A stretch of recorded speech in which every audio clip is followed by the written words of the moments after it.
The powerful, confident woman knows how to flirt, and it makes my blood boil.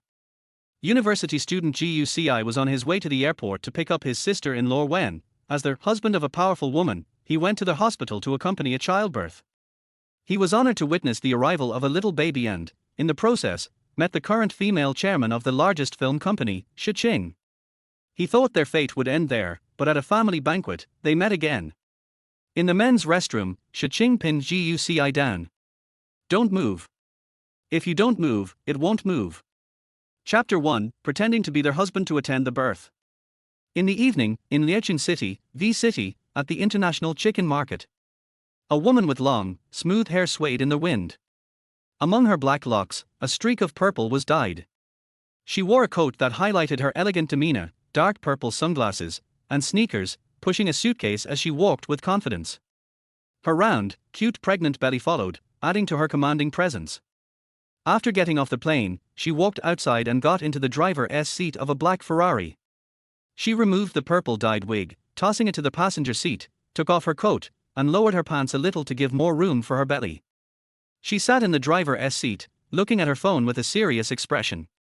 On the screen, there was a game of Pictionary, and she was already firmly in last place. Frustrated, she exited the game and saw a friend's avatar at the top of her contact list marked as offline. She sighed. It seems like I should have let him come with me after all. Beep beep, the phone rang. She answered the call and placed it on the car's phone holder. President Shi, you should have landed by now. I'm sorry to disturb you, but that male actor you worked with last time called again. He wants to have dinner with you and talk about the new movie. His popularity has been rising recently, and it seems he is trying for the lead role. How should we respond?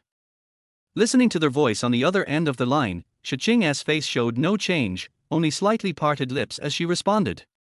Climb. After that, she hung up and started the car.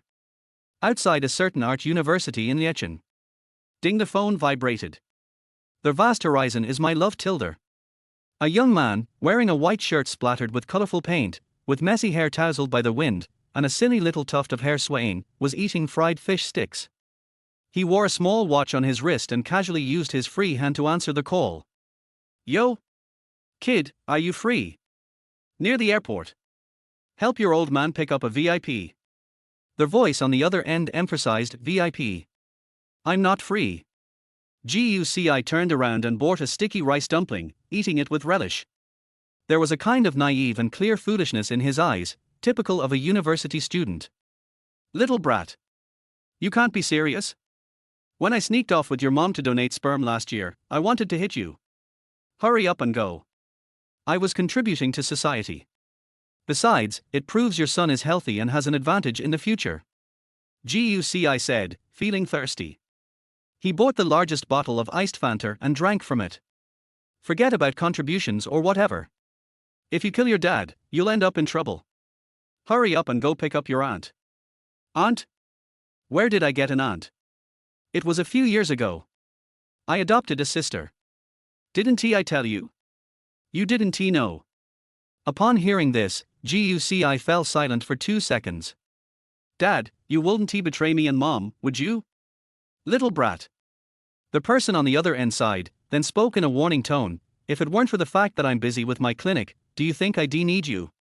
Your aunt is coming back alone from abroad, and she's pregnant. I told her to wait for you at a cafe near the airport. You need to go and bring her to our house first. Oh. Fine. Guci had no choice but to hail a taxi and head for the international airport. After getting out of the taxi, he looked at the location sent by his father on his phone and followed the direction of the arrow. At almost the same time, the black Ferrari was heading for the same destination. There was a long crosswalk ahead. Guci glanced at the green light and walked forward, looking at the navigation on his phone. In the next moment, the green light started to blink. Guci was still looking at his phone when the light turned red as he reached the middle of the crosswalk. Seeing the cars moving, the woman in the Ferrari continued driving forward, enlarging the navigation map on her phone. Suddenly, a white figure entered her line of sight. Screech. She slammed on the brakes instinctively. Bang! A car rear-ended the Ferrari. Shi Qing's pregnant belly hit the steering wheel. Noticing something was wrong, she looked down and saw hot fluid leaking. Her heart raced, but she quickly calmed down. At that moment, the driver of the car behind, seeing that it was a Ferrari, happily ran up to the front and pointed at the car. "Hey! How are you driving? Get out and see what you did to my bumper. You're responsible, right?" Shi Qing lowered the window a little, took out a stack of bills, and handed them to him. He happily accepted the money but still sternly added, "What about the compensation for mental distress?" Hearing this, Shi Qing shot him a sharp look through the gap in the window. "If it weren't for my pregnancy, I'd have you pay for medical expenses too." Her warning tone and the fact that she was pregnant made the driver back off, turning to leave. Not far away, Guci realized he had caused trouble and quickly ran over. "Are you all right?" He lightly knocked on the window and sincerely said, "Sorry, it's my fault. I was looking at my phone while walking." Seeing that it was a young man, Shi Qing slowly rolled down the window. "I'm leaking amniotic fluid and can't move. Get in the car and take me to the hospital." Her words were straightforward. Guci immediately got into the car without hesitation. He hadn't expected Shi Qing to be so calm. Despite her water breaking, she continued to drive steadily as if nothing had happened. As she drove, Shi Qing said, "From now on, you're my husband. Once we get to the hospital, you'll need to sign the forms as my family member." Guci knew he had made a mistake, and it was only right to accompany her to the hospital. But he thought that when giving birth, a pregnant woman should have her family with her. He asked in confusion, "Why not call your husband or family? I don't even know you. My name is Shi Qing." "You know me now." She directly interrupted Guci. Guci thought for a moment and cautiously asked, "Do you not have family?" Shi Qing's hand on the steering wheel trembled slightly as the baby inside her seemed to be urging her. The two of them said nothing else until they quickly arrived at Liecheng's largest hospital. Guci got out of the car first, ran into the hospital, and called for the nurses and doctors. Soon, Shi Qing was pushed into the emergency room. Guci went to handle the hospital admission process for her. Ding, the phone vibrated again. "Did you pick up your aunt?" The voice of Guci's father, Gu Yunshan, came through. "No." Guci placed the phone between his shoulder and ear, efficiently handling the paperwork with a calm expression. He candidly explained, "I accidentally caused some trouble and couldn't pick up my aunt." Gu Yunshan nearly lost his temper, suppressing his voice to ask, "What trouble did you cause now?" "I can handle it. We'll talk later." Guci hung up, finished the paperwork, and prepared to go back. At that moment, the phone in the delivery room rang. Shi Qing answered the call, her voice softer than usual. "Gu Dage. I'm fine, yes. I haven't seen my nephew.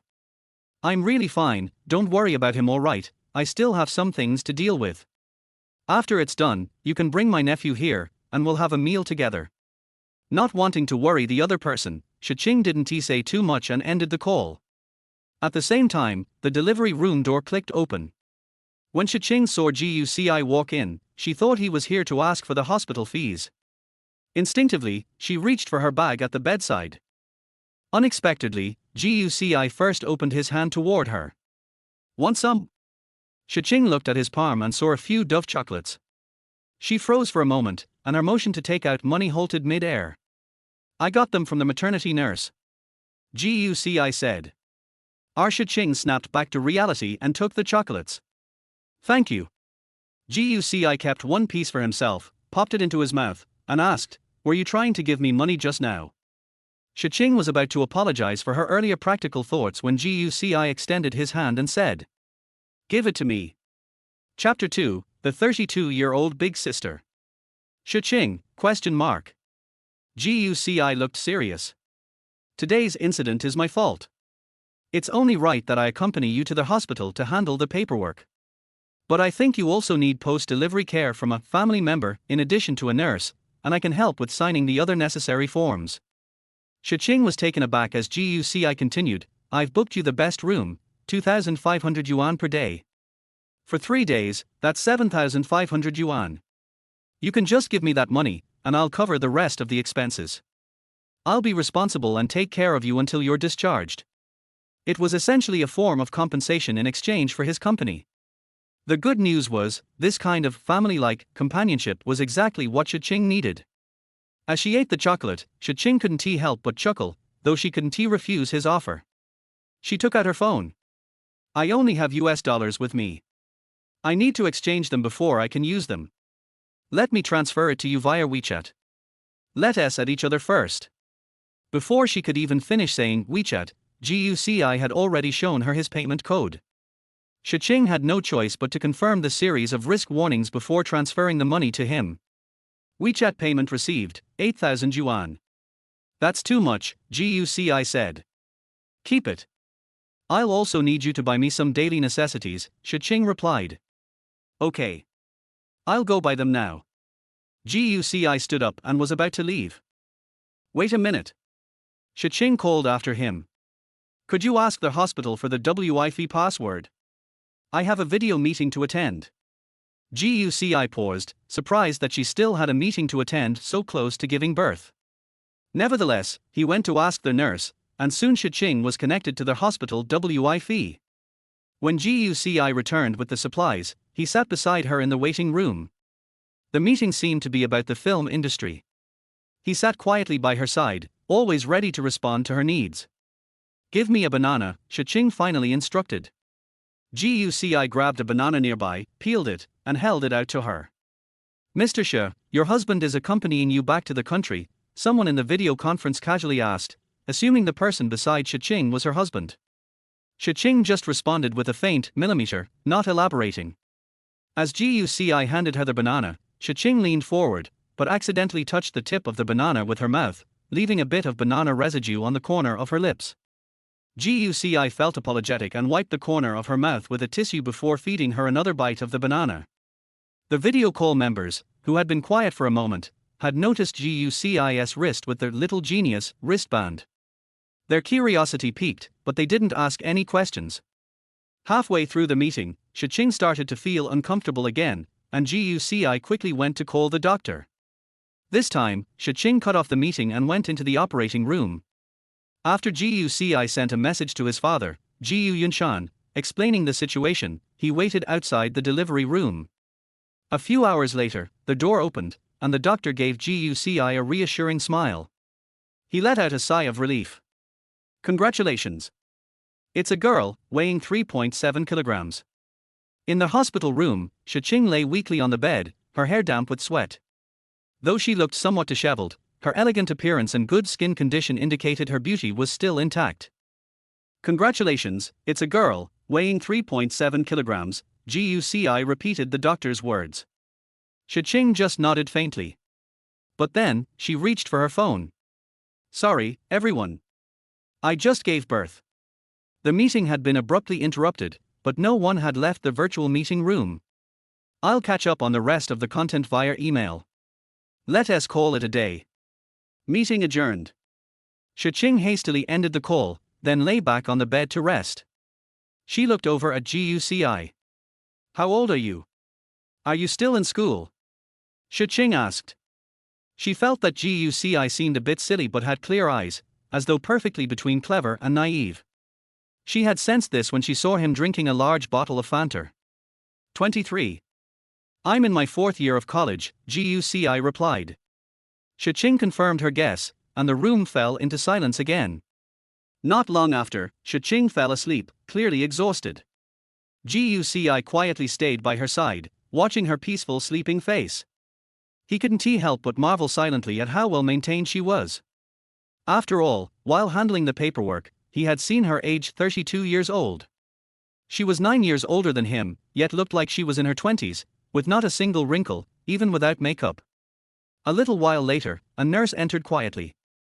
Could you please help me hold your wife for a moment? I need to change her maternity pad, the nurse whispered, lifting the blanket gently. GUCI hesitated for a moment, then reached out to hold Shi Qing. As soon as he touched her, Shi Qing opened her eyes groggily, as if she had only been half asleep. I'll do it myself. She murmured, attempting to sit up but feeling too weak to do so. The nurse smiled involuntarily.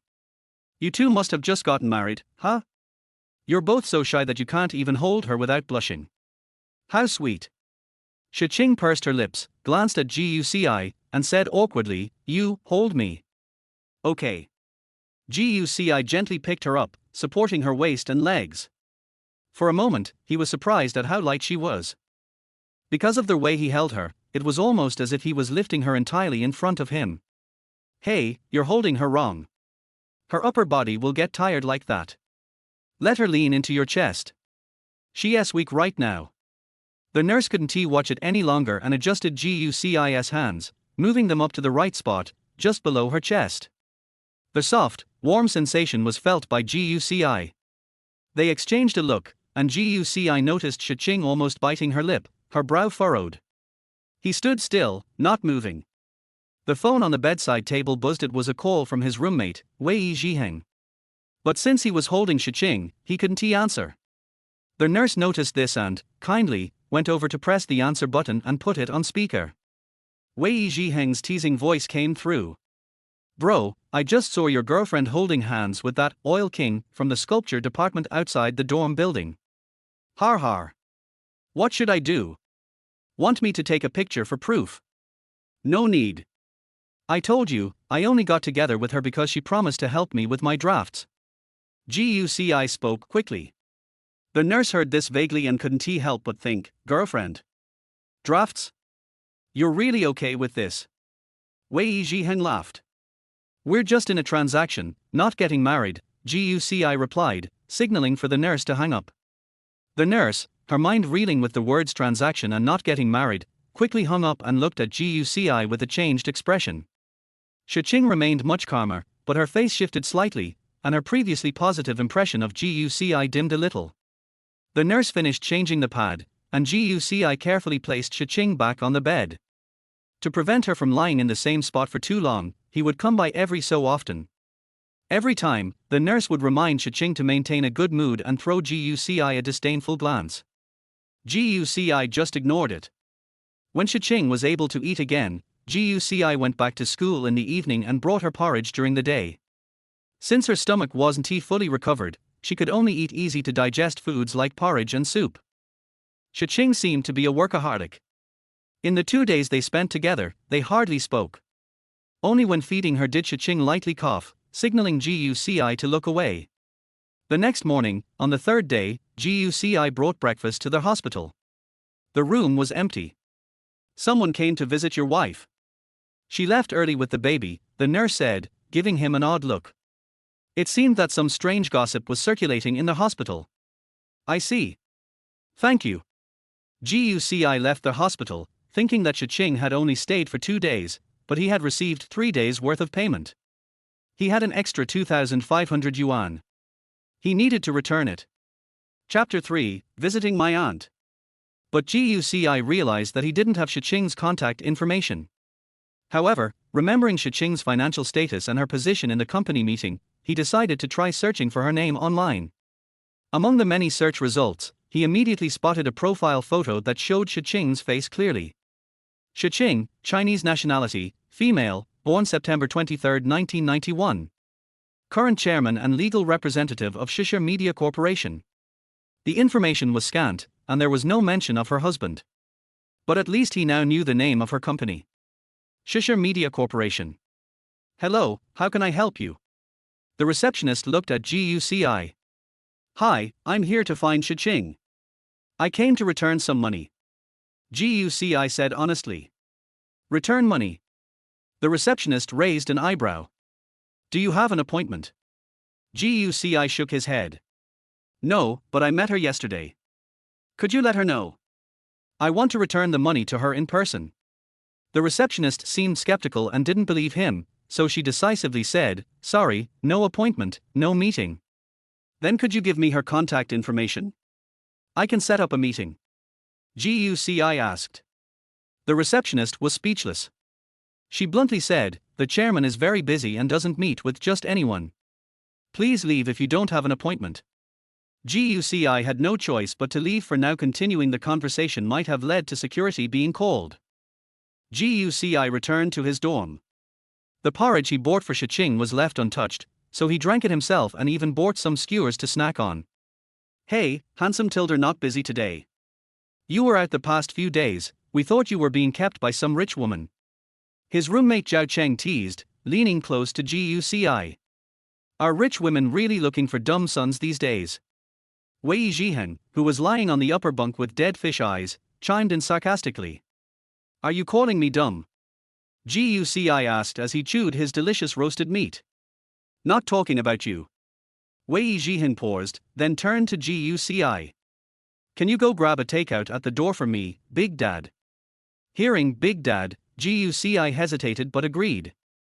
As soon as Guci left, Wei Zhihen pointed at the barbecue on the table. Cheng, give me his barbecue. Is that okay? Zhao Cheng hesitated while eating the barbecue he'd already grabbed. This one's kind of spicy, aren't you allergic to spicy food? Just grab the Fanta under his desk. Wei Zhihen said. Oh. There's cheese wafers in his drawer. Take them as dessert. Watching the two of them raid Guci's food supply, the boy by the window drawing with headphones looked helpless. When Guci came back with the takeout, he saw that his skewers were all gone, leaving only the sticks. My roasted meat. Guci froze in place. Thanks, Wei Zhihen grinned as he took the takeout, with cum still on the corners of his mouth. It was a box of dumplings. He opened it and froze. No way. Where's my garlic sauce? At this moment, he saw Guci pull a box of garlic sauce from his sleeve. Guci, did you see my garlic sauce? Wei Zhihen glared at the box in Guci's hand. No, I haven't seen it.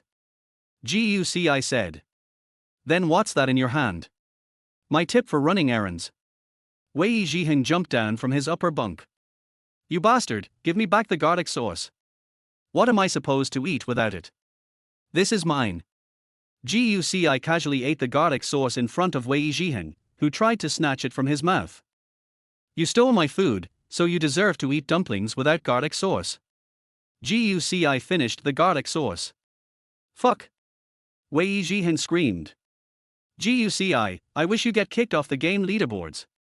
I wish your game CP gets stolen. I don't even have a game CP. Guci said helplessly. He liked playing the game Pictionary and often topped the game rankings. He met some online friends, including a girl he often matched with around mealtime, and they added each other. That's what Wei Zhihen was referring to as his game CP. Yeah, Guci, how far have you gotten with that girl? Zhao Cheng chimed in. Anyway, Su Lingyi's always fooling around, so it's fine if you have a game CP. I've told you, she's not my CP. I've never seen someone draw that badly. I only added her to increase the difficulty of the game. Guci said. He always thought the game questions and mechanics were too simple, but because he liked the game, he never gave up on it. Cut it, man.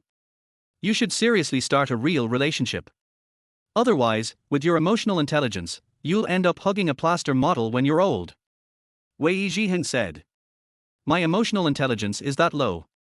Guci muttered. Beep beep, a message popped up on his phone. It was from Jiu Yunshan, his dad. Dad, your aunt said she gave birth.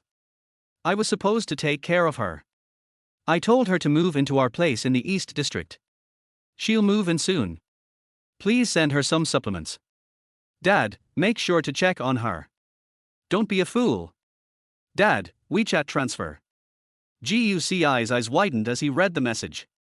The money in his family was usually managed by his mother, so his father was able to casually give out so much money. It seemed his aunt had a good relationship with his parents. His dad even thoughtfully sent a list of supplements, worried he might buy the wrong ones. Guci decided to go today. He didn't like leaving things for the last minute. He had always been this way, which is why he often stayed ahead of the curve in his studies. He was already learning high school material in middle school, not just to kill time but to ensure he had enough time for his passion drawing. East District. I haven't been here in a while. Guci muttered as he looked at the neighborhood in front of him. Full of memories, he had lived here during high school, but later, when his parents moved closer to the medical clinic for work, he stayed in the dorms. The house had remained empty. He found the door number easily and knocked. He had to admit, he was curious. What kind of person was his aunt, that his parents cared so much and even offered her their house? Click, the door opened. Hello, may I help you? GUCI began, but then froze when he saw the woman who opened the door. She looked to be in her 40s or 50s. Aunt. His IQ momentarily dropped to zero, and he had no idea what to call her.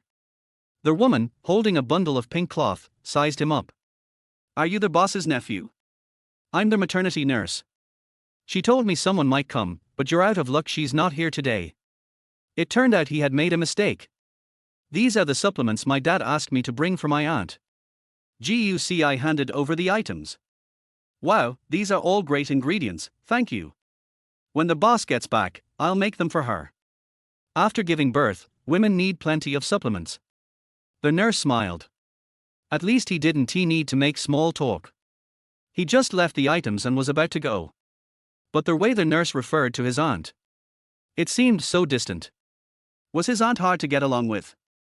Did she look fierce? GUCI didn't dwell on it and left for school. As soon as he left, a figure in a thick coat stepped out of a car and entered the neighborhood. Catching a glimpse of GUCI's departing figure, Shi Qing couldn't help but glance at him a few more times. President Shi, is everything okay? Her assistant asked. It's nothing, let's go. Shi Qing walked into the neighborhood. Just now, she had thought about a child she had seen at the hospital. That child seemed to like light-colored clothes, though the clothes always looked dirty, and had worn them for 2 days in a row. She didn't think much of it. After all, it was someone irrelevant, someone she would never meet again. Chapter 4, A Restaurant Encounter. In the following days, GUCI frequently went near Shisha, but he never managed to meet Shi Qing. So, he took the 2,500 yuan out, placed it in a paper bag, and carried it around with him, thinking that if he saw Shi Qing one day, he could simply hand her the bag with the cash. It would be the quickest solution. During the rest of the time, he continued to hang out in the school's art studio, as usual. The problem, however, was that there were still many juniors who came to ask him for advice. Senior, can you help me with this painting? How should I approach this part? You don't know how to do this. GUCI was helpless, as the questions were all very basic, almost as if they were pretending not to know. They weren't even as good as his friend QQ from the You Draw I Guess game. QQ's drawings were ugly, but they were at least very genuine. He sighed and grabbed a new sheet of paper, quickly drawing an example. Wow! Senior, you're amazing! Several juniors gathered around him. GUCI preferred to quietly focus on his painting and didn't enjoy being the center of attention, so after quickly finishing the drawing, he signed it, packed his things, and stood up. You guys take your time, he said, leaving the studio and returning to his dorm to paint. Hey, GUCI, you're back already? I thought you'd finish that project first, Zhao Chen, a roommate, said. GUCI shook his head. I can finish that project, but I don't have better inspiration yet. Well, yeah. This project sounds easy, but it's actually hard to make it refined. The invisible window in the city, it just sounds random. It's a tough one, Zhao Chen sighed. Li Feng drew several versions yesterday and even wrote down his ideas, but wasn't he satisfied, so today he went out to find inspiration. No rush, GUCI said casually as he sketched a rough outline of a city on a piece of paper. Suddenly, his phone buzzed. It was a message from his father, Jiu Yunshan. Dad, at 11 a.m., we're having lunch with your aunt at Yingchun restaurant. Don't be late. CI, don't worry, I'm reliable. Dad, good son, I trust you. Thumbs up emoji. GUCI checked the time. It was still over an hour before the lunch, so he had time. He decided to leave the campus, thinking it would be a good opportunity to find some inspiration while strolling on the way. The northern air always carried a slight chill, and even the noon sunlight didn't feel very warm. GUCI looked at the busy city streets, thinking about his project. Invisible windows. Why invisible? He pondered and suddenly stopped in his tracks.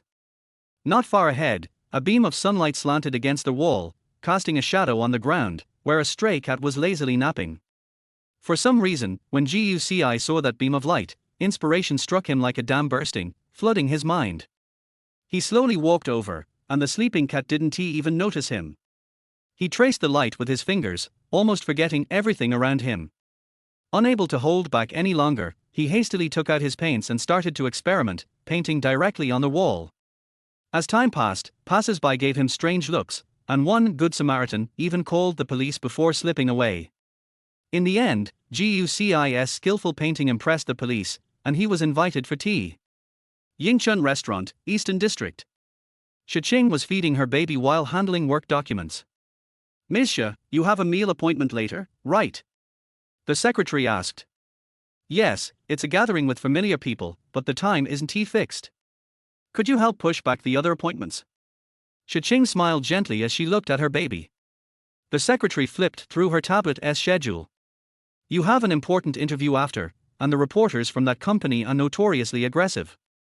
If possible, keep the meal within 2 hours." "Okay. I'll do my best," Shi Qing said, handing the baby over to the nanny and picking out a simple black coat from the wardrobe. She applied light makeup, not too extravagant. With less than half an hour left, Shi Qing grabbed her bag and said to the secretary, "Call the driver and tell him to bring the business car around. Let us leave now." "Okay, chairwoman." Soon, Shi Qing arrived at Yingchun Restaurant ahead of time. "Gudage, Shu Da Soa, long time no see." She saw Gu Yunshan and Shu Shi from a distance. The couple eagerly approached her. "Qing, you're finally here. Your big sister misses you every day. You two are so busy at the clinic and still invited me to lunch." "I feel guilty," Shi Qing smiled. "No need for that. We consider you part of the family. This is just a family meal," Gu Yunshan said. "You came back alone and suddenly had a baby. If you need anything in the future, just call your big sister." "Okay. When the baby turns 1, I'll cook a meal and invite you both over." Shi Qing looked around and asked, "Where's my little nephew?" That kid is always slow.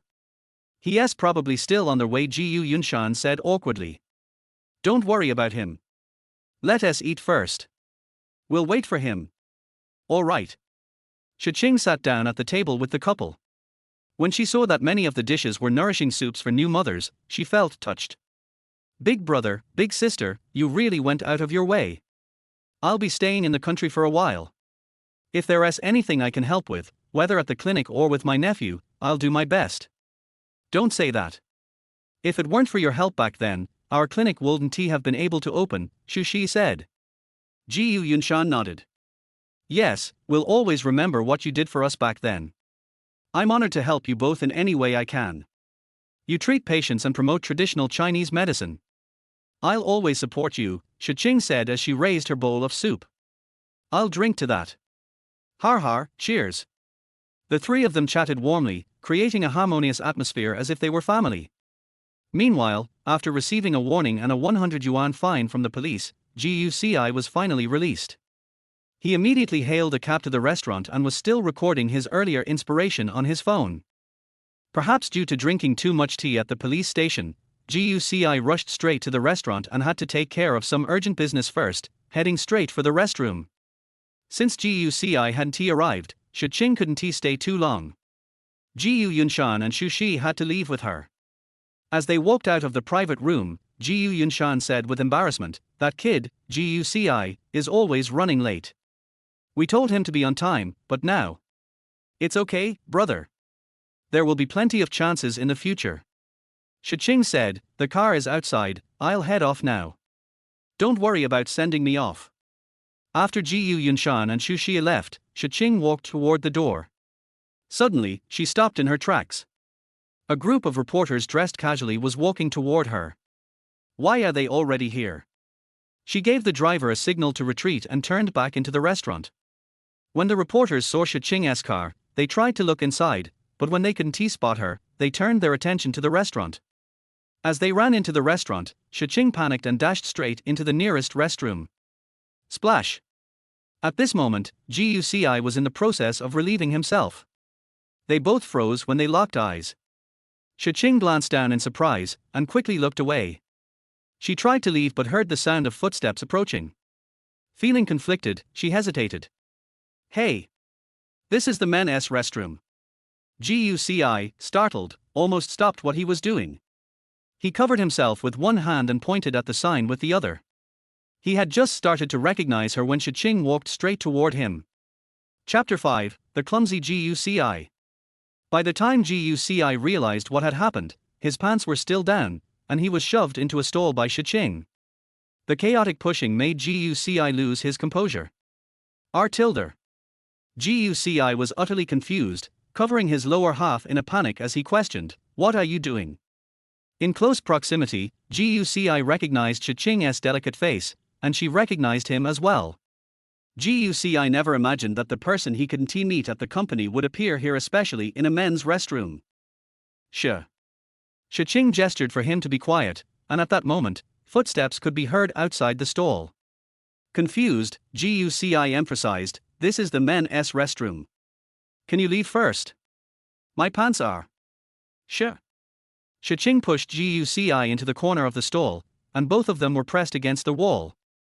"Don't move, someone's coming," Shi Qing whispered, while keeping an eye on the sounds outside. Guci sighed in resignation. "If you don't move, they won't notice." Shi Qing lowered her gaze, her expression slightly changing as she muttered, "Pervert." "Who's a pervert?" Guci became flustered, his voice full of grievance. "I was just minding my business in the restroom, and you came in suddenly, trapped me here, pressed me, and touched me." R tilde. Shi Qing, hearing Guci's complaints, grew impatient. She silenced him with a quick gesture, and Guci immediately shut up. At that moment, a pair of footsteps approached the restroom. A reporter barged into the first stall, causing both of them to flinch in surprise. The reporter then quickly went from one stall to the next, pushing open doors. It wasn't long before they reached the stall beside Guci's. Guci nervously backed away, the paint tubes in his pocket tapping against the wooden wall. He looked at Shi Qing with an apologetic expression, but he wasn't doing it on purpose. "What's that sound?"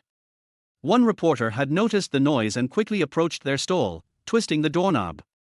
Shi Qing, worried that the reporters might squat down to check their feet, quickly jumped onto Guci. Tilde. Guci looked at Shi Qing in confusion, while she made a "please" gesture. "Knock, knock, knock." The reporters continued to knock on the door. "Why are you rushing?" Guci shouted at the people outside. Upon hearing that it was a man, the reporters left. Both of them breathed a sigh of relief, and Shi Qing quickly prepared to leave. Suddenly, Guci grabbed her hand. Shi Qing glanced at him and then helped him fasten his pants, tying the belt in a neat bow. "Thanks, little brother. I need to go now." Shi Qing tried to leave, but Guci grabbed her wrist. "Do you remember the 8,000 yuan you transferred to me at the hospital?" he asked. "I remember." "Why?" "The third day I went to the hospital, the nurse said you had checked out early, and I was overpaid by 2,500 yuan. Guci then took out the paper bag with the money. "Here's 2,400 yuan. I spent 100 today because of a little incident. I'll transfer it to you on WeChat." He had been to the police station, where they scolded him and fined him 100 yuan. In a hurry, he hadn't paid by WeChat, but instead, took 100 yuan out of the paper bag. "I remember." "You don't need to pay the 100 yuan, Shi Qing said hurriedly, taking the bag and preparing to leave. "Wait. I'll transfer it to you." Guci stopped her, attempting to pay her through WeChat. "You kid." Shi Qing said helplessly, "I told you, no need to return it. I'm in a hurry." "No, I..." Before Guci could finish his sentence, Shi Qing rushed out. He followed her, but by the time he reached the door, Shi Qing had already gotten into another car and left. Guci, irritated, stuffed the 100 yuan into his phone case. How infuriating. He had to return it. It wasn't his. He wouldn't accept even 1 yuan, let alone 100. "Chairwoman, where were you hiding just now? Those reporters didn't even find you?" the driver asked casually. "The restroom," Shi Qing answered, wiping her hands with a disinfecting wipe. Perhaps because of the driver's reminder, Shi Qing recalled the scene in the restroom. She muttered to herself, "What do kids eat these days?" She held the money bag, sensing a faint scent.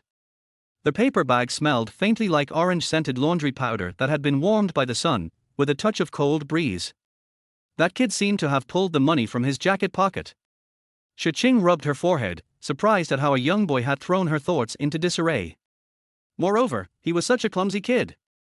He remembered everything so clearly and even carried the money on him, insisting on returning the 100 yuan when she had already told him not to. He must be the kind of overly obedient fool who has been like that since childhood. Stupid kid. What did I tell you today? Why didn't you listen? At that moment, Gu Yunshan was scolding Guci on the phone. I didn't mean to not listen. Something unexpected came up and delayed me, Guci explained, reminiscing about the tea the police officer had given him. It was quite good. Otherwise, he wouldn't have drunk so much and ended up running to the restroom when he got to the restaurant. Last time, I told you to pick up your aunt, and you said you had something to do. Are you really at odds with her? Gu Yunshan scolded. Chapter 6, The Blind Date. Deal. I'll use the studio today, Guci said, already eager to start the project he had been working on. Glad to serve my godfather. Wei Zhiheng had managed to convince several female classmates who had been waiting for Guci. He told them that a particular studio was being renovated, which allowed Guci to sneak in quietly. Now, he had an entire studio to himself. Wei Zhiheng, you really don't deserve the Grand Temple, Guci thought, feeling ecstatic. The girls next door had waited for him for a while but eventually left when he didn't show up. Now, in the quiet studio, his creativity flowed like a river, and he poured all his inspiration onto the canvas as if the whole world had vanished and only he remained. The next day, Guci submitted his assignment and it was put on display. He had painted the flash of light he had seen on the street wall as a window, with many wild animals inside. Without being limited by a specific concept, it conveyed a positive message about protecting wildlife. On the third day, when Guci returned from class, Wei Zhiheng was already waiting for him in the dorm. Seeing the 3 unopened boxes of brand new paints and a bucket of white paint, Guci felt an urge to paint all day long. I've given you everything. You better handle your side of the bargain, Wei Zhiheng reminded him. Guci, holding the bucket of white paint, didn't even take his eyes off it, nodding continuously. Don't worry, I'm reliable. Wei Zhiheng was still a little uneasy. Remember, this afternoon, just annoy her, mock her, get her angry, and make her leave. I understand. Guci nodded seriously. Knowing Guci would listen, Wei Zhiheng finally left for his class with peace of mind. At the same time, in the eastern neighborhood, Qing. A stylishly dressed woman entered, pouting with annoyance. You had a baby and didn't even tell me. It happened so suddenly, Shi Qing said with a helpless smile. At that moment, Suman noticed the little baby in the nanny's arms and rushed over, her eyes sparkling. Wow, Tilder. Is it a little baby? She was so excited but didn't dare to pick up the baby immediately. She grabbed a disinfectant wipe to clean her hands, then gently touched the baby's round face. The baby's face was soft and smelled like milk. Perfect timing, she's awake, Shi Qing said. What's her name? She's so cute. So sweet. Suman gushed, murmuring, now I want to have a baby myself. Sure Wan, Shi Qing replied.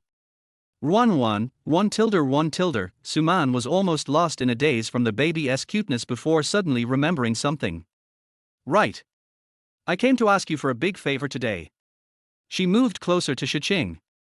What does Miss Su need from a married woman like me? Shi Qing smiled. Because of my dad, he insists I go on a blind date. He said if I don't go, he won't give me any more money.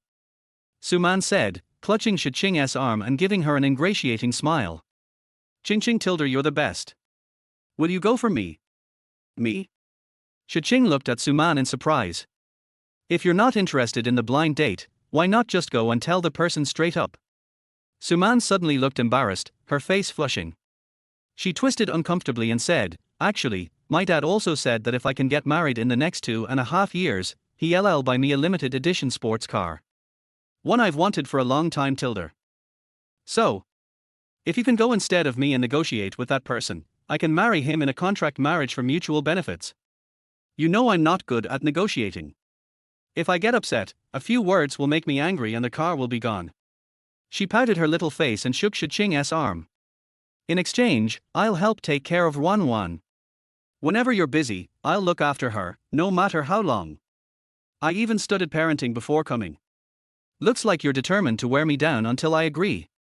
Shi Qing hesitated for a moment, then said directly, you should know that I'm only good at business negotiations, not contract marriages.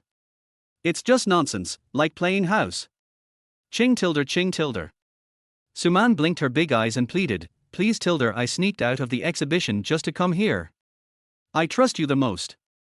Please just help me this one time tilder, after this, Wan will be my goddaughter. I'll spoil her like crazy. Since they had been close friends for many years, Shi Qing had no choice but to give in and agreed. Great. Love you. Big heart. Suman immediately reminded her, it's at 2:30 this afternoon, second floor of Starbucks on West Street. His last name is Wei. Just so you know, I'll say whatever I need to say. Whether he agrees or not is his business. And I won't take too long, I still have to work from home afterward. Alright tilder, I'll be waiting for your good news at home tilder. At 2:30 p.m., on the second floor of Starbucks on West Street. Wei Zhihen, remember, now you're Wei Zhihen, and the girl you're going on a blind date with is named Su. Guci, I already told you, I'm reliable. Guci used the membership card that Wei Zhihen had given him to order a table full of desserts and ate them with relish. Normally, he would never come to places like this to eat, but today, he decided to try everything he hadn't had before. He didn't notice a Ferrari parked downstairs, with a stunning woman in the back seat, drawing the attention of many customers. Shi Qing pushed her sunglasses up and walked up the stairs to the second floor. Her eyes immediately fixed on a white figure sitting in the corner. She slightly lowered her gaze and walked over confidently. Hello, are you Mr. Wei? Chapter 7, A Chest That Failed Surgery. Hearing the three words, Mr. Wei, Guci, who was eating happily, realized that he was now Wei Zhihen, so he turned around quickly. I am. The two looked at each other. Shi Qing was stunned. She was glad that she had the habit of wearing a mask and sunglasses when going out. Nice to see you, she said, sitting opposite. I'm not happy, Guci said. Why are you unhappy? You are wearing a mask and sunglasses, and I can't see what you look like. Well, I think if we get along well, looks are not important. I don't think so, Guci interrupted Shi Qing very rudely. I am a face control, and the appearance of the blind date is the most important to me, of course, including the figure. He said, looking at Shi Qing's chest, Miss Su, are you underdeveloped? Shi Qing was wearing large-sized clothes, which blocked the outline of her chest, but what surprised her was that this child was so rude. Seeing that Shi Qing didn't say anything, Guci picked up a piece of dark chocolate and handed it over. Miss Su, do you want to try it? Okay. Thinking that Guci might just have low emotional intelligence, Shi Qing didn't care and reached out to take the cake. But the next moment, Guci took the cake away again. Forget it, you'd better not eat it. You're too fat. He ate the cake in big mouthfuls in front of Shi Qing. Shi Qing took a deep breath. She had been in the business world for a long time. What storms and waves had she not seen? It was just a little kid, she endured it. Mr. Wei, I came here today to have a friendly talk with you. I asked about you and heard that you have no plans to get married now, and I am the same. But the two families are pressing very hard. You know, if you can solve it once and for all, wouldn't it be better? Shi Qing said calmly. Guci was still eating the snacks on the table and nodded symbolically. Shi Qing saw that the other party had listened, so he continued, we have a contract marriage, just to deal with the family, and we will not interfere with each other after marriage, how about it? Contract marriage. Guci looked at Shi Qing. He didn't expect that the other party came with the intention of getting married, and he seemed to have a good temper, he could still tolerate such rudeness. But he had already accepted Wei Zhihen's things and eaten the delicious food, he had to do this well. Mr. Wei, if you think it's okay, leave me a phone number, I can draw up a contract for you. Shi Qing said. Are you worthy? Guci went all out, ignored the other party, and said boldly. As for you, a crooked melon and a cracked date, don't even talk about contract marriage, you don't want it even if it's free. Hurry up and take your breasts that failed surgery away from my sight. Shi Qing was silent. Guci had said all the unpleasant words he could think of, he had tried his best. After a while, Shi Qing stood up with his bag. Guci breathed a sigh of relief, it seemed that his mission was successful. Suddenly, Shi Qing grabbed the iced Americano on the table and splashed it directly on Guci's face. Guci had no time to react and was splashed all over his face. His white shirt was stained and he was stunned. "What are you doing?" he yelled and simply turned on the face-tearing mode, grabbing a piece of crispy croissant and throwing it at the other party. But Shi Qing was faster. Bang! A standard boxer's action, the punch was neat and fast, and hit Guci's face directly. As if it was not enough to relieve his anger, he raised his leg and kicked him. Fortunately, Guci dodged quickly, otherwise this kick would have a name, the kick that cuts off his descendants. He stepped back a few steps and pointed at Shi Qing. Just when he was about to say something, his foot tripped over the flower pot behind him, and he and the croissant fell backwards together. Just behind him was the railing of the second floor. Shi Qing just wanted to teach Guci a lesson, and didn't want Guci to fall and become brain dead, so he quickly stepped forward and pulled Guci. Guci subconsciously grabbed something to gain leverage, and just happened to grab a soft ball. The touch made the two look at each other in surprise. At close range, the deep, snow-white beauty hidden by the loose clothes was clearly visible to Guci. Guci's nose was bleeding from the beating. Shi Qing realized something and immediately covered his chest. Shameless scumbag. Par. A slap almost made Guci lose his mind. He covered his face and cursed, "Shrew." He vowed to see what the person who beat him looked like, so while Shi Qing was not paying attention, he reached out and pulled off Shi Qing's sunglasses and mask as quickly as possible. Shi Qing quickly put on his mask and sunglasses again. But Guci had already recognized that handsome face. Sure, hum. Guci pointed at Shi Qing, and before he could call out Shi Qing's name, his mouth was covered. It is better to be safe than sorry. After all, Shi Qing has always been low-key because she is afraid of being recognized. At this time, the manager of the coffee shop came late. When he arrived at the second floor, he saw a mess and was stunned with several waiters. Shi Qing locked Guci's throat and covered Guci's mouth. "Sorry. I'm teaching my boyfriend a lesson. I will compensate for the loss of the store." Shi Qing hurriedly nodded and apologized, took out the cash she carried and handed it to the manager, then locked Guci and fled the scene. Shi Qing, has lived for 32 years, and this is the first time she is so embarrassed. I have never seen such a mess. A child actually messed it up. This chapter is not over yet, please click on the next page to continue reading. When they were in a place where no one was, Guci broke free from the soft mass. Feeling that his cheeks were wet except for the coffee, he looked at Shi Qing's chest again. "You're still looking. Are you looking for a fight?" Shi Qing crossed his arms in anger and muttered, "Wei Jihan, right. I'll remember you. Wait, take a look at your clothes first." Guci reminded. Shi Qing looked down and found that her breasts were swollen. She pulled her coat with both hands, trying to cover the two wet pieces, but there was too much moisture, and even the coat was soaked a little. Guci hesitated for a moment, but still stuffed his coat to the other party, and then stepped back. I won't bother with you." As he said, he saw Shi Qing silently wrapping his coat around him, and asked, "You have to tell me now, isn't your name Shi Qing? Why do you say your last name is Su? Are you lying to me?" Shi Qing thought for a while and explained calmly, "Actually, I have two names. Because of my special identity, one name is very unsafe. Anyway, you, a child, won't understand." "Whose child?" "I'm 23. Guci almost forgot his mission today and quickly got back to the point. "In short, I tell you, contract marriage is impossible. Don't treat me as a fool, you already have a child. I Wei Jihan. I will never be a stepfather." He made a harsh remark and then slipped away. Guci's acting skills in this life have come to an end, he really can't act anymore. Wei Jihan. Shi Qing secretly memoized this name. Chapter 8 School Beauty. Childhood Sweetheart. When the driver drove the car over, Shi Qing called Suman. "I beat that Wei Jihan. If the people in the Wei family have any objections, let them come to me." Beat. What's going on? Why are they fighting? How are you? Are you okay?" Suman said nervously.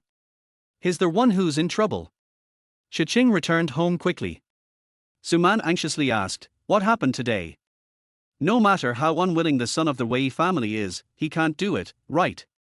I started it first, because he was talking nonsense, just like a playboy.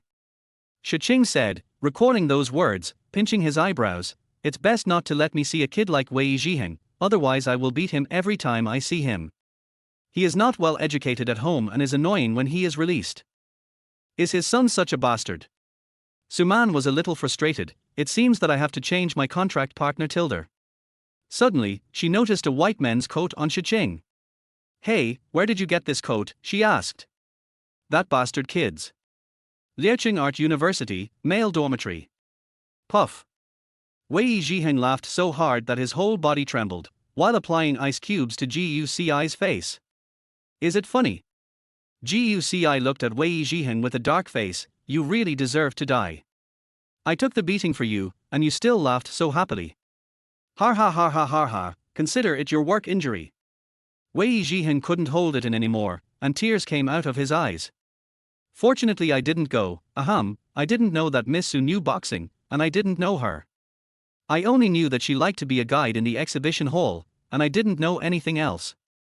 She's just a shrew. She's so violent even if she has a child.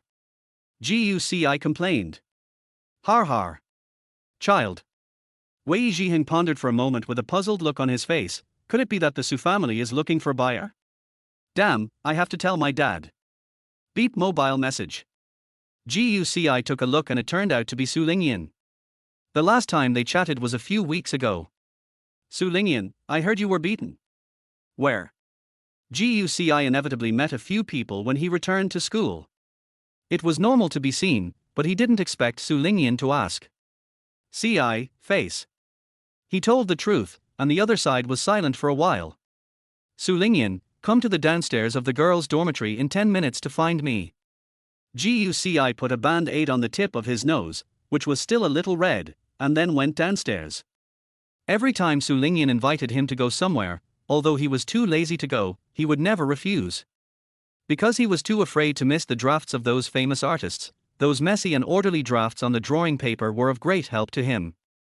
When he arrived at the downstairs of the girls' dormitory, he saw Su Lingyan, the most eye-catching among the few people. Long hair, high ponytail plus JK, full of energy. Why are you here just now? You are dawdling. Su Lingyan strode to Guci and stood on tiptoe to look at Guci's face. I thought you were disfigured. She was relieved to see that Guci's face was still handsome. Why did you get beaten? Nothing. Guci didn't say much. If you don't have anything to give me, I'll go back. He saw Su Lingyan's little sister next to him, and the oil king of the sculpture department mentioned by Wei Zhiheng before, and he didn't want to stay here. Every time I call you out, you are thinking about the draft. Is there nothing else in your mind except the draft? Aren't you my boyfriend? Can't you say a few nice words? Didn't you notice that I had my hair done today? Su Lingyan muttered a little unhappy. Although she was just using Guci had such a beautiful face and came out to see her as her boyfriend, she still hoped that Guci would praise her. Even though Guci had never said nice words to her since they were together. After all, Guci was a famous straight man. Guci was silent for a moment, then spoke with a bit of doubt. Why should I say it? Didn't you say you liked me and then pursued me? Su Lingyan was speechless. It has nothing to do with who pursues who. Forget it, I won't tell you anymore. You wait here, I'll get a milk tea, take a photo with me later, I want to post it on WeChat Moments. After she finished speaking, she ran to the school gate. Guci was used to Su Lingyan's request to take photos from time to time, and also found that Su Lingyan seemed very satisfied with his photogenic face. They were just a deal. Hey, buddy. At this time, the sculpture student patted Guci on the shoulder, took out a white hairband and handed it to Guci, with an ambiguous smile on his face. Yinyan left her hairband here with me that day. You are her boyfriend, so you can return it to her for me. Guci took the hairband and said lightly, oh, okay. Jiang Minute was a little puzzled by Guci's calmness. Why don't you ask why her hairband is here with me? Guci was silent for a moment and smiled kindly. Her hairband. Hasn't it always been here with me? He has always been adhering to the mentality that he would ignore anything Su Lingyan did that seemed to betray him, and silently accept the famous drafts given by Su Lingyan. Jiang Wen was speechless, and stopped pretending. She whispered to Guci, break up with Su Lingyan as soon as possible. She said in bed that I am much better than you. Guci ignored this guy this time, because he and Su Lingyan had no physical relationship at all, and he even believed what she said in bed. What a fool! My dear, there is more to this chapter. Please click on the next page to continue reading. It will be more exciting later. Soon, Su Lingyan came back with the takeaway milk tea and brought a cup to Guci. He guessed that it was probably for taking pictures. But he changed his mind this time. He did not take pictures with Su Lingyan. Instead, he took a cup of milk tea, returned the hairband to Su Lingyan, and left. Even though Guci didn't say anything, Su Lingyan understood after seeing the post. She immediately chased after Guci and said anxiously, "Why are you throwing a tantrum? I accidentally dropped my post at school and he picked it up for me. Don't waste time, come and take pictures with me. Don't you want those drafts? You haven't given me any for a long time. And he told me to break up with you, I think I should think about it." After Guci finished speaking, he went straight back to their male dormitory. After not getting what he wanted for a while, he should take the leading role. Seeing Guci leave, Su Lingyan glared at the boy in the sculpture department. "Are you free? What nonsense are you talking to him about? Now I can't post on WeChat moments today. Yin Tilder, don't be angry, if he doesn't take pictures with you, I will." Jiang Minute came close to Su Lingyan. "Who wants to take a photo with you? Look at Guci's face, and then look at your face with acne. You are only blessed by those beads below."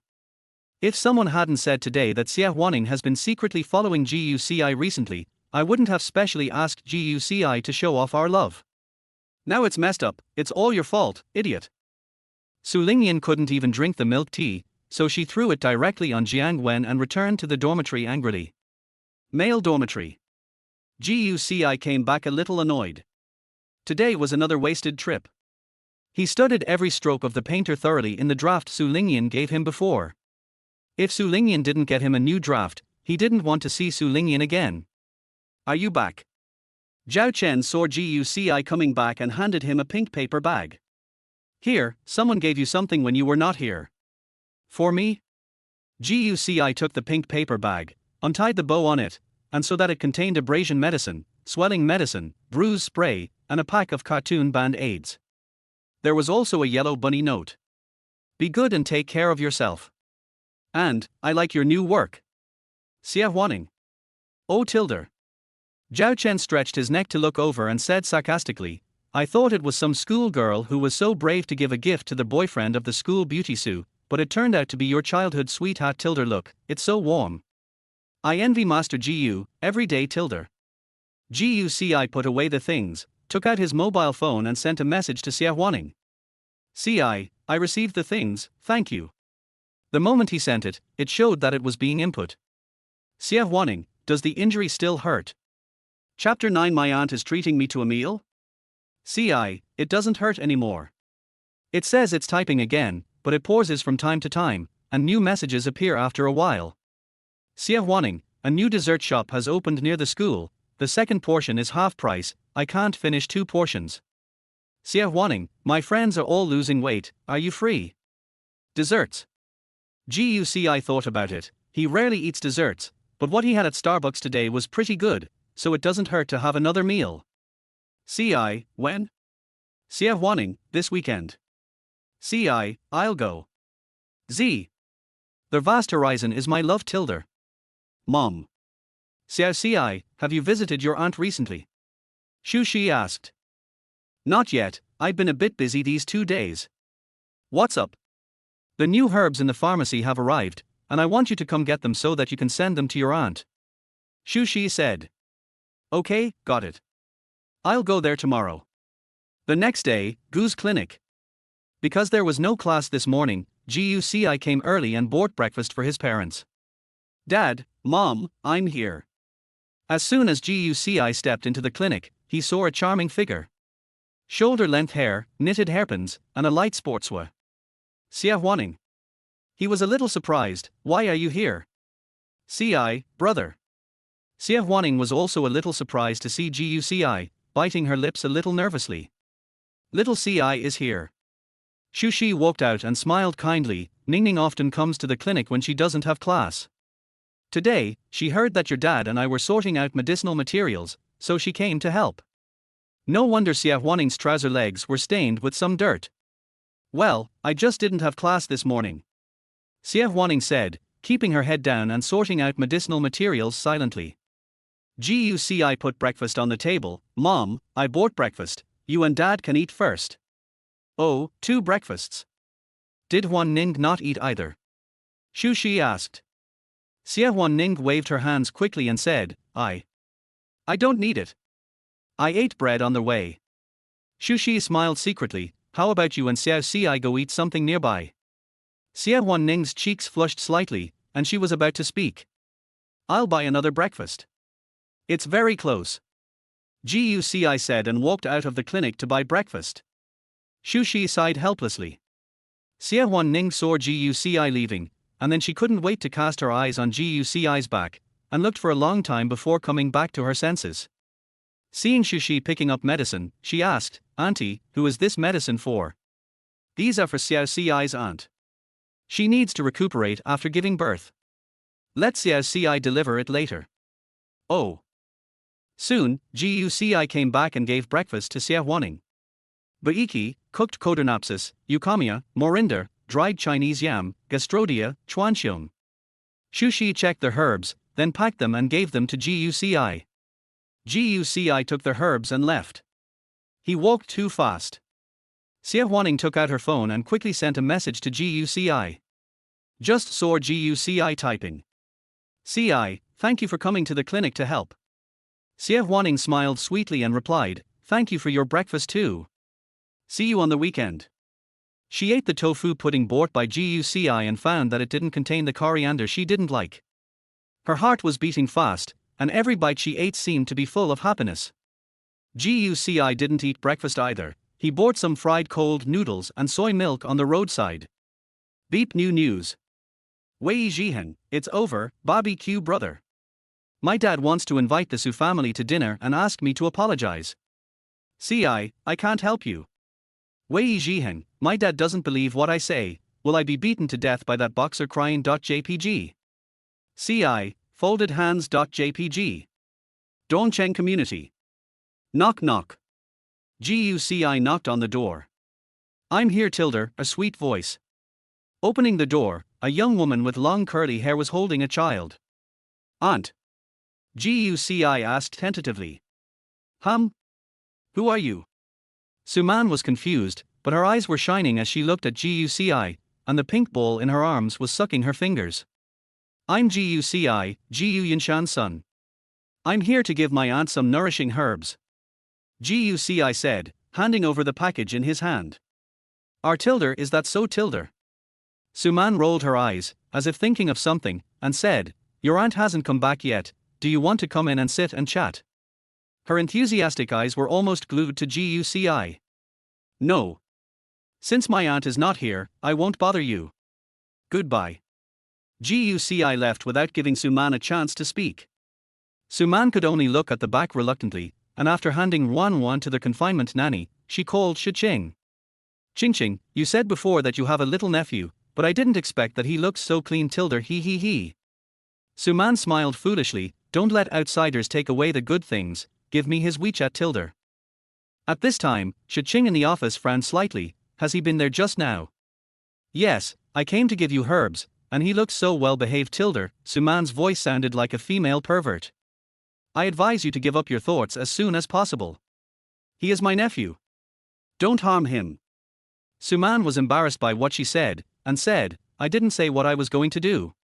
I'm going to the Wei family's banquet tomorrow. I want to make the Wei family give up.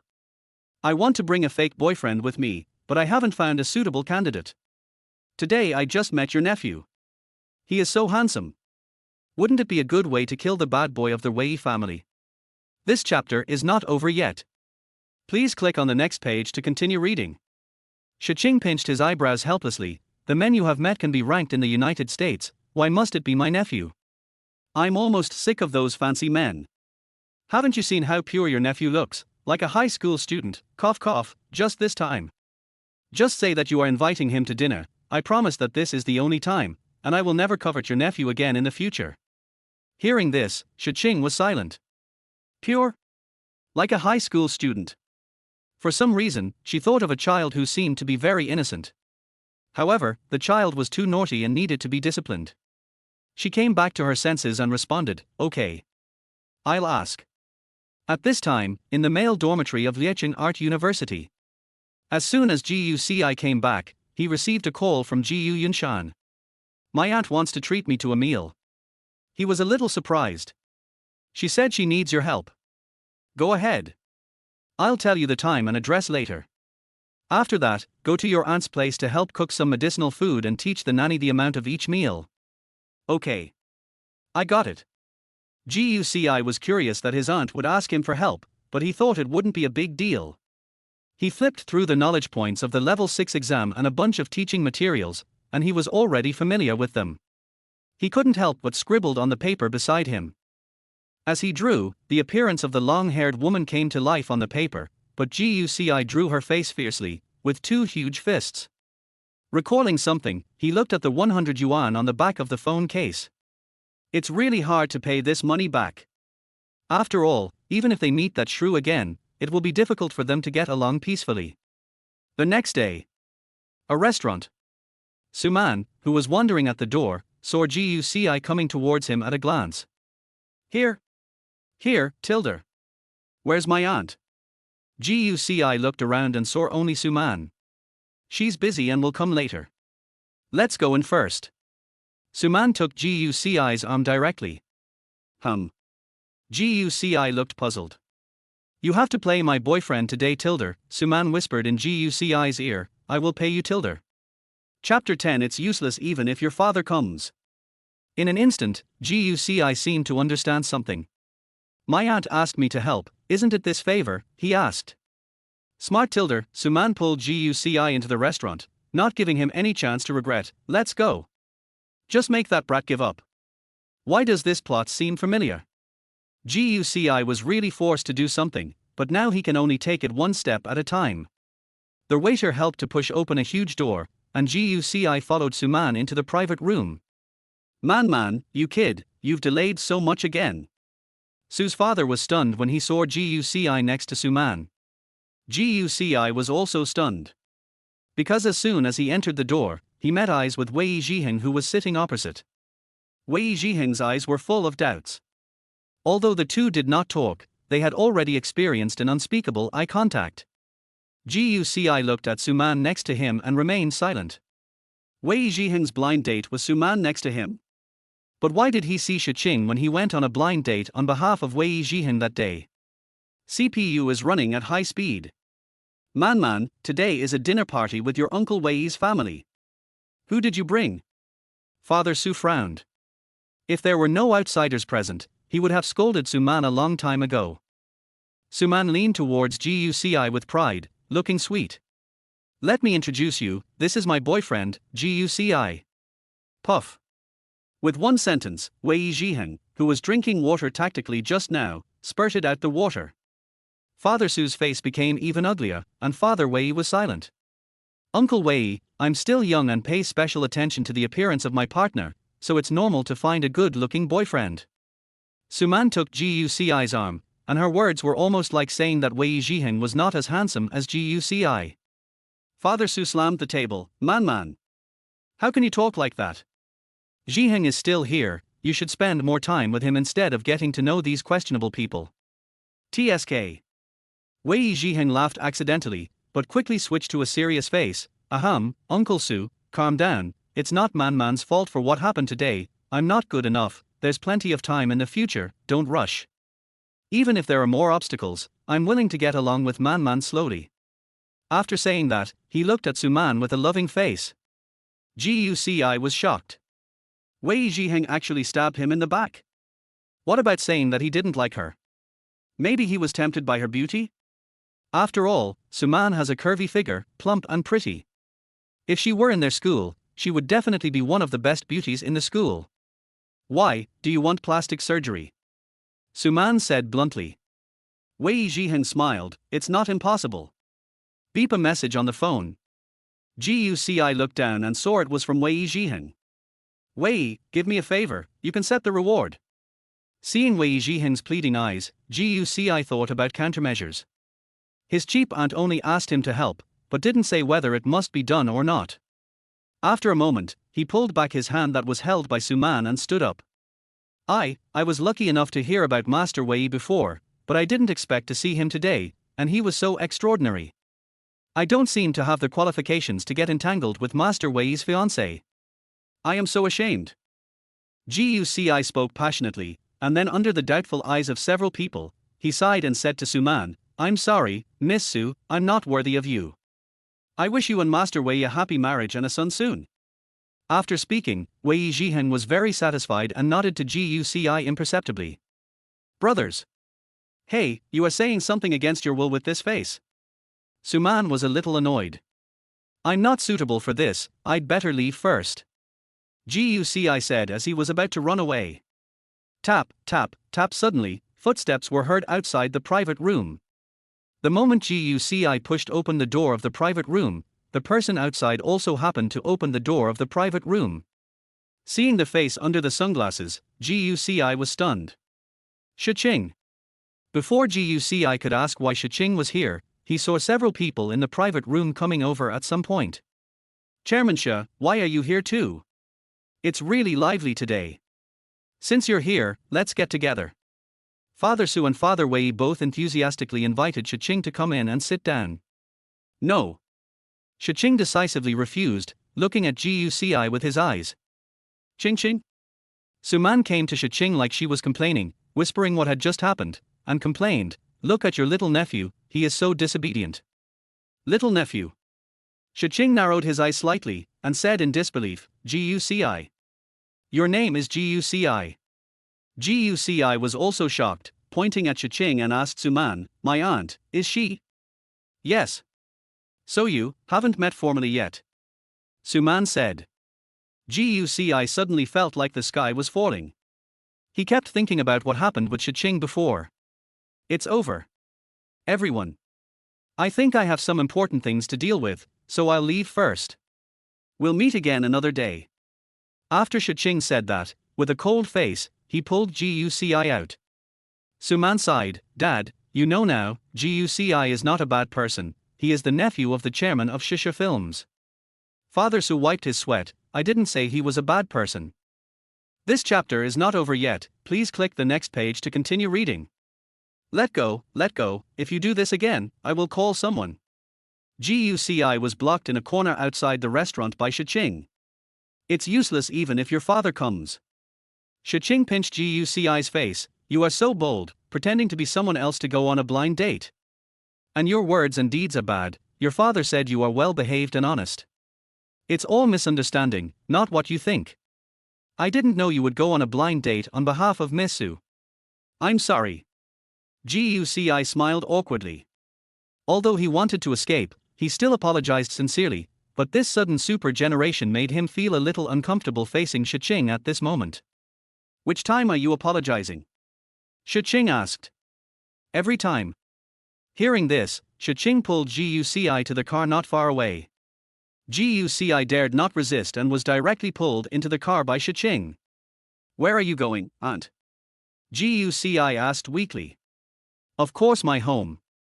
Shi Qing glanced at Guci unhappily, didn't brother Gu tell you that my nanny didn't know the dosage of medicinal materials? I knew you were coming, so I followed Suman to pick you up. I didn't expect to give me such a big surprise. Can you please not tell my dad? Guci said. After all, if Gu Yunshan knew about this, he would nag him for a few days. Are you saying that you broke my water, or that you went on a blind date for someone else and insulted me? If you complain to my dad, I will complain too. Guci was desperate and it was difficult to speak, you touched me, there in the hotel bathroom. Shi Qing frowned slightly, then smiled and asked, where? Chapter 11 This child is not like you. The driver in the front seat was frantically digesting the conversation between the two. He glanced at the rearview mirror in the car with a look of disbelief. It's right there. Don't ask when you know the answer. Guci said. Oh tilde there. Shi Qing's eyes slowly moved to between Guci's legs. Yours is too ordinary. I don't remember it. Guci was silent for a long time before he couldn't help asking, "Do you think I'm small?" "I was going to ask you something." "I." Shi Qing looked down at his chest. "Does it really look like a failed operation?" "No, no, no. I was just talking nonsense that day to mess up the blind date," Guci quickly denied. "It's actually very big and plump, very perfect." He unconsciously remembered the touch he felt that day. "I could feel the warmth, softness, and fullness of my palms through my clothes." Shi Qing crossed his arms over his chest, and his breasts rose. He said with a smug look on his face, "Okay, Tilda, I won't tell your dad for the time being because you praised me." "For the time being? It depends on your performance." Shi Qing looked at Guci, "Call me and let me hear it." Thinking of what happened between the two of them before, Guci was thin-skinned and a little reluctant, but he could only speak obediently. "Aunt." "Hey Tilda." Seeing Shi Qing's smug smile deepen, Guci always felt like he was caught and was completely controlled by Shi Qing. Dongcheng Community. Guci followed Shi Qing into the community, and the two entered the elevator. Shi Qing suddenly thought of something and asked, "By the way, do your parents know that you have a girlfriend in college?" "I haven't told them," Guci said. After all, it was all a deal between him and Su Lingyan. "I'm really curious about how you got a girlfriend." "I didn't want a girlfriend, she confessed to me." "You agreed as soon as she confessed, so you should be satisfied with her." "Tell me, what type of girl is that?" "Don't try to trick me, I don't want my parents to know about this." "I heard that at your age, if you're in a relationship and hide it, it's just for fun." After that, Shi Qing approached Guci and whispered, "Could it be that you're actually a little scumbag? Everyone who knows me says that I, Guci, can only be played with." "Phut." Shi Qing smiled and lifted Guci's chin with 2 fingers, his eyes rolling. "Nephew, let me play too. If you do this again, I'll tell my dad." Guci looked at Shi Qing with a vigilant look in his eyes, and took 2 steps back to keep a safe distance from Shi Qing. Ding, the elevator door opened. "You are already old, but you are still so unruly. Why did my dad recognize you as his sister?" Guci was right and kept complaining, not noticing a familiar figure standing at the elevator door behind him. Shi Qing smiled gently at the direction behind Guci. "Sister Shu, you are here." Guci turned around with a little disdain, saying, "Old liar, if I believe you, I will." In an instant, he met Shushi's angry eyes. "Mom? Why are you here?" Guci was frozen in place, and before he could react, he was dragged out of the elevator by Shushi. "You kid! How can you talk to your aunt? She is your elder after all. Is this how your dad and I taught you to be rude?" Shushi rarely gets angry, but now she is so angry that she grabs Guci's ears directly. "No. No, Mom, you calm down first." Guci wanted to explain, but he felt that he had no words to say. He could only look at Shi Qing, who was walking out of the elevator slowly, for help, with his eyes full of, "You should say something." However, the latter just sighed deeply and stopped Shushi from grabbing Guci's hand. "Sister Shu, don't talk about Xiao Ci. He is still young. Suddenly, I have an aunt. It is understandable that he is resistant. Although I am not good at getting along with the younger generation, I am a mother after all. I will get along with him slowly in the future and strive to be close to him as soon as possible, just like a real family," Shi Qing said, looking at Guci with a kind look.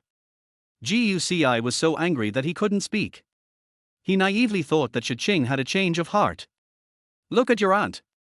Shushi patted Guci's back, "You are such a jerk." Then she looked at Shi Qing with an apologetic look. "I just came to see you today, so I won't stay any longer.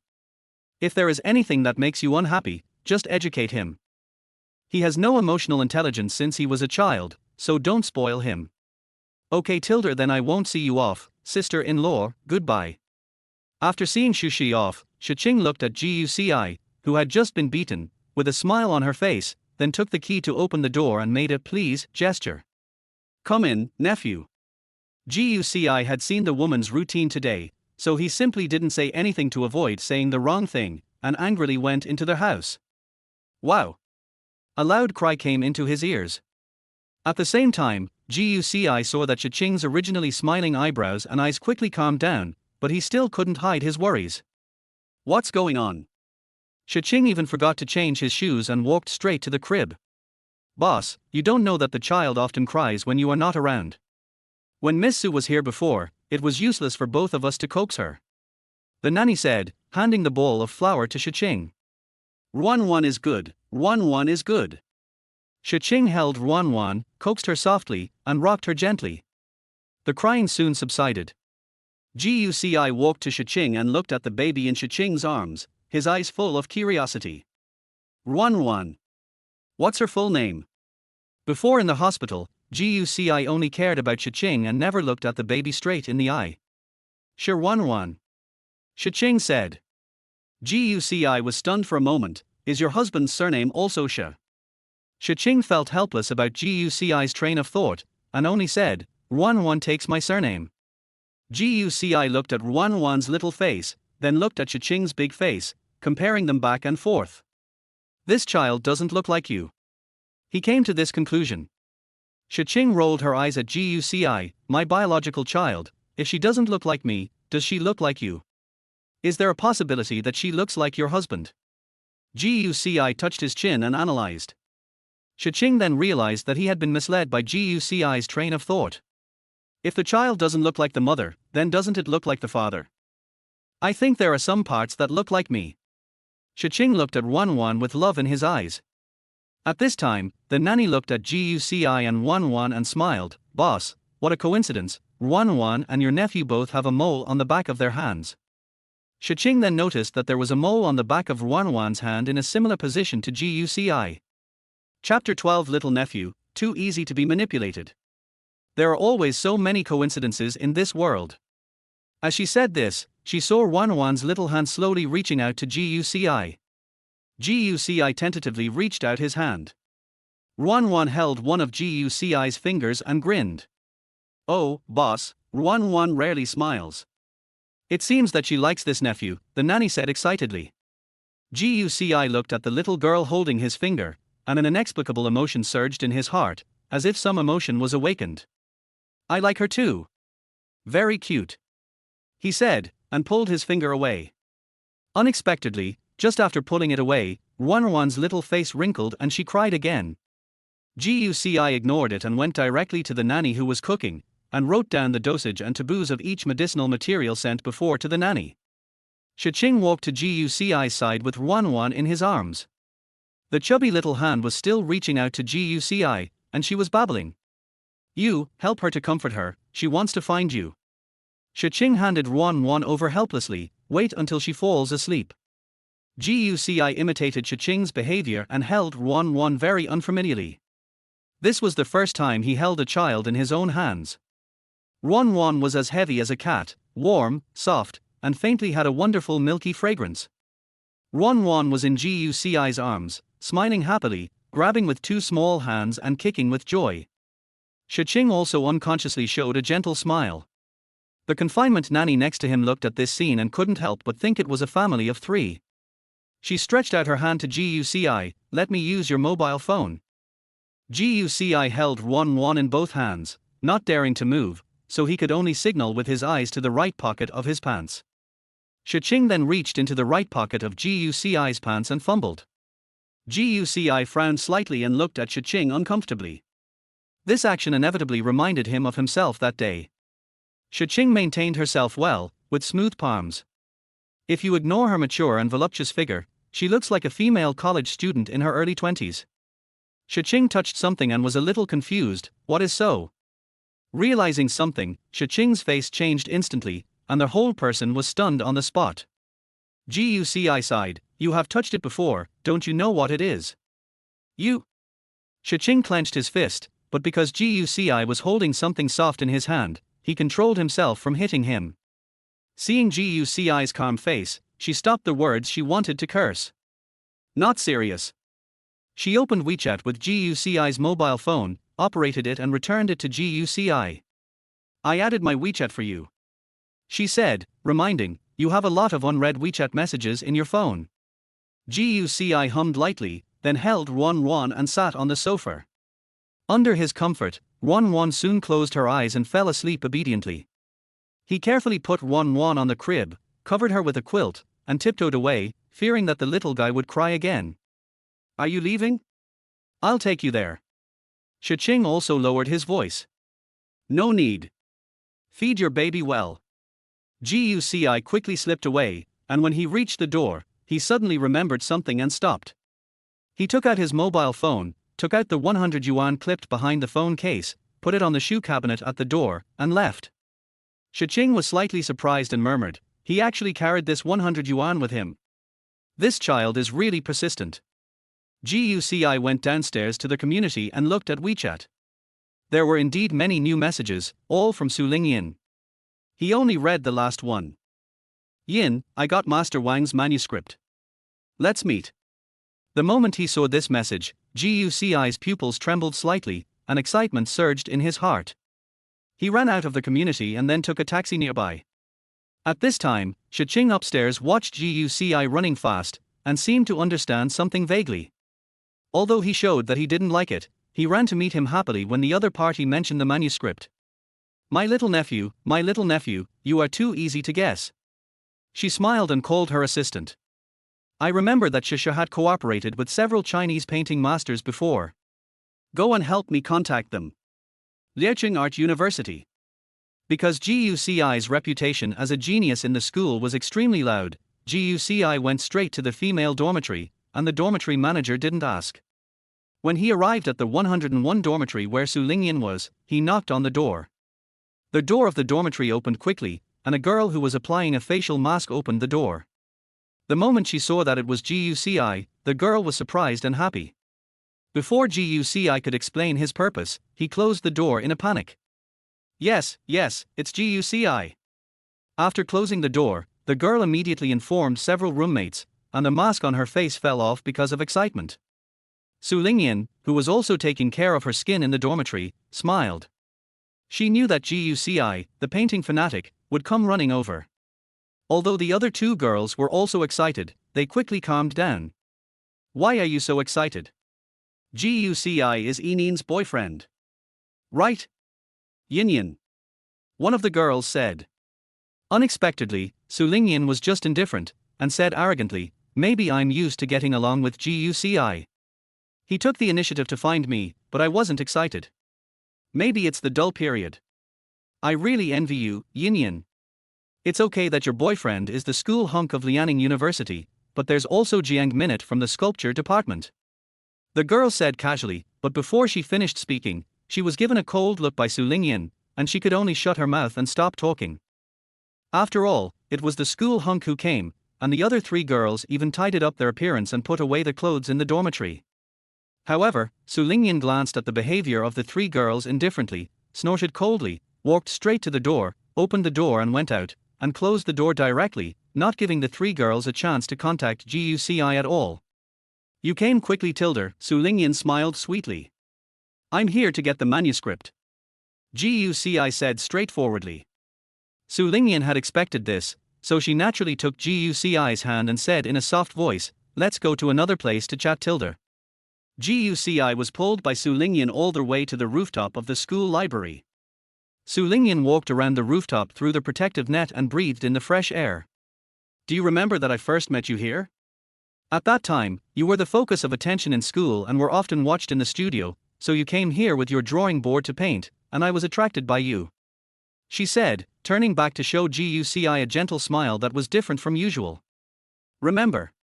Guci nodded. I didn't expect someone to come to the rooftop, it's so sad. What's sad? Think about it, if it wasn't for that time, I might not have noticed you, and if I didn't notice you, we wouldn't be dating. Su Lingyan tried to evoke the good memories of her first meeting with Guci in her words and guided Guci's thinking. Chapter 13. What are you hiding from? I am your aunt. Seeing Guci pondering for a moment, Su Lingyan thought that Guci was moved by this wave of memories and couldn't help but smile triumphantly. That day, it was my fault. My tone was not good. You know my temper. I hope you don't take it to heart. But I was only wrong in being rude to you. It's not that I have any shameful relationship with Jiang Wen. Don't misunderstand me. Guci. Su Lingyan walked to Guci and took his arm. Let's make peace. Don't say anything about breaking up in the future, okay? Guci said nonchalantly, I didn't take those things to heart. Su Lingyan was surprised and happy at once. Really? Then you said you wanted to break up that day. I was so sad at that time. Really? Guci's face was full of sincerity. I only care whether you can get me the manuscripts of famous masters.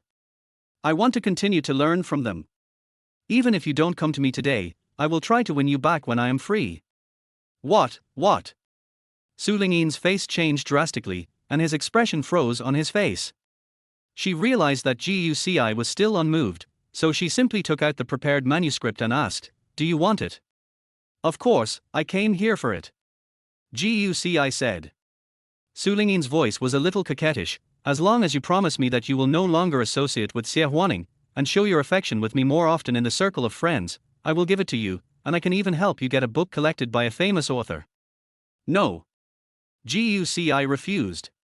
He regarded Xie Huaning as a good friend, not to mention that Xie Huaning often helped his family's clinic.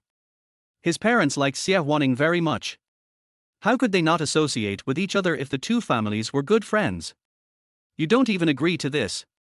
Do you like her? Do you know what those people in school say? I am obviously your girlfriend, but I became the extra one between you and her. Su Lingyan was ignited with anger. Why are you angry? We don't have any feelings for each other. Guci felt that Su Lingyan was a little puzzled. I don't care about your random little requests, but if you insist on making such excessive requests, I still say the same thing, break up, and find someone else who can cooperate with you to show your affection. Seeing Guci was about to leave, Su Lingyan was anxious and quickly chased after him. Here you are. Isn't it enough for you? She stuffed the draft into Guci's hand and said impatiently, You just need to take a photo with me here today, okay?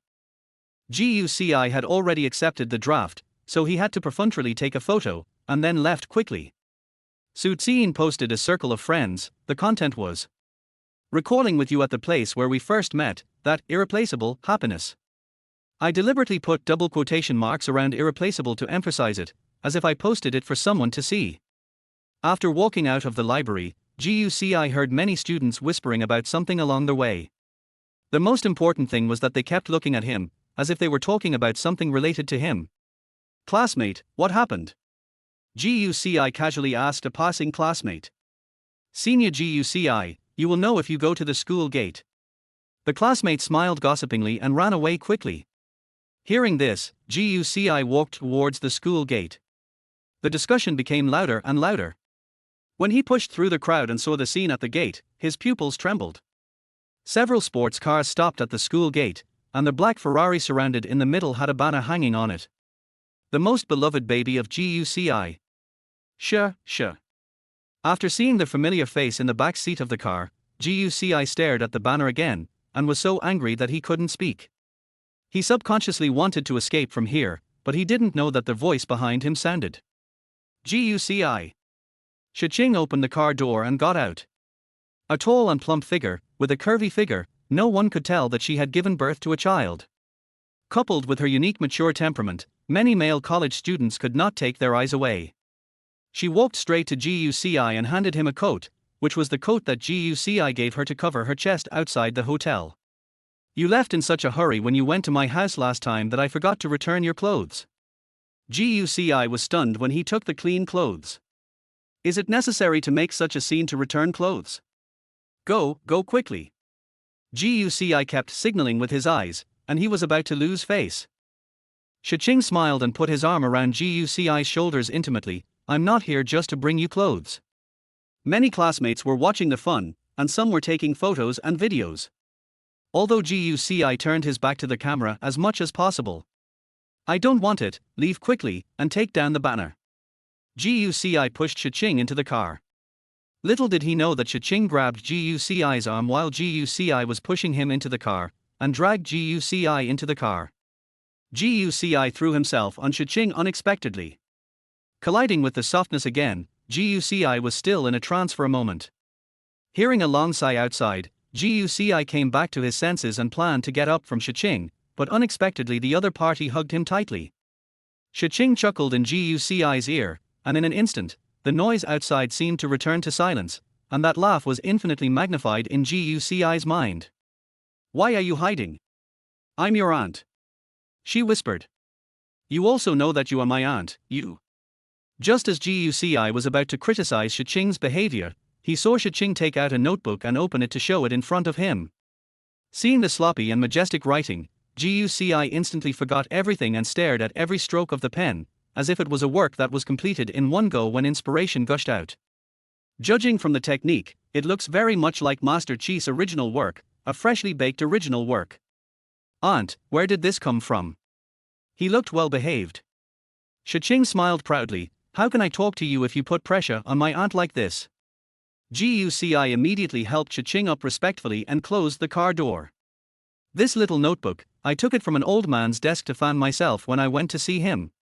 He didn't stop me, so I kept it. I heard that you can draw, so I brought it to you to see, but... Shi Qing said, sighing melancholy, alas, you, my elder brother and sister-in-law are my only relatives in China, but I didn't expect you to be so annoyed with me, let alone get along with me. It seems that it will be difficult for your father to teach you. Chapter 14. This child is quite cute. No. It's not like that. Guci apologized quickly. I'm sorry, aunt, I didn't mean that, I'm not annoyed with you. Really? Do you like aunt? Shi Qing deliberately teased. Guci pointed to the little notebook in Shi Qing's hand. Then can you lend it to me? I'll give it to you. This kind of thing is of no use to me. You can have as many as you want. Shi Qing handed the little notebook to Guci directly. Thank you, aunt, I like it very much. Guci couldn't put it down and looked at the book. There are many painters he admires, and the paintings in the book in front of him are from one of them. What about me? Shi Qing held his chin with one hand and looked at Guci sideways. I like it. Guci did not hesitate. Then will you listen to my teachings? Shi Qing touched Guci's head. Yes. You are the elder. Guci said. Shi Qing smiled and said, break up with your girlfriend. Why? Guci was puzzled. Shi Qing covered Guci's hand with his hand and said earnestly, because this is a meaningless relationship, it will waste time and energy, you don't need to talk about it. In the future, aunt will slowly teach you more truths. In the future, if you need anything in painting, or want to ask any senior, aunt will be able to help you arrange it. Hearing this, Guci said in surprise, even going to see Senior Chi is okay. Of course, I can take you to his residence. Shi Qing smiled dotingly. Guci nodded immediately, okay. Auntie, I'll send her a message now. He quickly told Su Lingyan about the breakup. He and Su Lingyan used to use each other, but now Shi Qing is much more useful than Su Lingyan, so of course he will choose one of the two. Xiao Ci is so good. Shi Qing looked at Guci with satisfaction. Because there were many people gathered at the school gate, she asked the driver to drive away first, and when the people dispersed, she let Guci leave, and gave Guci a box of macarons. The assistant in the front passenger seat looked at Guci's back as he left, and the car started. She couldn't help asking questions. Director Shi, you specifically asked me to bring a lot of rare supplements to visit Mr. Chi and took away the sketchbook that Mr. Chi used every day, just to give it to your nephew. He likes to study painting so much, it's not a waste to give it to him. Shi Qing took out his laptop and continued to work. Besides, my elder brother asked me to teach him more, and he is about to graduate. The assistant looked at the rearview mirror in the car, was silent for a moment, and suddenly realized. Director Shi, do you want your nephew to enter Shisha directly after graduation? She asked. Unexpectedly, Shi Qing just smiled and shook his head.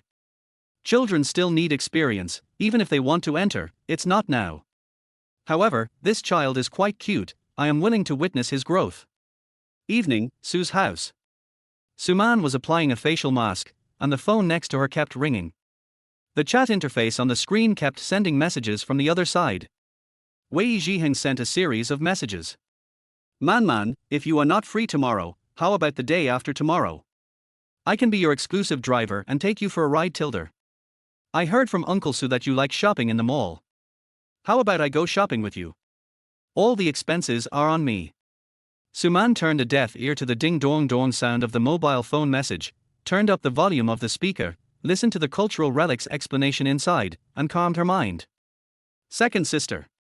Second sister. Suddenly, a noise broke the silence. Suman got up from the sofa in annoyance. In the hall downstairs, Su Lingyan was howling like a ghost, stamping her feet anxiously. Second sister. Where are you? Yin Yin. Suman sat up and saw Su Lingyan's bitter face, and asked curiously, You go to school happily every day, and don't have to work to deal with things, why are you still frowning? Second sister. You don't know that I was asked to break up. Su Lingyan told how she received the news of breaking up from GUCI and how she couldn't contact GUCI. She looked unbelievable, as if she didn't expect GUCI to suddenly break up with her, or after they recalled the past. He is simply a scumbag. Not only did he break up with me after taking my things, but he also got into another woman's car in public at the school gate. It is said that she is an old woman driving a Ferrari. Now their whole school is laughing at me. Su Lingyan was obviously very angry, and there was a crying tone in her voice, as if she had suffered a great injustice. Suman was older after all, so she didn't care and said, It's no big deal. If they break up, then they break up. How can our Su family's daughter not find a man? Su Lingyan sat next to Suman angrily and emphasized, The point is that he broke up first. I should have mentioned it first. Now it seems like he dumped me. Then what do you want to do? Suman pinched her eyebrows, supported her head with one hand, and lifted her face with a massager. Su Lingyan looked proud, as if she had already planned it, and begged, Second sister, can you help me find a few seniors in the Chinese painting world and ask for some of their drawings? I want GUCI to beg me to reconcile with him, and then when he can't leave me, I will dump him in return. You are too naive. Suman paused, and suddenly became energetic. Who did you say you were reconciling with? GUCI, what's wrong? Su Lingyan looked confused. Suddenly, Suman stood up, and half of the mask fell off. Your boyfriend's name is GUCI. Isn't someone's nephew called GUCI? And he seems to drive a Ferrari most often. This chapter is not finished yet, please click on the next page to continue reading the exciting content. Yes, is there any problem? Su Lingyan looked up at Suman, who was shocked, and was even more puzzled. Suman was silent for a moment, calmed down, and had some guesses in her mind. Yin Yin, second sister tells you, don't provoke that GUCI, his parents have a bad temper, and he is not the only man left in your liuda, don't be obsessed with him. She said earnestly. After all, she knew very well that GUCI was Shi Qing's nephew, and Shi Qing's most common car was Ferrari. Who else could the old woman Suman mention be if not Shi Qing? She didn't want Suman to disturb Shi Qing's training of GUCI. Su Lingyan got up angrily and walked away directly. No one has dared to do this to me in my life. Second sister, just forget it if you don't help me. Liaoqing University of Arts, male dormitory. For an entire afternoon, GUCI was still flipping through their book page by page. Still reading? It's hard to expect you to bring me food. The roommate came over and glanced at the book GUCI was reading. Suddenly, his eyes were pulled back. He looked at the signature carefully and said in surprise, Damn. Are you imitating Qi Lao? GUCI was stunned, then smiled sweetly, Yes, I'm imitating. Roll it up. Zhao Cheng hugged GUCI's neck in a mean way and asked, How long are you going to read? I heard that the cafeteria has added extra food today, which is super rich and has Western food. Do you want me to bring you food? You don't have to call me Dad Tilder. Is there any activity in the cafeteria? GUCI asked. Although the cafeteria of Liuda has always been good, clean and sanitary, and the taste is also satisfactory, I have never heard of sudden extra food. No. I heard that some distinguished guests are coming. People in the next dormitory said that the school leaders have gone to the cafeteria. There should be a lot of people there.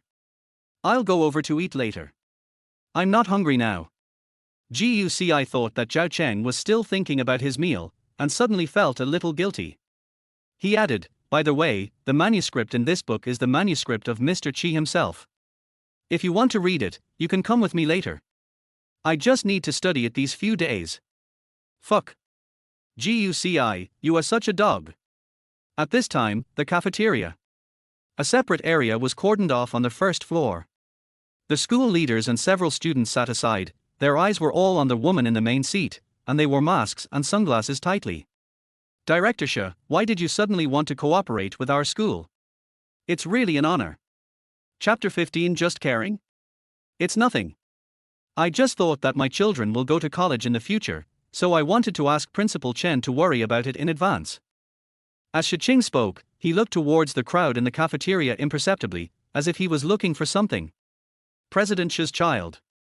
Principal Chen and other school leaders beside him looked at each other in bewilderment. If the gossip is correct, your child is still in swaddling clothes, right? That's why I said it was in advance. Shi Qing smiled, as if he thought the reason was too far-fetched, and changed the subject. There are not many male students in your school. Yes, there are indeed fewer boys than girls in our school, said Principal Chen. Seeing that Shi Qing was eating very slowly, Principal Chen asked nervously, is the food not to your liking? Shi Qing would say, no, it's so delicious that I savored it slowly. Principal Chen had originally heard some rumors about Shi Qing and thought that Shi Qing would be difficult to get along with, but now he finally breathed a sigh of relief. At this time, the female students who were eating at several tables in the distance were all looking towards the door, and when they found a figure in the crowd, they were delighted. It's Senior Guci. He's here so late again today. Maybe he's painting in his dorm again, forgetting to eat and sleep. His white shirt looks so handsome even with paint on it. Faintly hearing the name, Guci, Shi Qing's ears seemed to stretch infinitely, and he wished he could get close to those girls and eavesdrop. Principal Chen noticed that Shi Qing was listening to their voice behind him, so he laughed and said, President Shi, please forgive me for making a fool of myself. The children really like to chat in the cafeteria. How can it be funny? The living atmosphere in your school is very good. As Shi Qing said this, he turned around and saw a child in a white shirt getting his meal. She stared at the white light and said hurriedly, Principal Chen, please find a few more students to take a photo with me. I really want to leave my photo in your school. Okay. No problem. Principal Chen had wanted to take a photo together for a long time, but he had not mentioned it because he was afraid that Shi Qing would be offended. This was exactly what he wanted. But the next moment, Shi Qing stood up and walked out. Don't bother Principal Chen, I'll find it myself. Principal Chen and several school leaders were all confused. They saw Shi Qing walking towards Guci with a clear purpose. Guci, who had just finished his meal, was directly pulled over. He alone is enough. As Shi Qing spoke, he took off his sunglasses and mask, and signaled the assistant beside him to take a photo immediately. Guci held the plate, looking puzzled, why are you? Before he could finish his words, his waist was grabbed and Shi Qing patted him down as if to tease Guci. Why did you slap my butt? Guci's small eyes were filled with confusion, and he was wary of his aunt again. Shi Qing had no choice but to withdraw her hand. Like a female hooligan who had been caught, she had to explain, sister was careless. Guci? Sister? Not only did this weirdo suddenly come to his school and touch his butt, but he also called himself a sister. Well, Guci, President Shi appreciates you, so why don't you take a photo together alone? Principal Chen was also very considerate. After all, he had accepted someone else's things, so Guci didn't say anything and stood over obediently, but kept a distance of 2 fists from Shi Qing. But the next moment, his waist was hugged without warning, and the two were close to each other. It's better to take pictures if you get closer. Don't be shy. Shi Qing chuckled in Guci's ear. As the two of them got close, the assistant pressed the shutter button continuously, and then showed the finished product to Shi Qing. Chairman, the photos are ready, please take a look. Not bad tilde. Shi Qing looked delighted, and showed it to Guci, whispering, we have a group photo. As long as you are happy. Guci's mind was full of the manuscript of Mr. Qi that Shi Qing gave him. Otherwise, it would be difficult for him to be so calm. Principal Chen, I have other work to deal with today, so I'll leave first. The cafeteria is delicious and I'll come here often in the future. Please stay. Shi Qing looked very satisfied with having achieved his goal. Okay, Director Shi. Guci, go and see Director Shi off. Principal Chen reminded Guci. Everyone present could see that Shi Qing was very fond of Guci from their school. Guci had no choice but to deal with it and escort Shi Qing all the way to the school gate. The driver opened the door, Shi Qing stopped beside the car, turned around and looked at Guci. I'm about to get in the car, why don't you say goodbye to me? Goodbye. Guci said without any emotion. Please include your name. Shi Qing insisted. Guci took a deep breath. Goodbye, aunt. Okay Tilder, Shi Qing smiled, his tone was like coaxing a child. I'll take you out to play this weekend. I've arranged for a photographer to take pictures of Wan, and I'll take a few pictures of you as well. I'm busy. I won't go. Please go slowly. Guci left without looking back. He thought to himself that he was not Shi Qing's child, so why did he have to bring him along when taking photos of the child? Besides, he had promised Xia wanting to go to a nearby dessert shop on the weekend. Shi Qing looked a little disappointed. After getting in the car, he posted a photo of himself and Guci in a group chat. Group name, A Peaceful and Happy Family 3 People. Qing, brother and sister-in-law, look, I went to the school to see my nephew today. He is very popular in the school funny.jpg. Gu Yunshan, it's true. This guy only has this face that looks like me sunglasses.jpg. Otherwise, no matter how good-natured a girl is, he would drive her away. Shushi, at Gu Yunshan, you are so shameless to say that. Disdain.jpg. On this side of the screen, Shi Qing was chatting with the two of them, with a smile that came from the bottom of his heart on his face. This chapter is not finished yet, please click on the next page to continue reading the exciting content. Seeing this, the assistant in the front seat couldn't help but sigh, the chairman is in a better mood in China. Of course. There aren't many things to do in the domestic company, and there are very few projects that require my involvement. More importantly, my brother and sister-in-law are here, and I can see them anytime. Now. I have a fun little nephew, so of course I'm happy. When Shi Qing talked about Guci, all he could think of was Guci's silly little face. The assistant pushed up his glasses, looking like Sherlock Holmes, and analyzed, why do I feel that you, chairman, are particularly concerned about Guci? Not only did you go to visit Mr. Qi and give him his manuscript, but now during working hours, you, the chairman, are taking the lead in slacking off and came all the way to Liaoning University to take a photo. He is the son of my eldest brother and his wife. I am his elder. There is nothing wrong with caring for him more and building a good relationship with him. Shi Qing said, and quickly changed the subject, this Liao University, does it have a lot of study tasks during the weekdays? How come the kids don't even have time on weekends? Hearing this, the assistant almost couldn't help laughing out loud, and coughed lightly. Chairman, you have been in the business world for more than 10 years, how come you can't even hear such a lie now? Maybe the other person just doesn't want to go out with you, and just made up an excuse. For a moment, Shi Qing seemed to wake up from a dream, but then he thought again and felt something was wrong. He doesn't look like someone who habitually tells lies. He is just a simple-minded child, and he doesn't have as many thoughts as a businessman. That's true.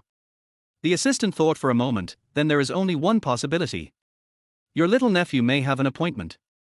Chapter 16, A girl who is older than her husband has everything tilde. You mean, he's dating a girl? Shi Qing looked incredulous. Your nephew is fair-skinned, has good grades, and is very popular.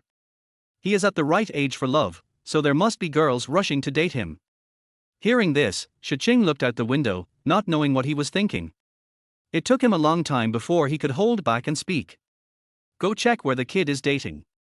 I'm his elder, so I have to keep an eye on him.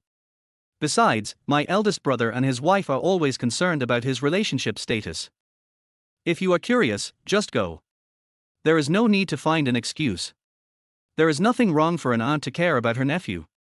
The assistant smiled meaningfully. Chi Rui, you have learned to laugh at me. Be careful or I will deduct your bonus. No, Mr. Shi, I still have to save money to marry my girlfriend. Sometimes I really envy you guys. Shi Qing murmured. She looked at the scenery receding inside the car, and recalled what she looked like when she was Chi Rui's age. At that time, she worked hard for her own life, day and night, until now when she had earned enough money and satisfied all her material needs, she realized that she had never gotten what she wanted from the beginning to the end. You now have hundreds of millions of assets, your business is thriving, and you have a daughter. If you ask me. Chi Rui paused, sighed, and persuaded, I have been with you for so long, and I have always known what you want. In this case, why don't you go back? It has been so many years, and your mother may have thought clearly about what happened back then. You have to fly abroad this year, so see your mother before you leave. We are blood relatives, so there is no barrier between us. Shi Qing's eyes were reflected on the passers-by outside, among whom was a family of 3. Somehow, his originally firm heart was finally shaken by the word family. Please arrange your schedule. I will go to see her next week. After she finished speaking, as if she was afraid that she would change her mind, she opened the Draw Me Guess game on her phone to divert her attention. Liaoqing Art University, male dormitory. What has irritated you, Wei Zhihan? What a waste of paper. Zhao Cheng was shocked as he watched Wei Zhihan draw one black sculpture sketch after another. Wei Zhihan was drawing quickly and said calmly, "It's okay, it's your paper." "What the hell? I just bought some new paper." Zhao Cheng finally reacted and angrily complained to Guci beside him. "Guci, look at this guy, he is so shameless, he has so much paper but he doesn't use it, he uses other people's." Guci glanced at him and said casually, "I think he is immersed in love and confused, so he uses painting to distract himself." Hearing this, Wei Zhihan put down his pen, looking extremely confused. "No. I'm just confused, how can Suman be so annoying to me? I sent so many messages but she didn't even respond to me. It's such a waste of time to date now. It would be better to wait until you want to get married." Guci said. Wei Zhihan looked at Guci, shook his head, and his face was full of disappointment. "Although you are popular with women, what are you going to do with your head in the future? Stop worrying about useless things. With Master Gu's conditions, it doesn't matter what kind of wife he finds," Zhao Cheng said with a smile. Wei Zhihan emphasized, "I'm afraid this kid is a henpecked man who has to listen to his wife in everything." Zhao Cheng touched his chin, thought of something, and slammed the table. "Then just find an older sister, who is generous, tolerant, mature and sensible, a good wife, and a perfect match for our Master Gu. Rich woman." Wei Zhihan looked at Guci, sized her up and down, and suddenly felt that Guci really had this ability. His eyes were filled with "Don't forget me if you become rich. You guys are so free." Guci was helpless when the topic suddenly turned to himself. At this time, he saw his game friend QQ on his mobile phone was online, so he pulled his friend in and formed a team to start a game of drawing, guessing. "We are concerned about you." Wei Zhihan moved the stool directly next to Guci. "Hey, let's interview you and ask you how much older you are than your sister." Being able to have a heart-beating feeling towards a member of the opposite sex should be acceptable to everyone, Guci said casually. Wei Zhihan suddenly recalled a certain rhyme. "A girl who is 3 years older than a boy will have a lot of money. A girl who is 5 years older than a boy will be rich. A girl who is 8 years older than a boy will have everything. A girl who is 9 years older than a boy will have everything. What else is there? These are the only ones I remember." Phut. Zhao Cheng couldn't help laughing. "He's 9 years older than you, and he has everything. 9 years older than you, doesn't that mean he's over 30? But don't let him already have a child. Do you want Master Gu to be his stepfather? Won't he be bullied?" Suddenly, Wei Zhihan put his arm around Guci's shoulders like an old father. "I'm telling you, if you meet a rich woman who has money to take care of a child and is still single, don't hesitate. The child is not yours, but the woman is yours. Don't tell me that many rich women nowadays like young men like you. When you become rich, don't forget your brothers." Wei Zhihan looked like he was crying, which made Guci look disgusted. He said firmly, "Age aside, I, Guci, will never be interested in a woman who is a mother." At this time, in the community, Shi Qing was playing drawing, guess, on the sofa. When she was pulled into the team by a great friend, she knew that she had it in hand. Soon it was her turn to draw, and the title was Turtle. Shi Qing thought for a moment, then switched to a green pen and drew a circle. Just as he began to add the lines on the turtle shell, he heard a "whoa" next to him. Ruan woke up and suddenly started crying. She immediately put down her phone and went to check on Ruan. She found that it was time to change Ruan's diaper, so she took out a new one and changed her diaper in an orderly manner. She was idle in the game, and the countdown for drawing ended. All players guessed it as a football based on their first thought. Guci in the bureau thought for a moment in front of the screen and typed the word turtle. After changing the diaper, Shi Qing came back and found that only Guci answered correctly in this round. You can guess this. She sent a message in the chat box. Guci quickly replied, because I noticed that you used a green brush. Draw according to the topic. As long as the person guessing analyzes the painter's intention and thinks about what the other person is thinking, there is a high probability that he will not be wrong. Qing, you sound so amazing, guess what I'm thinking about now? Ci, it seems like he is wondering how I am so smart. Shi Qing on the other side of the screen couldn't help but laugh. She and the man named C were friends in the game of You Draw, I guess. They would often play a game when they met online. Are all kids nowadays so straightforward? I'm really old and can't keep up with the times tilde. Shi Qing smiled and glanced at Wan, who was dancing in the crib beside him. She sent a good night message to her friend C and went offline. Looking back, she and this painting master named C have known each other for more than 3 years. Both of them are quiet and never speak on the microphone.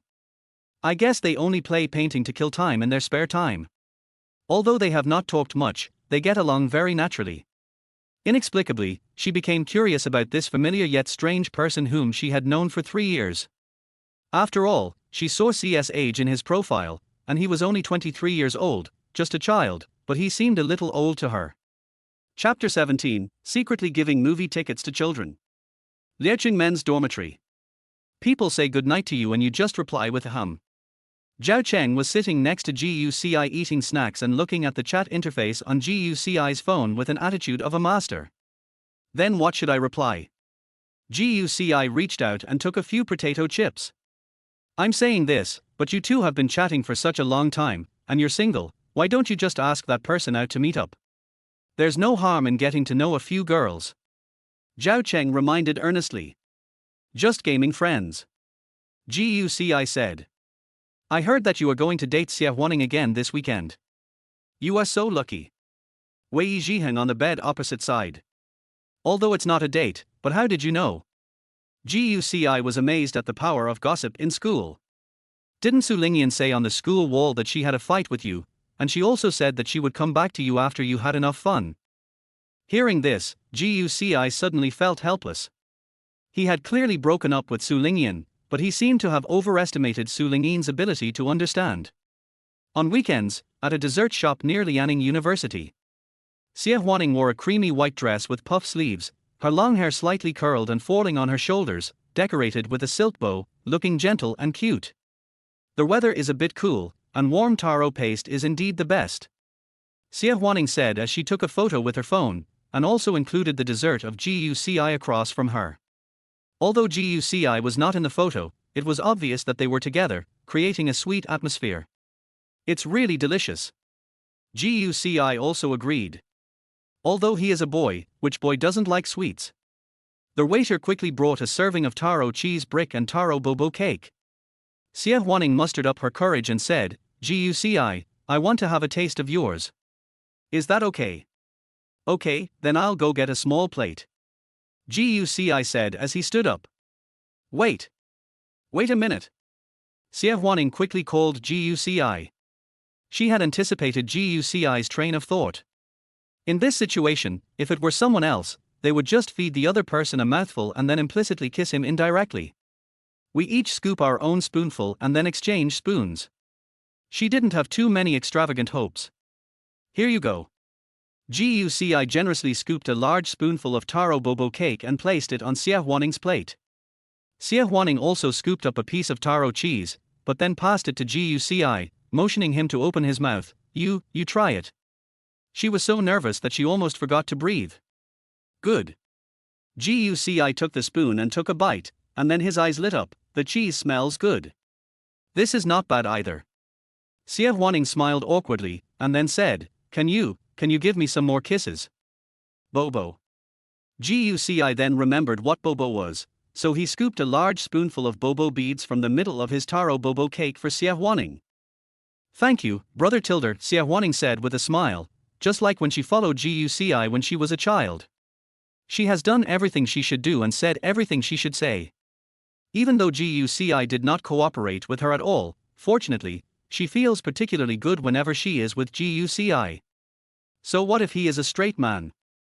At this time, At another table not far away, Shi Qing was wearing sunglasses and observing the direction of Guci and Xie Huaning, biting the lemon slice on the cup absent-mindedly. "Chairman, this lemon is for decoration. Why are you eating it?" Qi Rui said, and took the opportunity of getting reimbursed to order a lot of desserts. Shi Qing came back to his senses and felt something sour in his mouth. He took the lemon slice and put it on the napkin. "You've been looking at it for so long, what have you figured out?" Qi Rui asked. "A nice girl, I like Guci very much at first sight. And I seem to have an impression of her. My elder brother and sister-in-law seemed to have said that Guci had a playmate whom she had known since childhood. It should be this girl. She's very good." Shi Qing took a sip of the lemonade in the glass. After a while, Guci and Xie Huaning had almost finished eating. Seeing Guci pay the bill first, Xie Huaning was delighted, but still a little embarrassed. "I ordered a lot, it's too embarrassing to ask you to treat me, and it was obviously me who invited you here today. My parents always say that you often go to the clinic to help, so it's my duty to ask you to do so," Guci said. "Uncle and aunt have been very kind to me since I was a child. Besides, I am also very interested in Chinese medicine." Xie Huaning couldn't hide the smile on her face and didn't dare to look into Guci's eyes again. Qi Rui, who was not far away, was a little surprised. "Sure, Chairman, your nephew is not that straight. At least he knows to pay the bill when dating a girl. I almost thought he was going to split the bill with her." Shi Qing was not surprised. Even if the children raised by their elder brother and sister-in-law don't have high emotional intelligence, they will definitely be good at handling things. At this time, Guci asked for a takeaway box and packed up all the unfinished cakes. "Do you want to take some back to the dormitory for your roommate?" Guci asked Xie Huaning. Xie Huaning shook her head to indicate that it was not necessary. "Pack these untouched puffs together. My roommates will come to eat them whenever they are free. You should bring them to the boys in your dormitory." "Well, I'll put it on then. By the way, there is a new suspense movie coming out soon, called The Doubt. The supporting role of a portrait artist in the movie is very popular, and many people go to see it just for her. Should we go to see it together?" "It's next Wednesday," Xie Huaning suggested. "Next Wednesday." Guci thought about it. He preferred everything related to painting, so he agreed. "Then let's contact each other then." "Okay." Xie Huaning knew there was great hope, and she and Guci were smiling all the way as they left the dessert shop. Seeing the two leave, Shi Qing asked Qi Rui in confusion, "What new movie is this? How come I don't know about it? It's so similar to the setting of our latest movie."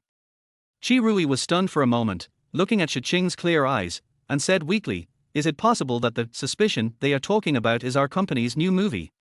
"Really?" Shi Qing's eyes became clearer. "The final name of our new movie is Suspicion." Qi Rui held his forehead and said helplessly, "You are really stupid for 3 years after pregnancy. You only participated in part of the filming of this movie.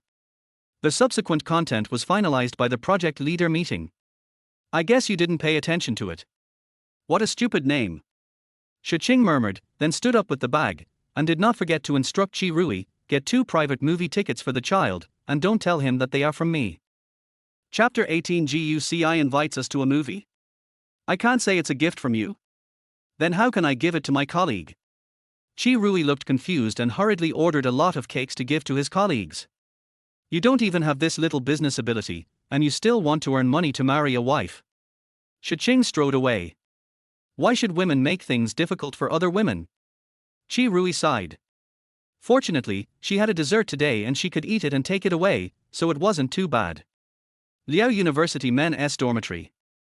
I rely on so much. Godfather. Godfather. Zhao Cheng took the big bag of desserts from Guci's hand, his eyes shining. "Good son, chew slowly."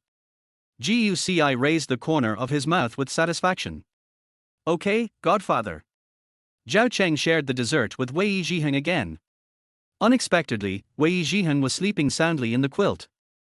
Zhao Cheng slapped Wei Zhiheng on the butt and shouted, "Still sleeping? Get up and eat delicious food." Wei Zhiheng then yawned and sat up, picking up a piece of taro paste cake. "Is it from the new dessert shop that opened near the school?" "I've never been there, it looks good." It's been open for several days, how come you, a rich man, haven't gone to eat there? Zhao Cheng was a little surprised, because Wei Zhihen was down to earth and had money. Whenever there was a new store near the school, Wei Zhihen would definitely go there to check it out first. Wei Zhihen looked miserable, don't mention it. I'm a poor loser now. My dad knows that I offended Miss Su, and he no longer gives me pocket money. You have come to this day. Zhao Cheng sneered mercilessly. Godfather, two godfathers, please treat me to a meal in the cafeteria tomorrow. Wei Zhihen hugged his thighs directly. Get out of here. Why do I really not believe that you won't leave yourself a way out? Zhao Cheng pushed Wei Zhihen away. Seeing that Li Feng was not in the dormitory, Guci left a box of puffs on Li Feng's desk, and then spoke as if he saw through everything. I think you want to save the money to ask Miss Su out. Zhao Cheng finally reacted and pointed at Wei Zhihen, angrily saying, You kid. Starved to death. Wei Zhihen laughed and changed the subject urgently. Guci, how was your date with Xie Huaning today? You don't know how many boys in our school have broken up after Xie Huaning asked you out. They are almost jealous of you. We're just having dessert together, stop gossiping. Guci said. Wei Zhihen was so disappointed. You are really stupid. Anyone with a discerning eye can see that the way Xie Huaning looks at you is different from the way she looks at others. It's obvious that she has a crush on you. The childhood sweethearts have started the game. If you don't hurry up and get her, you'll be in trouble. Guci sighed. I have known her since we were very young, and we are indeed childhood sweethearts who grew up together, but childhood sweethearts don't necessarily have to be together. I am sure that I have no feelings for her between a man and a woman, and I will never have any in the future. I just want to treat her as a sister. Xie Huaning is beautiful, hardworking, and well-rounded. You don't like her? Zhao Cheng was amazed, but he suddenly thought of something and looked at Guci with a strange look. Brother, your ideal type is not really a big sister type, right? Wei Zhihen also realized something and looked at Guci with a smirk on his face. Okay, Guci, I recognize your taste. Guci was too lazy to explain and looked at a pile of books on child psychology. One of his little dreams a long time ago was to teach many children to draw. Now he has a certificate in hand. After graduation, he will apply for a job as an art teacher near his parents' clinic. In his free time, he can help his parents with the clinic. After all, his parents have always respected his choice and his love of painting. He also needs to value his parents' hard work for most of their lives and help them as much as he can so that they don't have to work so hard. Ziz, the phone vibrates. Guci picked up the phone and found it was an unfamiliar number, but it was from the same city. He answered the phone and a very official male voice came from the other end. Hello, is this Mr. Gu? The Mandarin is quite standard, with ups and downs, just like the official customer service. Who? Guci asked. I am the person in charge of Mingyu Cinema. At the request of my superiors, I am offering free tickets to promote the new movie, Suspicion. Congratulations on being selected as the lucky audience. You are eligible to watch the movie for free in the Mingyu's VIP cinema. If you have someone with you, you can also go together to watch the movie and write a 100-word review afterward. Chi Rui on the other end of the phone deliberately finished speaking in one breath. Please say it again at 0.8x speed, I didn't hear it clearly. Guci said. He does this almost every time when he has something to ask customer service or is handling some business and can't hear clearly what the customer service staff are saying. Chi Rui on the other end of the phone had to slow down and repeat what he had just said. Does free movie watching mean that you can go directly to the theater to watch without buying a ticket? Guci asked. Yes, sir. I don't believe it. Chi Rui's brain was working rapidly. Then we will give you the money from the movie ticket in cash, sir. Do you think this is possible? The main point is to keep the luck. Can I take anyone I want? The topic finally came to the point, and Chi Rui quickly suggested, of course. You can bring your friends of the opposite sex. Then I want the money for 250 tickets. Guci said. He was talking nonsense. He had never encountered such a good thing in his life. He didn't hold out any hope at all. He just teased the customer service. Chi Rui's brain froze for a moment, and then he spoke uncertainly. How much did you say you wanted? Could you please say it again at 0.8x speed? I said I wanted money for 250 tickets. After GUCI finished retelling, he felt that he had gone too far and said, I'll refund more and make up less. If it doesn't work, I won't go. Okay? Of course. Chi Rui kept smiling, we will deposit 20,000 yuan into your account later. You don't need to withdraw the rest. Let your friends write a 100-word review after watching the movie. Just consider it as cooperating with my work. Is that okay with you? Sure. GUCI hung up the phone, not thinking that the other party would transfer money at all. But unexpectedly, the other party seemed to be prepared. The next moment, he received a text message saying that 20,000 yuan had been deposited into his account. He was stunned for a moment, then stood up and looked at Zhao Cheng and Wei Zhiheng in the dormitory, with a proud face. Are there any good sons who want to watch Suspicion for free? Next week's new movie. Wei Zhiheng, who kept up with current affairs, had already heard about the new movie. But I want to invite Suman to watch it with me next week. I can invite her too, but the places are limited and we won't have it again if we miss this opportunity. GUCI said. Zhao Cheng came over and asked with a smile, why did you suddenly want to treat us to a movie? Tell me, how many seats are available? GUCI thought for a moment and said, we need to save a place for Li Feng. There are 4 of us in the dormitory, including Miss Su and Xie Huaning. The rest will make up 244. Chapter 19, Watch a Movie Together. Zhao Cheng and Wei Zhiheng looked at each other, then touched GUCI's forehead. Are you confused because of hunger? Zhao Cheng looked at GUCI with a frown. Wei Zhiheng also looked unconvinced. More than 200 people, are you watching a movie or holding a big meeting? GUCI took out his cell phone and showed them the text message of 20,000 yuan that had just been deposited into his account. His eyes were clear. She said on the phone that I could bring as many people as I wanted to see it, and they just had to write a review of more than 100 words after watching it. I casually said 250 yuan, and the money was deposited when I hung up the phone. Wei Zhiheng and Zhao Cheng were completely stunned. How could such a thing as something as heaven falling happen to you? Zhao Cheng almost broke his voice. Wei Zhiheng thought about it and found it a little strange. Free tickets are rare now. This is the first time I've heard of so many free tickets at once. Which cinema is so generous? GUCI thought about what the customer service said. It's a cinema I haven't heard of. It seems to be called Mingyu Cinema. Hearing this, Wei Zhiheng was stunned. Mingyu Cinema, I remember that it's a private cinema, right? It's usually used for the premiere of movies owned by the parent company, and is used to invite producers and some internal employees. How come they offer free tickets there? Is the person in charge drunk? Whose company? Zhao Cheng asked curiously. I'm a little unsure about this, but aren't there only a few giants in the film and television industry now? I guess it won't happen. Wei Zhiheng didn't bother to think about it. Who cares? Whether we can watch it or not, we've got the money anyway, so we won't lose anything. If we really can't watch it after we go, we can just go to the restaurant.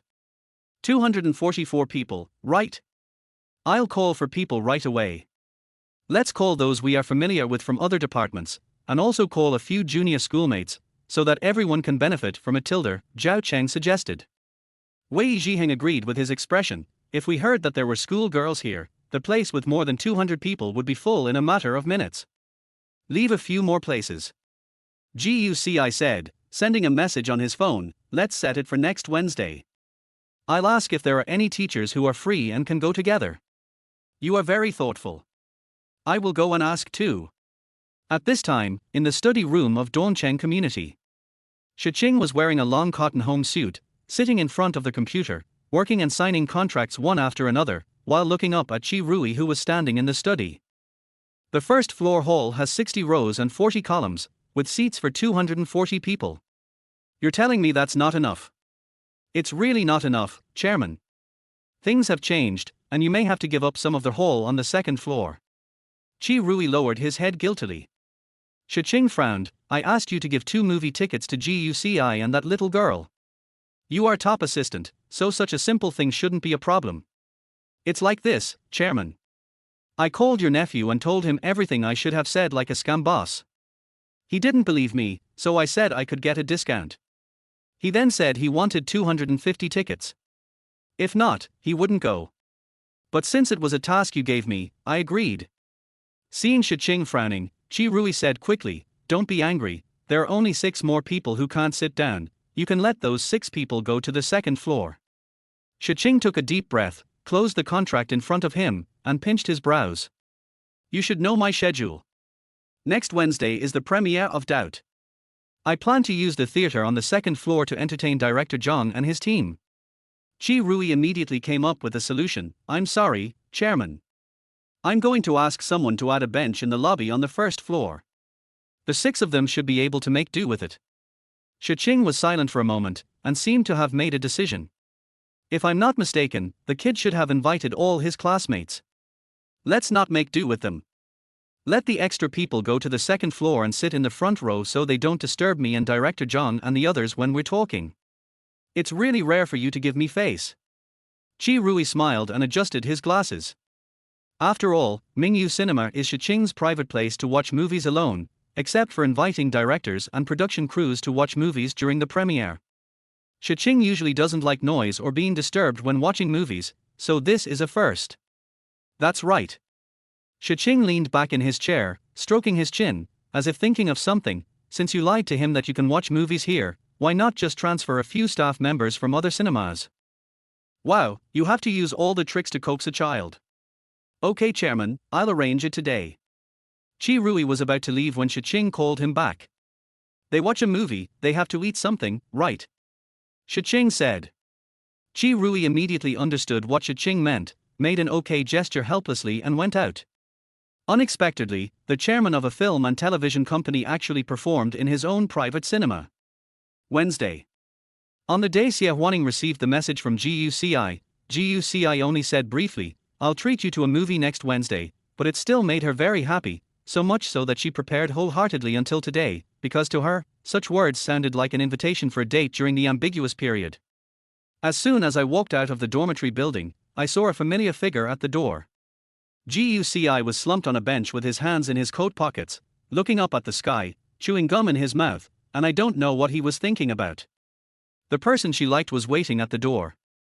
Xie Huaning wanted to tease GUCI, so she quietly walked behind GUCI, covered GUCI's eyes, and deliberately remained silent. She thought GUCI would ask who it was, but GUCI said nothing and just quietly let Xie Huaning cover her eyes. This chapter is not over yet, please click on the next page to continue reading. Why don't you guess who I am? Xie Huaning once again felt that GUCI was a little too straightforward. Then don't use jasmine-scented hand cream next time. I'll know it's you as soon as I smell it. GUCI said. Xie Huaning blushed, there are so many jasmine-scented hand creams. The one you usually use has a bit of a fruity scent, obviously. It's cold now, and your skin is prone to dryness. Do you want me to apply some on you as well? Xie Huaning asked tentatively in a low voice. No, I've applied it, but it's tasteless. GUCI refused directly and walked towards the school gate without noticing Xie Huaning, who had already taken out the hand cream. Xie Huaning sighed and followed. Soon, the two of them drove to Mingyu Cinema. There's actually a movie studio here. Xie Huaning looked around, and at this moment, she noticed a person standing in the reception room not far away, and he looked familiar. GUCI. Why are you here just now? Wei Zhihan walked towards the two of them, accompanied by Zhao Cheng, Li Feng and Su Man. Why didn't you go in and take a look? GUCI asked. The staff here said the first floor is full, so we have to go to the second floor. All right. GUCI was walking in front and didn't notice that Xie Huaning's smiling face seemed to be covered with a layer of gloom. GUCI, do you really not know whose territory this is? Behind him, Su Man patted GUCI's shoulder gently. GUCI shook his head, isn't this a movie studio? Wei Zhiheng then leaned close to GUCI's ear and whispered, this is the private cinema of the chairman of Shisha Films. GUCI's steps were stunned. He just walked to the door of the theater on the second floor and met the eyes of Shi Qing, who was sitting in the back row. Chapter 20. Can you drive? But he saw that there were a few serious-looking people beside Shi Qing. There was a small glass table in front of the sofa with a few glasses of wine on it. He sat quietly in the front row without looking back. Except for Xie Huaning, The other 4 people were very considerate and arranged for Guci and Xie Huaning to sit very close to each other. However, Xie Huaning still did not look happy. Before the movie started, Xie Huaning finally couldn't help but speak. You said you invited me to watch a movie, but you actually invited many classmates. Am I just one of them? As soon as she said this, Xie Huaning regretted it. What was the point of asking this? Didn't it just show that she was jealous and petty? What would Guci think of her? Guci looked at Xie Huaning and was silent for a moment. He said, actually, there is also a teacher. Xie Huaning felt aggrieved and sat there in silence for a while. She had no appetite for the sumptuous desserts, drinks, and popcorn on the table. Not long after the movie started, she finally couldn't bear it anymore and stood up. I suddenly remembered that I have something else tonight, so I may not be able to stay here to finish the movie. Sorry. I'll leave first. Almost like running away, even though Xie Huaning knew that she had done nothing wrong, she just looked forward to this time alone in the cinema for 3 days. She just knew the original story of the movie in advance so that she could talk more with Guci. She just matched countless pieces of clothes. It still failed to melt the ice in Guci's heart. Guci, why don't you chase him out and see what happens? Wei Zhihen couldn't bear to watch it anymore. Guci shook his head and ate the snacks in front of him. She said she had something to do. Wei Zhihen was so shocked that he was speechless. He finally understood why girls felt helpless towards straight guys. Shi Qing, who was sitting in the back row, saw Xie Huaning running away and felt a little strange as to why she left after just a few moments of watching. Mr. Shi, are these the audience you invited to comment? The man next to him asked, raising a glass of wine to Shi Qing. Shi Qing picked up his wine glass and clinked it with his own. Taking advantage of the dimness of the theater, he pretended to take a sip and said, yes, I will ask them to write down their most honest evaluations and impressions. This is absolutely necessary for the long-term development of the situation. After this film, does Director Shi have any new plans? I heard that Director Shi is going abroad to discuss cooperation and prepare new projects. Has it been confirmed? Shi Qing smiled, neither confirming nor denying, maybe. Plans can never keep up with changes. The filming of Suspicion exceeded my expectations. I had a great time working with Director Zhang. I hope to work with Director Zhang again in the future. That's great. It's our honor to be able to cooperate with the times. After the movie ended, perhaps because everyone had drunk a lot, they left without watching the ending Easter egg. Shi Qing also stood up to see Director Zhang and others off. Guci walked out of the cinema with Wei Zhihen and others only after watching the Easter eggs. It was getting late, so they hurriedly said goodbye to the alumni and teachers in the hall on the first floor. Seeing Shi Qing busy sending the director off, Suman didn't say anything and asked Guci and the others, how are you leaving? Do you want to take my car? Yes. Wei Zhihen was the first to step forward. Immediately, Zhao Cheng and Li Feng also got on the car. Hey, Guci, you don't need it. Wei Zhihen looked at Shi Qing, who was not far away, and gave Guci a thumbs up. It has to be you, you are awesome. Then Guci, just follow your aunt obediently. We'll leave first, Tilder. Suman's driver drove away. In fact, Suman's sports car could just accommodate 4 people. If there was one more person, it might be a bit crowded. Guci looked at Shi Qing, who was not far away, and walked towards him after seeing Director Zhang and others off. But he didn't plan to let Shi Qing take him there, because he never liked to trouble others. Aunt, I want to go back too. Guci waved obediently and took out his phone to hail a taxi. Etc.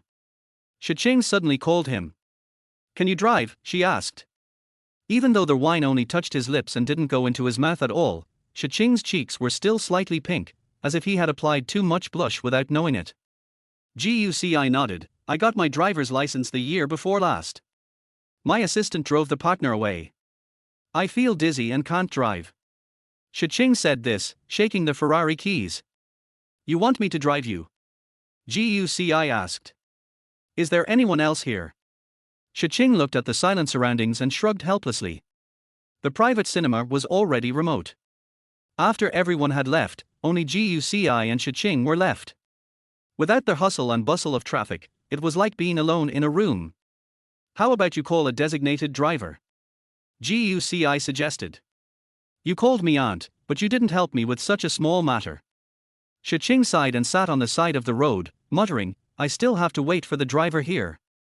It's not that I don't want to take you there, but I haven't driven a car since I passed my driving test, let alone a sports car. It would be very dangerous. Guci explained. There's an empty path behind the cinema. After Shi Qing finished speaking, he pushed Guci to the driver's seat and said, I'll teach you, just drive with confidence. Okay, I'll go back after I take you there. Guci had no choice but to agree and fastened his seat belt. Shi Qing, who was in the passenger seat, pressed the steering wheel twice, turned the paddle on the side, turned on the normal mode, and then turned on the navigation. He said, That's it, let's go. This chapter is not over yet, please click on the next page to continue reading. Guci stepped on the accelerator and the car started slowly, smoothly and quietly, with almost no bumps. How do you feel? Shi Qing glanced at Guci. Very stable. When you graduate, I'll give you one as a graduation present. You can choose the style yourself. I don't want it. Guci refused without hesitation and without any hesitation. Why, you don't like it? My parents said they can't accept your gift. Guci remembered the teachings of his family. His parents said that Shi Qing was very wealthy and might give him expensive gifts, but he should not accept them. Shi Qing sighed and said depressedly, Brother and sister-in-law are really annoying. Why are they teaching you like a child not to accept things from strangers? You are an adult after all. You don't need to be so obedient. Guci was silent and drove quietly. Shi Qing looked at Guci and had no idea who Guci inherited this from. He looked young and handsome, but the temperament he exuded was as boring as that of an older person. By the way, how did you make that little girl angry and run away today? Shi Qing asked. Huh. Guci was puzzled. I wasn't mad at her. She said she had something to do and that's why she left first. Shi Qing thought of Xia Huaning's expression when she left. It didn't look like she left because of something, and such words sounded too much like a lie. Besides your previous girlfriend, didn't you have any girl you liked in college? No. I feel that dating is boring. Guci said the truth. It may also be because he really didn't have a favorite girl, and he never had much imagination about the so-called sweet love. Aren't you afraid that your parents will urge you in a few years? Hearing this, Guci was silent for a moment. Then I'll go on a blind date. Blind date? Shi Qing was a little surprised. You are so picky. It would be better to choose someone of the opposite sex you are familiar with than to go on a blind date. No, I'm not picky. If my parents really push me. Guci's face was serious and earnest. As long as the blind date has good morals and is willing to get married, I can help them have a daughter-in-law as quickly as possible, and even let them have children. Chapter 21 I have a child. Instantly, Shi Qing looked at Guci with a look of disbelief on his face, and asked, You mean, as long as the blind date likes you, no matter who it is, you are willing to get married quickly and even have children? Guci nodded. I think it is a sacred thing for two people to form a family and give birth to a new life. If a girl has my child, I will definitely devote my whole life to her. Like children. As the moonlight grew brighter, Shi Qing's smile took on a hint of charm. I have one. It's not yours, but you can check it out often. I will. After all, she is my sister. But it seems too early to talk about this now. He changed the subject. Aunt, the destination is ahead. Do you want to sleep here tonight? Looking at the magnificent building in front of him, Guci was a little confused. Because this was not Shi Qing's company, nor was it a place to live, he looked up and saw only 4 words, Junshin Group. Do I look like a woman who can sleep anywhere and never know where to go home? Shi Qing rolled his eyes at Guci, then took a gift box from the back seat, opened the door and got out of the car. I need to meet someone and will be out soon, wait for me here. Before leaving, Shi Qing walked slowly to the driver's seat, took out a few candies and put them in Guci's hand, then walked into the building. Guci looked at Shi Qing's back, then looked at the candy in his hand, and frowned. What? Sending the kids away.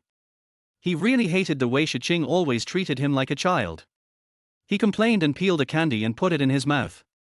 It's quite delicious. At this time, in the chairman's office on the top floor of Junshin Group. The old woman sat on a leather seat, wearing thin framed glasses, flipping through a folder in her hand.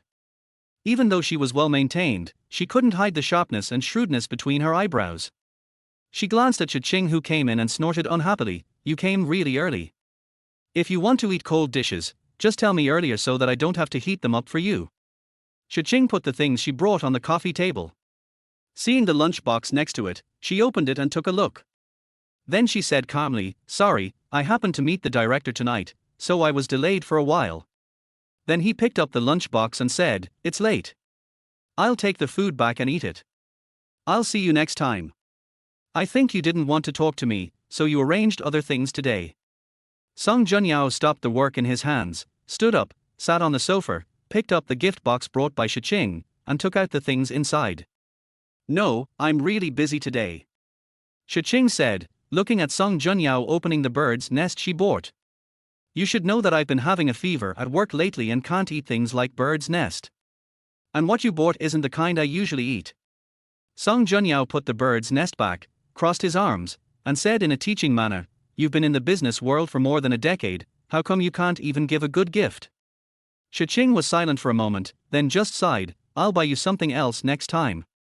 She walked over to take the bird's nest away, but was stopped by Song Junyao.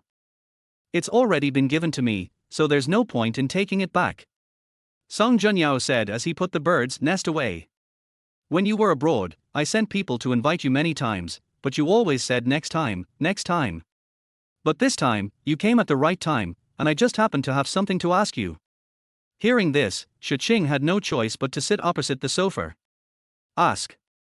Those rumors about you, whether true or false, I won't believe any of them unless you admit it yourself, including the rumor that you have a child." Song Junyao also sat back on the sofa and looked at Shi Qing with sharp eyes. "Today, I will only ask you about your child. Is it true or not? Tell me yourself. Since you chose to ask this question, you must have read those well-informed news on the internet." Shi Qing lowered his eyes and said calmly, "Yes, I do have a child." "What?" Song Juanya's face changed slightly, and her tone was a little agitated, but she still tried her best to control her emotions and asked calmly, "When did it happen? You got married?" "No.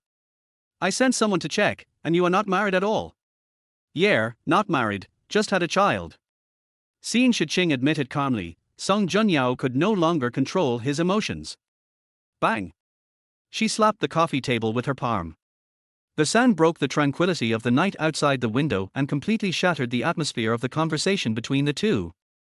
"What did Shui Chen teach you all these years? You even learned how to get pregnant before marriage? You are really embarrassing me." Song Junyao stood up, paced around the office, pointed at Shi Qing, and asked, "Tell me, whose child is this?" "I don't know. But my father taught me very well. If he were here, he would definitely understand everything I did and why." Shi Qing's face remained calm. He didn't even look at Shu Junyao. He got up with his things and walked towards the door. "He understands you. Does he understand that you don't cherish the fact that you fooled around with other men and had a child? How could I, Song Junyao, give birth to a daughter like you?" Song Junyao was angry and hysterical, and the hurtful words had already been said and could not be taken back. With a bang, Shi Qing dropped the lunch box on the ground. "At least he knows I'm allergic to tomatoes." Shi Qing's voice trembled, and he asked with red eyes, "What qualifications do you have to educate me? You gave birth to me but didn't raise me. When our family was in the most difficult time, you decisively abandoned me and my dad. You would rather be a stepmother than marry a rich man. My dad raised me all by himself. He did everything for me, from washing dishes and cleaning, to working on construction sites, assembly lines, express delivery, maintenance, taxi drivers. He paid off all the family debts and paid for my tuition penny by penny since I was a child. And you?" Shi Qing laughed, feeling extremely ridiculous, but his eyes had already turned red. "When you abandoned me and my father for your ideal life of wealth and luxury, I was also wondering why I had a mother like you." Bang! A crisp sound rang out in the office, bringing the conversation to an abrupt halt. At this moment, Guci, who was looking for Shi Qing at the door, happened to see this scene. Shi Qing was slapped hard in the face, and the tears that had been suppressed for a long time finally flowed down his cheeks. Chapter 22, First Experience with a Baby. Guci stood there in a daze, completely unaware of what was happening. Aunt, you. Bang. Before Guci could finish his words, he saw Shi Qing raise his hand and return the slap. His shock level was doubled. After all, he thought that the people in front of Shi Qing were all elders, and he never thought that Shi Qing would fight back. You. Song Junyao also looked at Shi Qing in disbelief. Well, you dare to hit your mother now? Is this what your Wei Chen taught you? I only know that my father told me before he died that after he left, I would live alone and I would fight back no matter who bullied me. He didn't want me to be wronged. If he saw that I had my own children and a new home, he would only be happy for me. Shi Qing looked at Song Junyao without any fear, and said sternly, except for giving birth to me, you have never participated in my life again. You have no right to hit me. Song Junyao pointed at Shi Qing, almost suffocating with anger, and angrily said, what kind of home is this? Do you really think that having a child means you have a home? You will not be happy if you continue to be alone. Sooner or later, you will beg me to take you in. Wasn't our family of 3 still unhappy? Shi Qing smiled self-deprecatingly, took out sunglasses and a mask from his bag and put them on, then opened the door and took Guci's hand. I shouldn't have come here today. I won't come again. Just wait and see. I will get married and give my children a truly happy home. After saying that, she took Guci's hand and left the office, walking through the busy crowd in the group and leaving the company under the sight of countless people. Only after getting in the car did Shi Qing take off his sunglasses and mask. His eyes were red and the tear marks on his face were not yet dry. Why did you go up there again? She asked. I went up because you didn't come down for so long. And I took your car keys and said I was your driver. As Guci was speaking, he saw Shi Qing's profile reflected on the passenger window as he looked out at the neon lights.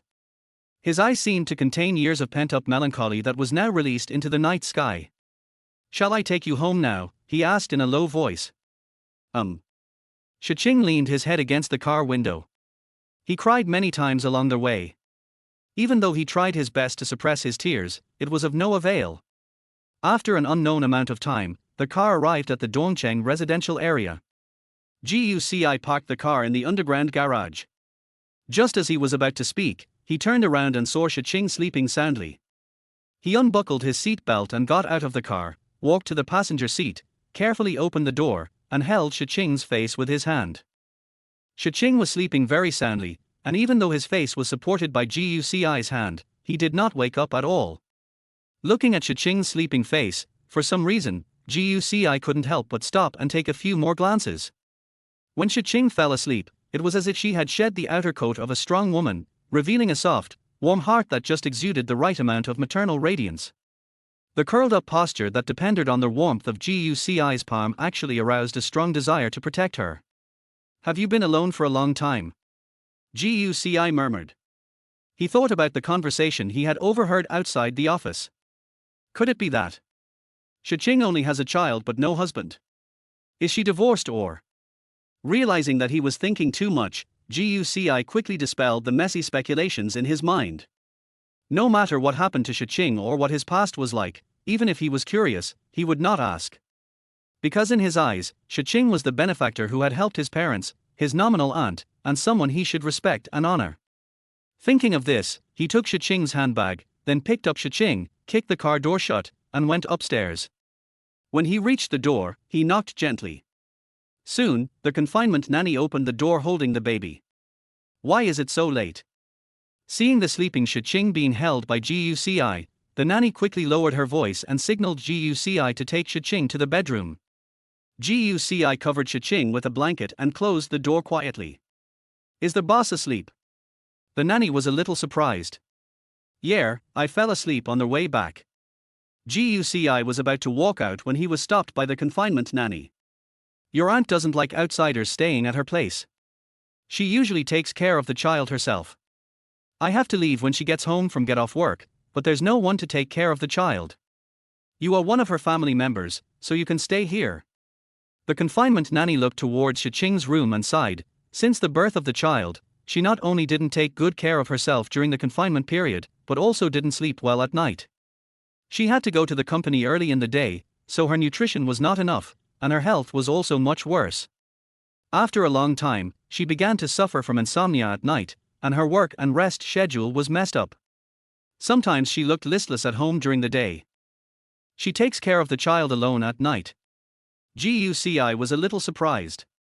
Yes, I wanted to stay here several times, but the boss wouldn't let me.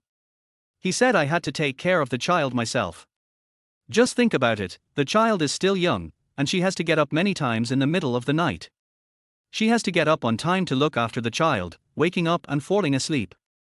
It would be better if there was a man to help. What do you think?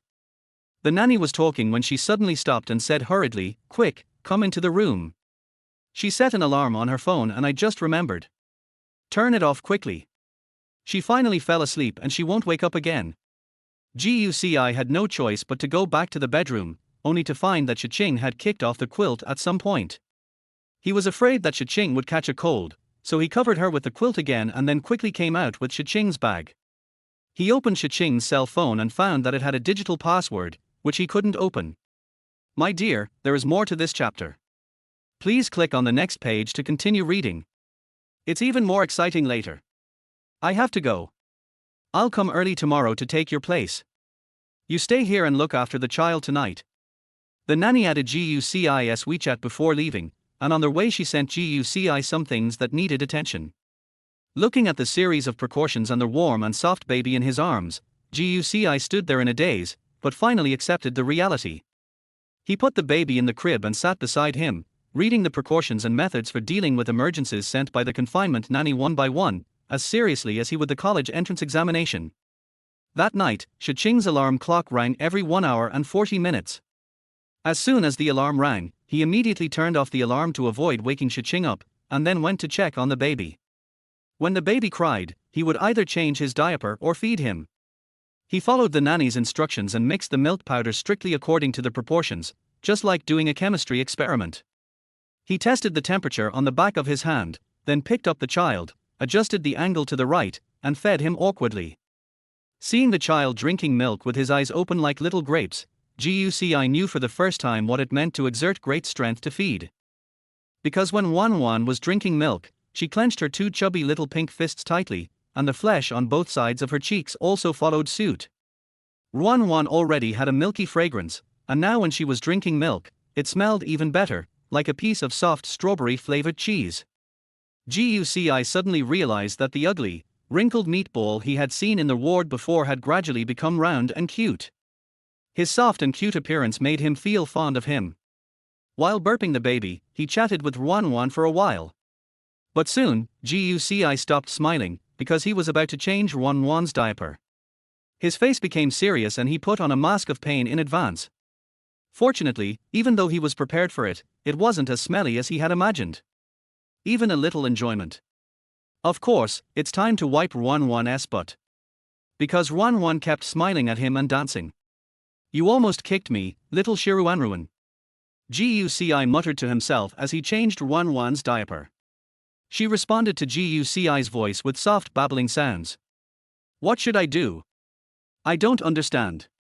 Let's talk again when you grow up. Guci said. Ron, Bo. Guci looked at Wan and said, Do you want to be a child prodigy?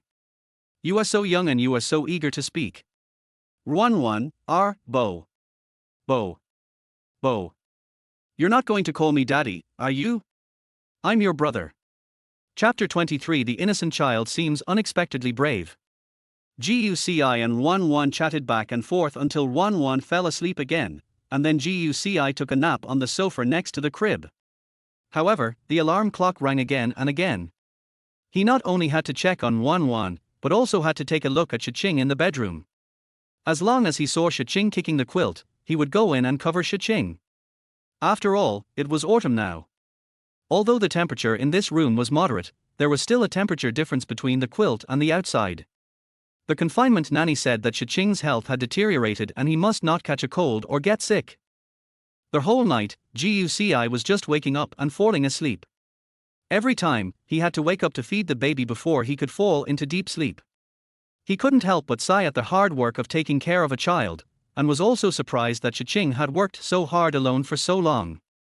Until dawn, almost 6 in the morning, Guci woke up for the 8th time. After turning off the alarm clock, seeing that Wan was still not awake, Guci walked to the kitchen quietly. He skillfully cooked a pot of nutritious medicinal porridge using the existing ingredients and Chinese medicinal materials, and then fed Ruan again. Fortunately, the confinement nanny arrived not long after. The porridge is in the pot. After saying this, Guci left in a hurry. When they arrived at the school, the class had already started. Guci walked in from the back door with the bread he bought on the way. When the teacher saw that it was Guci, he pushed his glasses and pretended not to see him. Wei Zhiheng in the back row whistled and called out to Guci like a monkey. Guci sat over, took out some bread and water and ate. After he made breakfast for Shi Qing, he was hungry too, but he still came to school first. You sent a message in the group last night saying you would be back late. Why did you come back this morning? Where were you? Wei Zhiheng approached Guci like a dog, sniffing the scent on Guci's body. What kind of milk is so fragrant? Don't bring me a box. It was too late yesterday, so I went home to rest. Guci smiled helplessly. Was he going to say that he smelled the baby because he had been holding the baby all night? Noon, Dongcheng Community. Shi Qing opened his eyes groggily. The dark curtains made it almost impossible to detect the time from the light outside, and there was no clock in the bedroom. Suddenly, she panicked and ran out without even wearing shoes. She could feel her originally heavy head become much lighter. She must have slept longer than usual. The confinement nanny, who was holding her child in the sun, turned around when she heard the sound of Tenteng's feet hitting the floor. You're awake. What time is it? When Shi Qing saw the soft baby in the nanny's arms, blinking her big eyes, he felt relieved. It's past 10 o'clock. I was hoping you could get some more sleep, but why did you suddenly? The nanny then noticed that Shi Qing was not wearing shoes. She quickly put Ruan in the crib, then brought slippers to Shi Qing and sighed, you have to wear shoes. It's not good to let the cold air enter your body. As she spoke, she handed the furry confinement socks to Shi Qing. Shi Qing took a deep breath to calm her nervous mood, walked to the sofa to put on her socks, and when she saw Ruan, she seemed to come alive in an instant. Until this moment, when she felt her heart still beating violently and panically, she realized that even though she always said that it was okay to be alone and felt that she could take good care of Ruan as long as she put her heart into it, she was still afraid of the unexpected and afraid of making mistakes. She was too afraid that she would not fulfill her duties as a mother for the first time. She was too afraid that she would not be able to take good care of this hard-earned baby. If that happened, she would probably never be able to forgive herself for the rest of her life. Her everything, their home and bright future she had always hoped for, was nothing more than this babbling baby in front of her. Did you stay here last night? Why didn't you call me? Shi Qing put on his socks, covered her with the blanket on the sofa, and then held her in his arms. Didn't I tell you that I would take care of her myself at night? You? Look at your memory. Have you forgotten? Who was the one who was carried back by your nephew while he was asleep last night? The confinement nanny reminded. It seems, it's me. Shi Qing then recalled that she had fallen asleep in the car and couldn't help but slap her forehead. She really was going to be stupid for 3 years because of pregnancy. But she didn't expect that her innocent nephew would actually bring her back. He could have just woken her up. Eat something first. You must be hungry after sleeping for so long. You will know after you finish eating by checking the surveillance camera at home. The nanny brought out the medicinal food pot from the kitchen and filled a bowl for Shi Qing. I just heated it up for you. Eat it while it's hot. Shi Qing probably guessed that the confinement nanny might have spent the night on the sofa.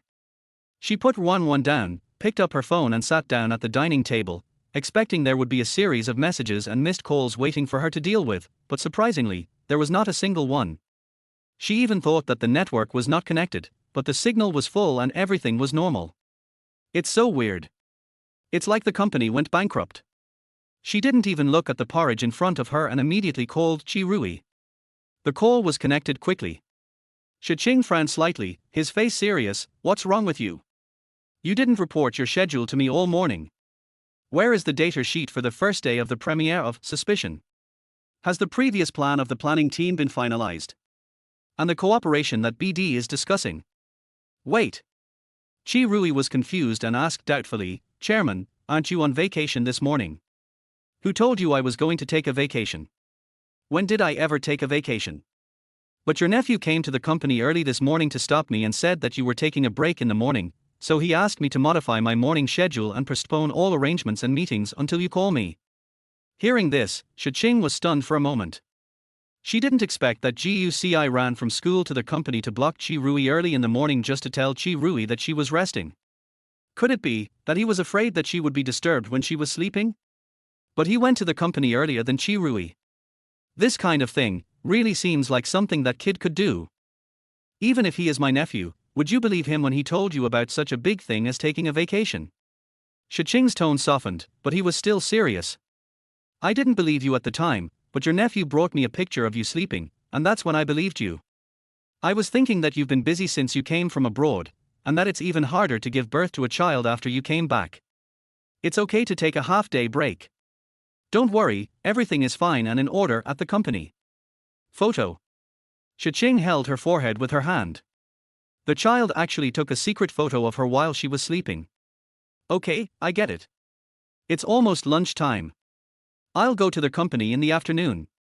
After hanging up the phone and putting it down, Shi Qing felt more relaxed than ever before. Although a certain child had taken it upon himself to let her take a vacation, she felt extremely at ease the way she felt after having a comfortable sleep and waking up without having to think about anything and enjoying the present moment. Although she fell asleep with tears in her eyes last night, after waking up peacefully and feeling the sunshine at noon, she felt that all the negative emotions had evaporated and her body and mind were refreshed. Or maybe, what she longed for was the long-lost feeling of being cared for. Chapter 20 for this kid is really filial. Shi Qing's thoughts were quickly brought back by the smell of the porridge in the bowl. She turned the porridge over and found that there were many medicinal ingredients, with a balanced combination and rich nutrition.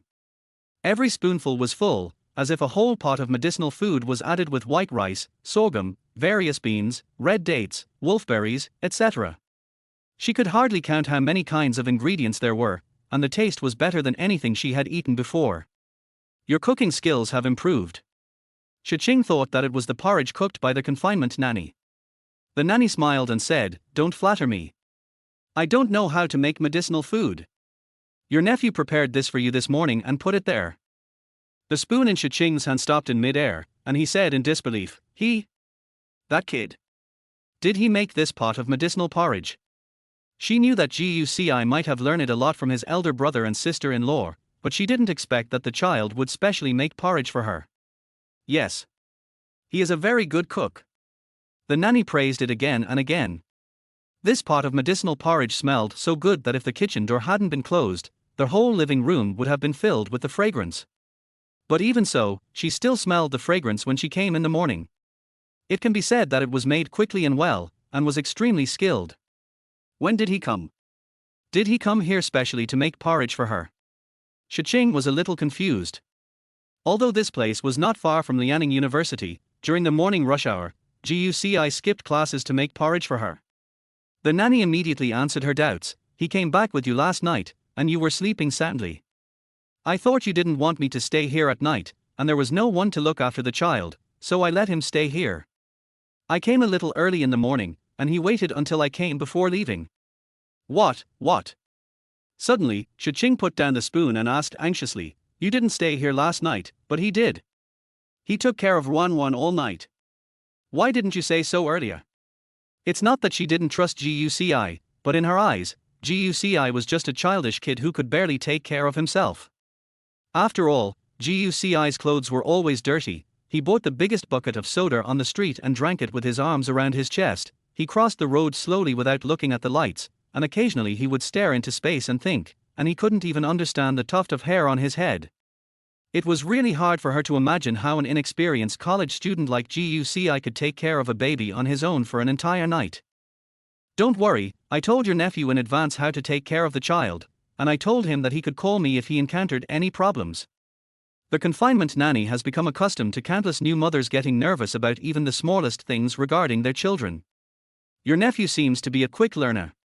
He took very good care of the child, feeding him the right amount of milk. The child never spit up milk, and he changed diapers regularly. Not only that, when he left, he also picked up the child's changed diapers, the garbage in the house, and the garbage in the kitchen. When I came in the morning, the kitchen and the living room were very tidy. The nanny said, "Your nephew is really rare. This is the first time I have seen such a calm young man. Hearing this, Shi Qing was silent and turned on the surveillance video of last night. He saw that GUCI in the surveillance video was doing his job conscientiously from 11 p.m. to 6 p.m. Even when he was extremely sleepy, he would just prop up his head on the sofa and take a nap. Only occasionally, when he chatted enthusiastically with Wan, could he see some immature behavior.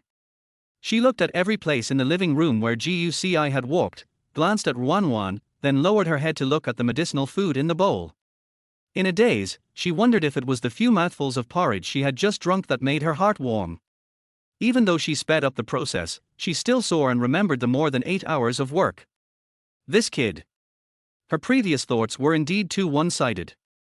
Today, she was lucky enough to see another side of GUCI. Only. In addition to looking after the children, GUCI actually went into her bedroom again and again. Shi Qing curiously checked the bedroom surveillance and discovered that GUCI would always look at her at the door, and when he saw her kicking off the quilt, he would carefully cover her up. For some reason, an ambiguous smile appeared on Shi Qing's face, but when she realized that she was laughing foolishly, she quickly stopped smiling.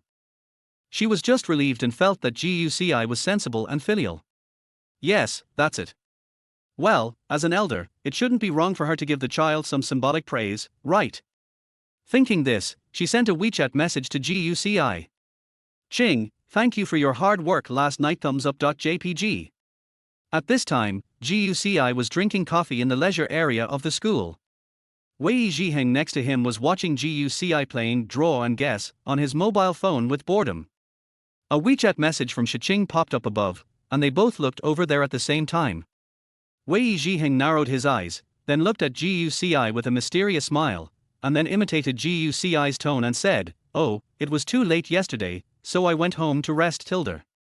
GUCI didn't expect that his white lie to avoid gossip about Wei Zhiheng would be exposed as soon as it was revealed. The next moment, Wei Zhiheng seemed to be possessed by the actor, with a heartbroken look on his face, grabbing GUCI's throat. GUCI. My half-brother. If you dare to lie to me today, you will dare to let me down tomorrow. For the sake of our remaining revolutionary friendship. He looked at GUCI affectionately and said with a sly smile, "Tell me, how hard was it last night?" "I won't tell you." GUCI turned around rebelliously and sent a message to Shi Qing. Wei Zhiheng stood up angrily, stepped on the bench, pointed at GUCI and scolded him mercilessly. "Good, GUCI. There are 4 of us in our dormitory, and I thought you were the most honest, but I didn't expect you to be the most playful. Suman and I haven't made any progress at all, and you just go straight ahead. GUCI directly covered Wei Zhiheng's mouth and interrupted the spell. There were many younger classmates near the leisure area, and he couldn't let Wei Zhiheng open his mouth and talk nonsense. "If you keep talking nonsense, I will tell Miss Su bad things about you," GUCI warned. Wei Zhiheng seemed to be strangled, and could only grit his teeth and say, "Despicable." On the other side, Shi Qing in Dongcheng community was looking at a long string of text messages received on his mobile phone. It was sent to her by GUCI. It was nothing else but the record of GUCI taking care of Wan last night. In total, I wrote several hundred words, including how many milliliters of milk were mixed for Wan during different time periods, how much Wan drank, his sleep patterns, whether he cried or made a fuss, how long he played, and even his poop and babbling sounds were recorded in detail. Shi Qing was stunned. GUCI once again did something beyond her expectations. She thought that GUCI had taken care of the children perfectly all night, cleaned their house, cooked porridge for her, and asked for leave from the company. She thought that he was considerate enough, but she didn't expect that GUCI even recorded everything he did and sent it to her. Chapter 25, Being Praised by My Aunt. But she was a little curious. "Qing, how come you even wrote down the random sounds that Wan made?" GUCI, I just wrote this when I was bored. I guess even if it doesn't make sense, you probably don't want to miss every moment of your child. The rest is just because I'm worried that you might be worried, but I don't think I did anything wrong, and Wan is also very well behaved and didn't make a fuss. Qing, I saw it all on the surveillance camera. Thanks to you, I slept well last night. GUCI, did you hear it too? GUCI recalled the stupid things he said to Wan to get rid of his sleepiness. Qing, you are cuter than I thought. GUCI on the other side of the screen was drinking water strategically. Qing, By the way, you saw me being beaten at Junxing Group last night, don't tell your parents about it, and don't ask them any random questions, or they will beat you. Boxing.jpg. GUCI, I won't tell you. Qing, be good Tilder, I'll take you to see Mr. Chi tomorrow as a thank you for helping to take care of Wan Wan last night. It's normal for you to worry about the child, but if you can try to trust the people close to you, it won't be so hard. After all, your husband is not around. The confinement nanny next to her advised, and then didn't say anything else, and served Shi Qing another bowl of porridge. However, GUCI, who saw the message on the other side of the screen, instantly lost his composure. After excitedly thanking Shi Qing, he began to organize his previous paintings, intending to seize the opportunity to ask Mr. Chi for advice tomorrow. Due to WeChat message. He thought Shi Qing had something to tell him again, but it turned out to be a message from Xie Huaning. Ning, can we meet? After GUCI replied, he waited downstairs in the dormitory building. Soon, Xie Huaning was seen running along with a few cups of coffee. Give. Xie Huaning breathlessly stuffed the coffee in her hand to GUCI. I just drank it. GUCI noticed that the coffee Xie Huaning bought was the one he often drank, from the one near the school. I met Li Feng from your dormitory today who was coming back from sketching. He told me that you were yawning a lot today and looked a bit listless, so I bought this. If you've drunk enough, share it with your roommate. Xie Huaning lowered her head. In fact, she took the initiative to ask after she met Li Feng, and it was only after asking that she found out that GUCI did not return to the dormitory last night. Yesterday. I'm sorry. I left suddenly. You invited me over, but I didn't even finish watching it. Why should I apologize? It's not a big deal. I'll just wait until the software is released. That's right. Xie Huaning wanted to say that she just wanted to watch a movie with GUCI, but she didn't say it out loud. After thinking for a moment, she looked up and asked tentatively, I heard that you didn't go back to the dormitory last night. Were you busy with something? Helping relatives to look after their children. GUCI said. Xie Huaning was slightly stunned. You can also take care of children. I don't know how to do it myself, but I can learn. Although GUCI had a lot of last-minute preparation last night, fortunately everything went smoothly. At this moment, he noticed that Xie Huaning was looking at him infatuatedly. Why are you looking at me like that? He asked. Xie Huaning came back to his senses, as if he was about to smoke with shame, lowered his head and muttered, You should be a competent father in the future. Just now when GUCI said, I can learn, her mind inexplicably imagined the scene of GUCI taking care of the child. Before she knew it, she unconsciously daydreamed and put herself in the scene. You should also be a good mother. GUCI said casually. Xie Huaning's eyes lit up. Huh? Why do you feel that way? There were countless moments like this, where she wondered, although she never had the courage to express her feelings to GUCI, maybe GUCI had the same idea as her. Could it be like this? Because you have always had a good temper since you were a child. GUCI was telling the truth. He and Xie Huaning had been childhood sweethearts for 20 years, and he had never seen Xie Huaning get angry, not even once. Even when Xie Huaning was dissatisfied with something when they were children and should have been angry, Xie Huaning just mooed and cried alone. It seems that in Xie Huaning's world, there is no word for anger, only sadness and grievance. It seems to be true. Xie Huaning also realized her soft character, mustered up the courage to look into GUCI's eyes, and added, Even if I am gentle to everyone, I am different to the people I cherish. GUCI nodded, not seeming to care too much. I've transferred the coffee money to you. I have something else to do, so I'll leave first. GUCI left suddenly and gave the money for the coffee to Xie Huaning, which made Xie Huaning wonder again if she had said something wrong. The conversation is dying again. The next day, morning. GUCI was looking around outside the school. Following the license plate number Shi Qing gave him, he finally found an inconspicuous black business car in the corner. He had the impression that Shi Qing should not have driven this car, so he walked to the back door and leaned out the window to look inside. Just then, Shi Qing in the car glanced to the side and saw GUCI staring at him blankly. She raised her eyebrows slightly, feeling somewhat amused, and rolled down the car window. Caught off guard, their breaths met and their eyes met at close range. Good morning, Aunt. GUCI greeted politely. Get in the car. Shi Qing looked away somewhat unnaturally. Guci got in the car from the other side and sat in the seat next to Shi Qing. This chapter is not over yet, please click on the next page to continue reading.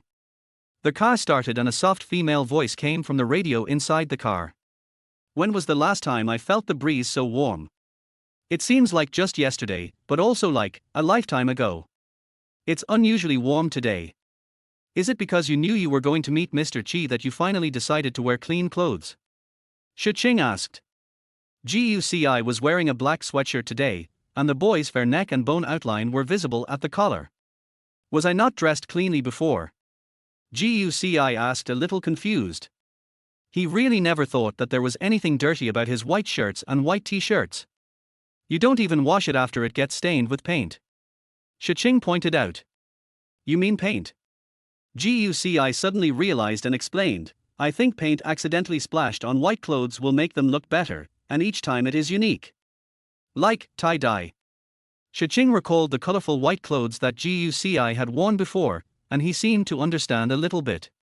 Yes. Very special. But I have to meet a respected senior today, so I think I can't be casual. That's why I changed it to black. Guci said seriously. Shi Qing became even more certain that beneath Guci's dull appearance, there was a thoughtful yet somewhat interesting soul. Black. Shi Qing looked at Guci's black clothes with a very calm gaze. Is it not good? Guci was a little worried. He attached great importance to today, but he really had no talent for dressing up, and he didn't have many clothes. As long as he had enough to wear, he would not buy new ones. No, I just feel. Shi Qing moved his gaze to Guci's face, you seem to be even more beautiful. Chapter 26. Is it really too old? Guci was stunned for a moment, then realized that he seemed to be praised. Well, my parents are good at giving birth. He was a little incoherent because Shi Qing's passionate and intellectual gaze made his thoughts confused for a moment. What weird things are you talking about? You're so stupid. Shi Qing laughed out loud, and then half-jokingly said, I also want a special white dress. Can Master Gu help me customize it when he is free? Okay. Guci agreed seriously. Really? You're going to paint in my clothes? Sure. Auntie, give me a white dress when you have time. No problem, Tilda, I'm really looking forward to it. The car drove to a secluded and elegant manor. Ziz, the phone vibrates. This is it. I'm going to answer a call first. It should be about the company. After Shi Qing finished speaking, he took his phone and walked away. Guci got out of the car and walked around. He found an archway on the side. He walked in and heard a child's voice. Following the sound, he looked over and saw through the window a little boy drawing by the window. He curiously moved closer and stood by the window, and saw that the boy was painting a traditional Chinese painting with a familiar brushwork, very similar to what he had seen in Mr. Qi's sketchbook before. The little boy soon discovered him, then opened the window and said, like a little adult, with a serious face, Who are you? Why are you peeking at my painting? Do you understand? Not only can I understand it, I can also draw it, said Guci. TSK, who would believe that? The little boy waved his hands, hurry up and leave. If you disturb me again, I'll ask Grandpa to kick you out. Guci leaned against the window and had no intention of leaving. Lend me a pen and I'll draw for you, he said. The little boy picked up a piece of used paper and a pen that had fallen on the ground. Here, you draw on the back. Guci didn't care at all. Although he liked better drawing tools, he never picked and chose when he didn't have them. He took a pen, dipped it in ink, and then used the window as a drawing board, carefully drawing on the piece of waste paper. After a while, Shi Qing came in after finishing his phone call outside. Guci. Shi Qing shouted at the door. Guci returned the paper and pen to the little boy, then walked towards Shi Qing. Why don't you wait for me obediently? You have to come with me to see Mr. Qi first. Shi Qing said. Guci's eyes were clear, and he said innocently, You didn't tell me to wait for you. Shi Qing sighed, then earnestly instructed, You have to wait for me in the future, remember. There's nothing you can do about it. Her child's advantage is that he's obedient, but his disadvantage is that he's too obedient. Guci nodded, I've got it. Let's go. The two of them went to the front yard, where a white-haired old man was sitting in the house drinking tea. When he saw Shi Qing, he acted as if he didn't see him. "I'm old and my eyesight is blurry. I think I saw a thief," Old Chi muttered. "Thief?" Guci looked around and suddenly thought of something. He placed the sketchbook he was carrying on the wooden table next to Mr. Chi. When he saw Shi Qing's silence, he vaguely guessed that the manuscript Shi Qing gave him was most likely taken from here. "Stop joking. Didn't I greet you that day? I was just helping you tidy up some useless things. Your drawing table is such a mess." Shi Qing smiled and sat on the chair opposite Mr. Chi. With Old Chi standing next to him for comparison, Guci looked at Shi Qing and suddenly felt that Shi Qing looked a lot younger, like a young girl in her prime. It's rare that Chairman Shi has a child of this age around him. Old Chi pushed 2 empty teacups over. "Thanks."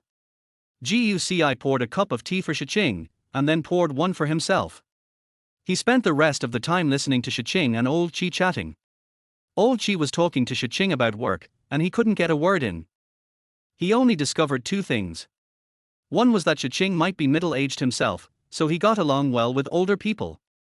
The other was that the tea tasted very good. But after a while he could not stand to stay any longer. It was not because he had no patience, but because Shi Qing had just said that the manuscript he would give him was picked up from Mr. Chi's studio. He thought that perhaps he could gain something by walking around here. Even if he could not take it away, he could take a closer look and learn from it. He would definitely be able to remember it. So while the two were chatting, Guci gently tugged at the corner of Shi Qing's clothes and whispered, "I want to take a walk." Even though he spoke very quietly, Mr. Chi next to him seemed to have heard it. Shi Qing chuckled and looked at Guci. "I said you were a child and you really are a child. You will leave soon." Guci ==. At this time, the sound of running was heard outside, and a little boy ran in with drawing paper. It was the little boy that Guci had seen before. "Grandpa, take a look." The little boy handed the drawing paper to Mr. Chi and asked hurriedly, "How is it?" Shi Qing leaned over to take a look and was greatly shocked. As expected of Mr. Chi's grandson, he draws well. She could see that the painting was of trees and mountains, and it looked very realistic. But Mr. Chi just snorted coldly, "What a fart." Guci took a curious look, then understood something and smiled at the little boy with a hint of pride in his smile. As he expected, the next moment the little boy was spanked on the butt by Old Chi. "Ouch! Why did Grandpa hit me?"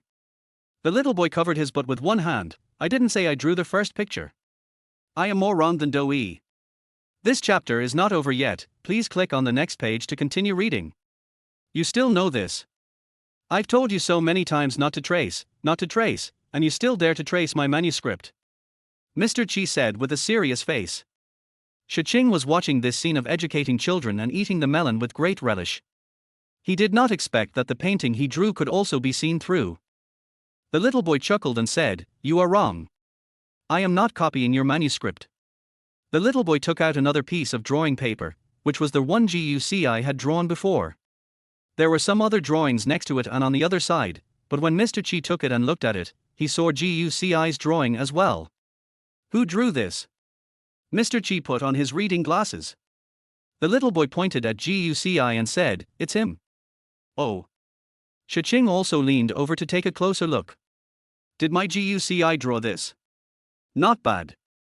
More than good."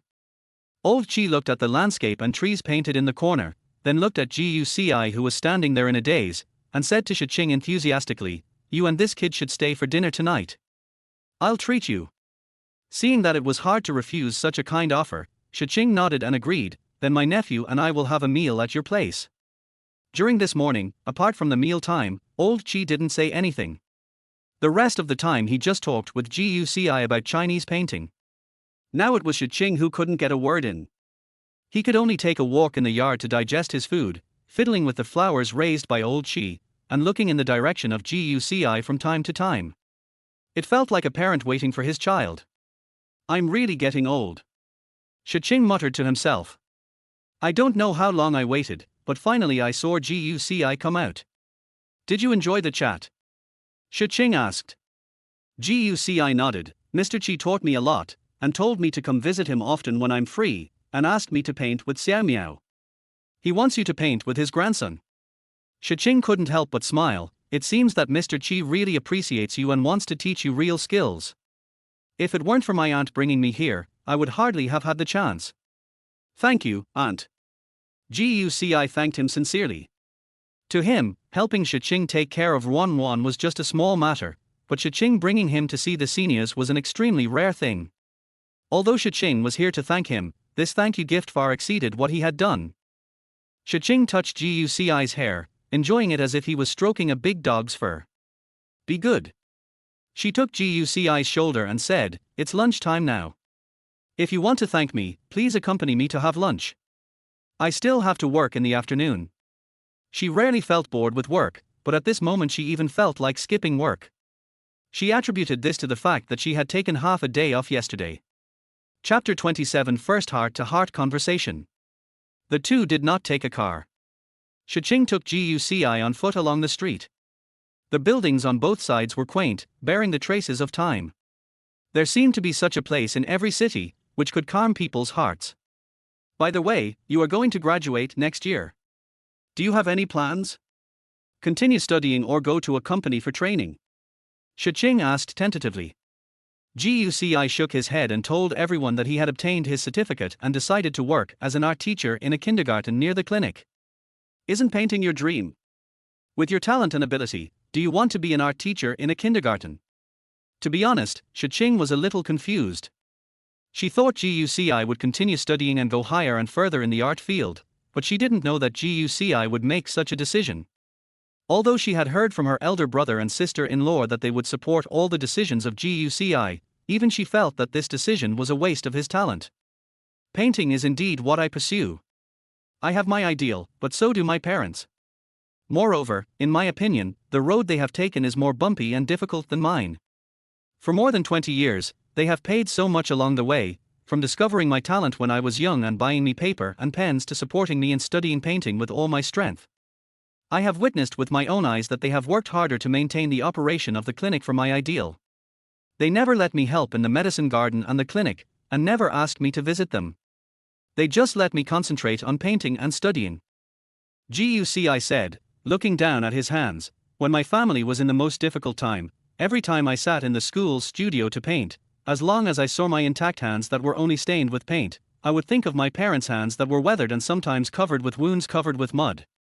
I have been on the road to my ideal for more than 20 years. I have achieved some insignificant things, but I have no regrets. I can say that I have enjoyed my life to the fullest. Now, I also want to contribute to my parents' pursuit. I have thought about it for a long time. Hearing this, Shi Qing looked at Guci and didn't speak for a long time. Guci breathed a sigh of relief and added, of course, even if I become a teacher to help my family run the clinic, I will not give up the path of painting easily. Shi Qing calmed the throbbing in his heart, and with his gentle eyes filled with relief, he looked at Guci quietly and said with a smile, in the future, I will also unconditionally support all your decisions like my elder brother and his wife did. Of course. Guci also looked at Shi Qing, my parents treat you as a family member, and I will also treat you as a family member, like my own aunt. Family? Shi Qing couldn't help but be stunned. His thoughts were like dead vines trapped in autumn and entangled around the wall. He was looking forward to the warm spring, but he was in the bleak autumn, unable to break out of the cycle day after day. He was always bitter and powerless. Guci followed Shi Qing's gaze and looked at the dry plants in the corner. He remained silent, not knowing what he was thinking. After a moment, he asked, why did you choose to work in the film and television industry? Is it because you like it like me? Shi Qing came back to his senses and sighed. I guess so. She laughed self-deprecatingly. When I was little, I always heard my classmates talk about going to the city with their parents to watch movies. After all, I was young, and as time went by, I also wanted to watch one. But my father worked very hard to make money, so I never mentioned it.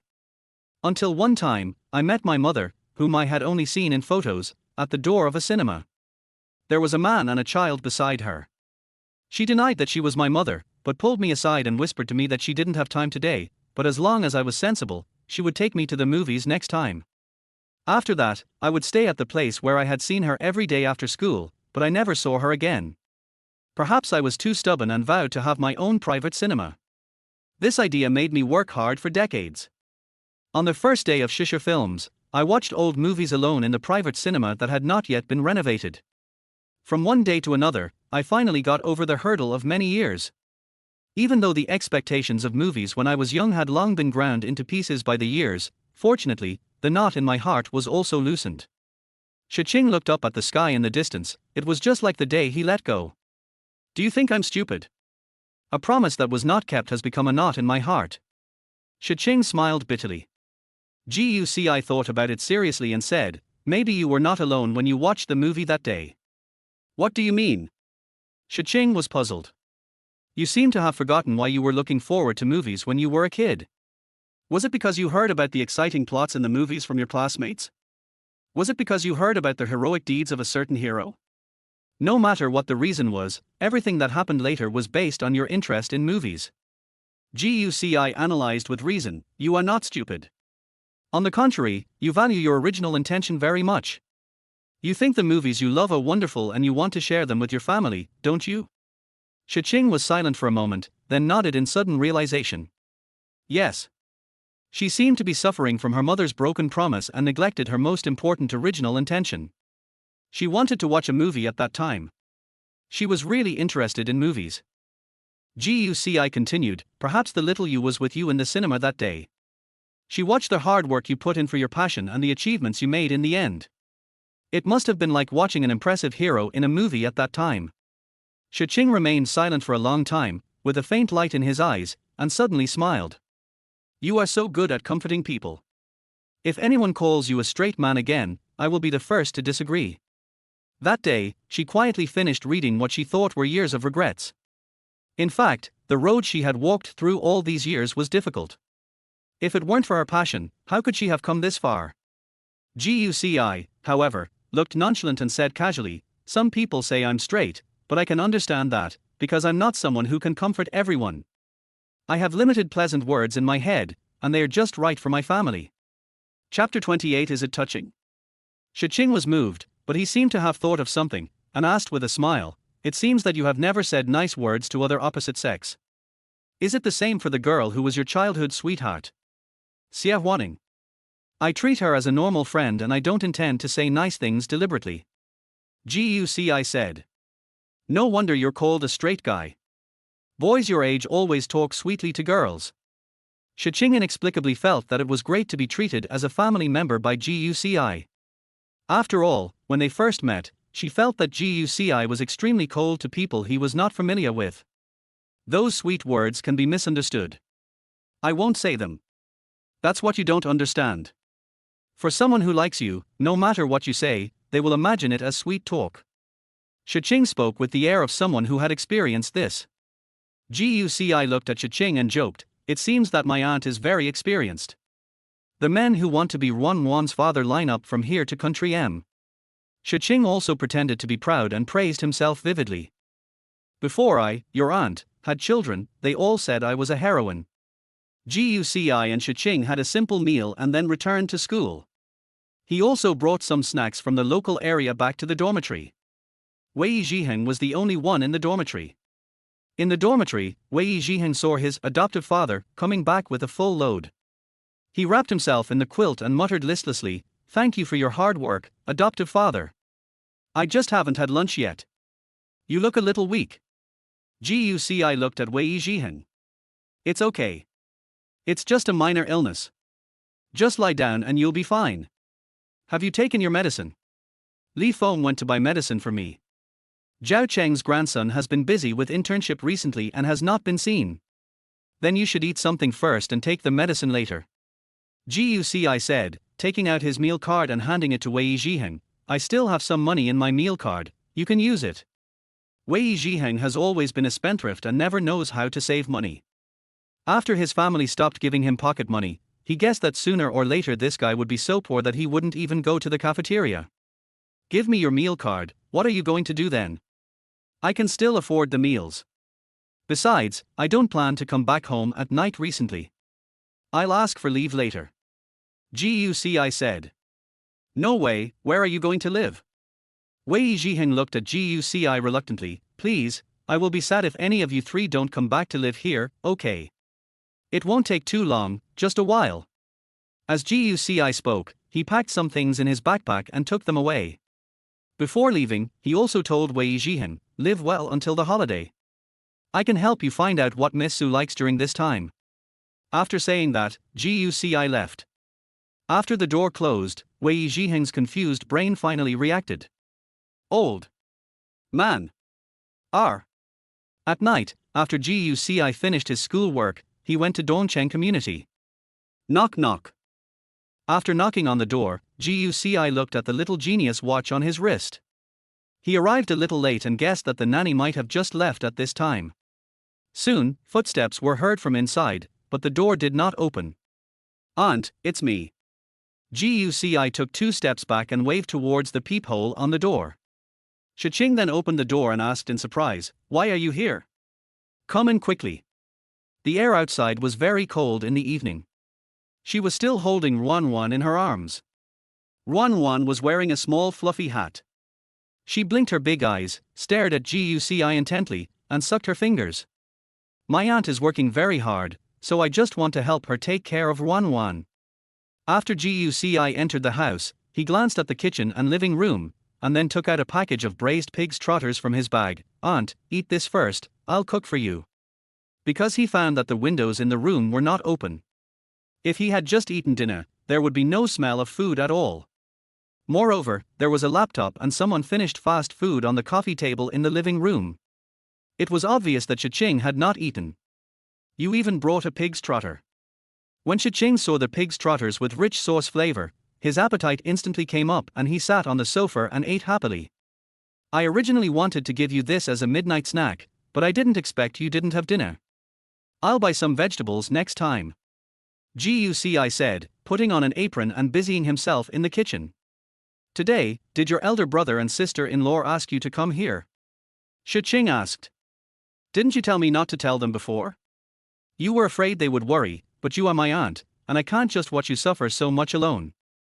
The kitchen door was closed, but Shi Qing could hear clearly every word Guci said. A special kind of emotion and warmth surged in his heart, as beautiful as a dream. Perhaps it was the luck that her father's spirit in heaven brought her, allowing her to meet Guci's parents, giving her the healthy and lovely Ruan, and giving her someone who cared about her. Even though Shi Qing was very fond of this feeling, she still had some concerns. "Will your coming here interfere with school matters? I have already explained the situation to the teacher, and the teacher approved it without asking me anything. Besides, I brought my computer with me, so it won't delay anything."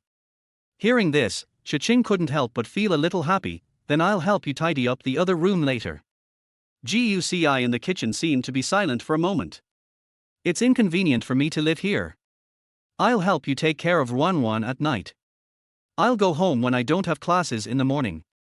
If I have classes, I'll go directly to school and take a nap in the dormitory at noon.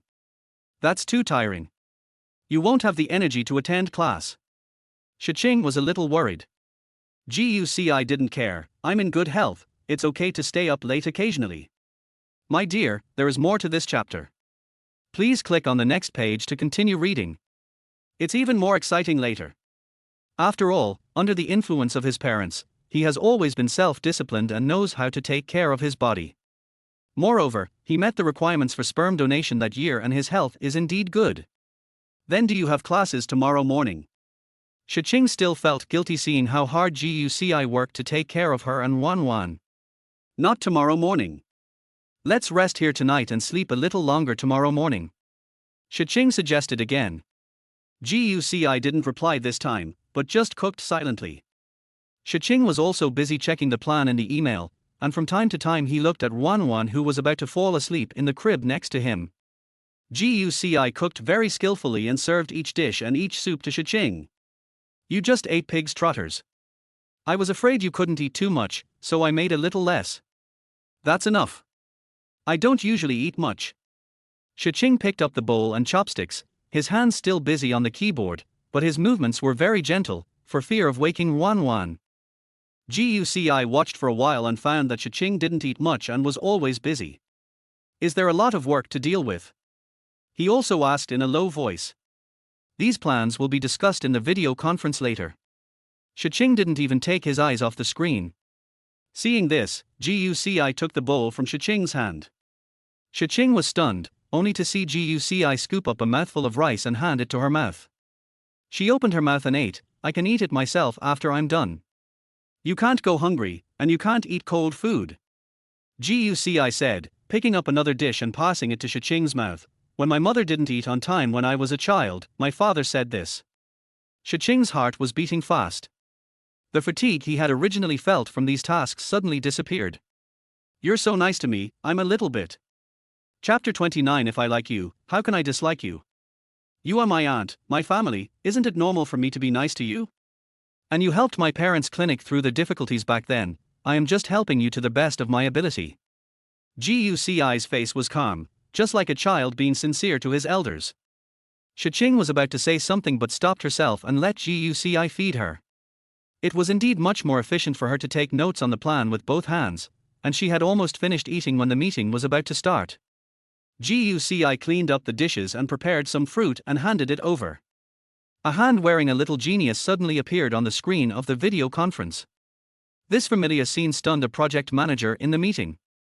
His CPU was burning up, but he couldn't figure out why there was a young man in Shi Qing's family.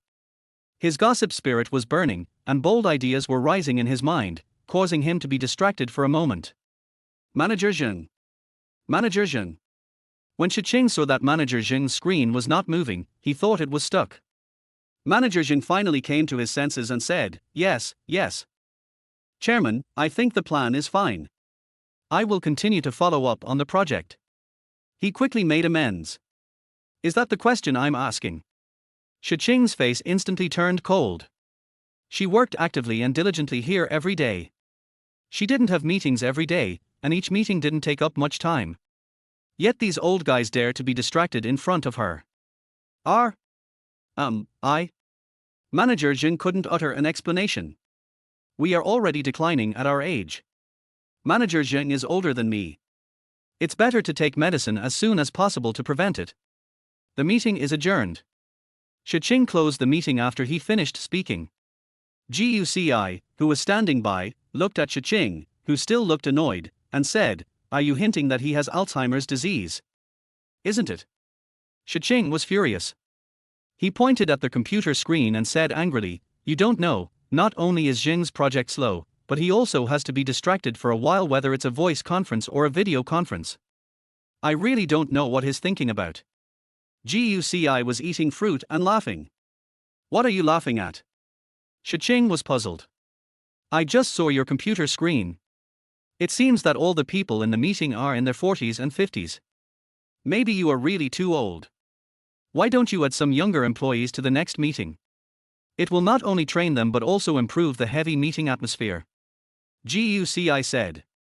After all, he was there just now. Although the meeting was not long, it was too serious and heavy, just like Shi Qing's attitude towards work. You reminded me. Shi Qing remembered that after returning to China, he seemed to have never focused on young employees.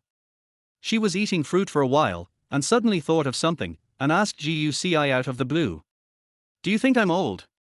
I'm not slow to react and often in a daze, am I? Guci was startled, coughed twice, and said seriously, My aunt is 32 years old and is also on the decline, but she has always been flexible in dealing with work matters. If her temper is calmer, she should be able to maintain a young mentality. He had long felt that Shi Qing had an inexplicable temper, but when he heard Shi Qing talk about his childhood, he didn't seem like a person with a bad temper. Shi Qing frowned. You said I have a bad temper. Well. Guci's eyes dodged. My humble opinion. I think I have a pretty good temper. If I didn't have a child, I would have invited these old guys who I dislike to fight boxing one by one, so that they could cheer me up. As Shi Qing spoke, he looked at his fist and seemed to be itching to do so. Guci, however, had an incredulous look on his face, as if he had heard something extraordinary. Aunt, can you box? He asked tentatively. I know a little bit. I've won a few insignificant boxing awards in the past. When Shi Qing said this, there was clear pride on his face. Guci swallowed his saliva.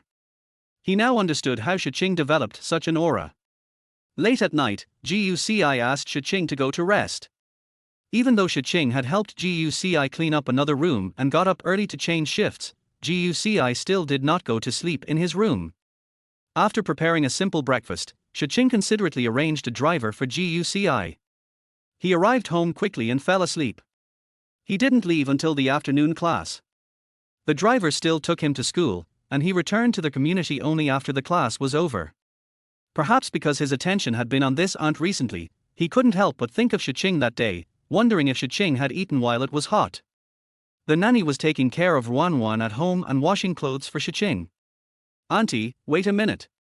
Guci called the nanny and pointed to a white piece of clothing in the pile of clothes. "I promised my aunt that I would paint clothes for her. Please give me this white one." After getting the clothes, Guci stared at them and then put them into his bag. Using his free time in the afternoon, he went back home, washed Shi Qing's clothes, then sat in the backyard of the clinic, put on the clothes and painted.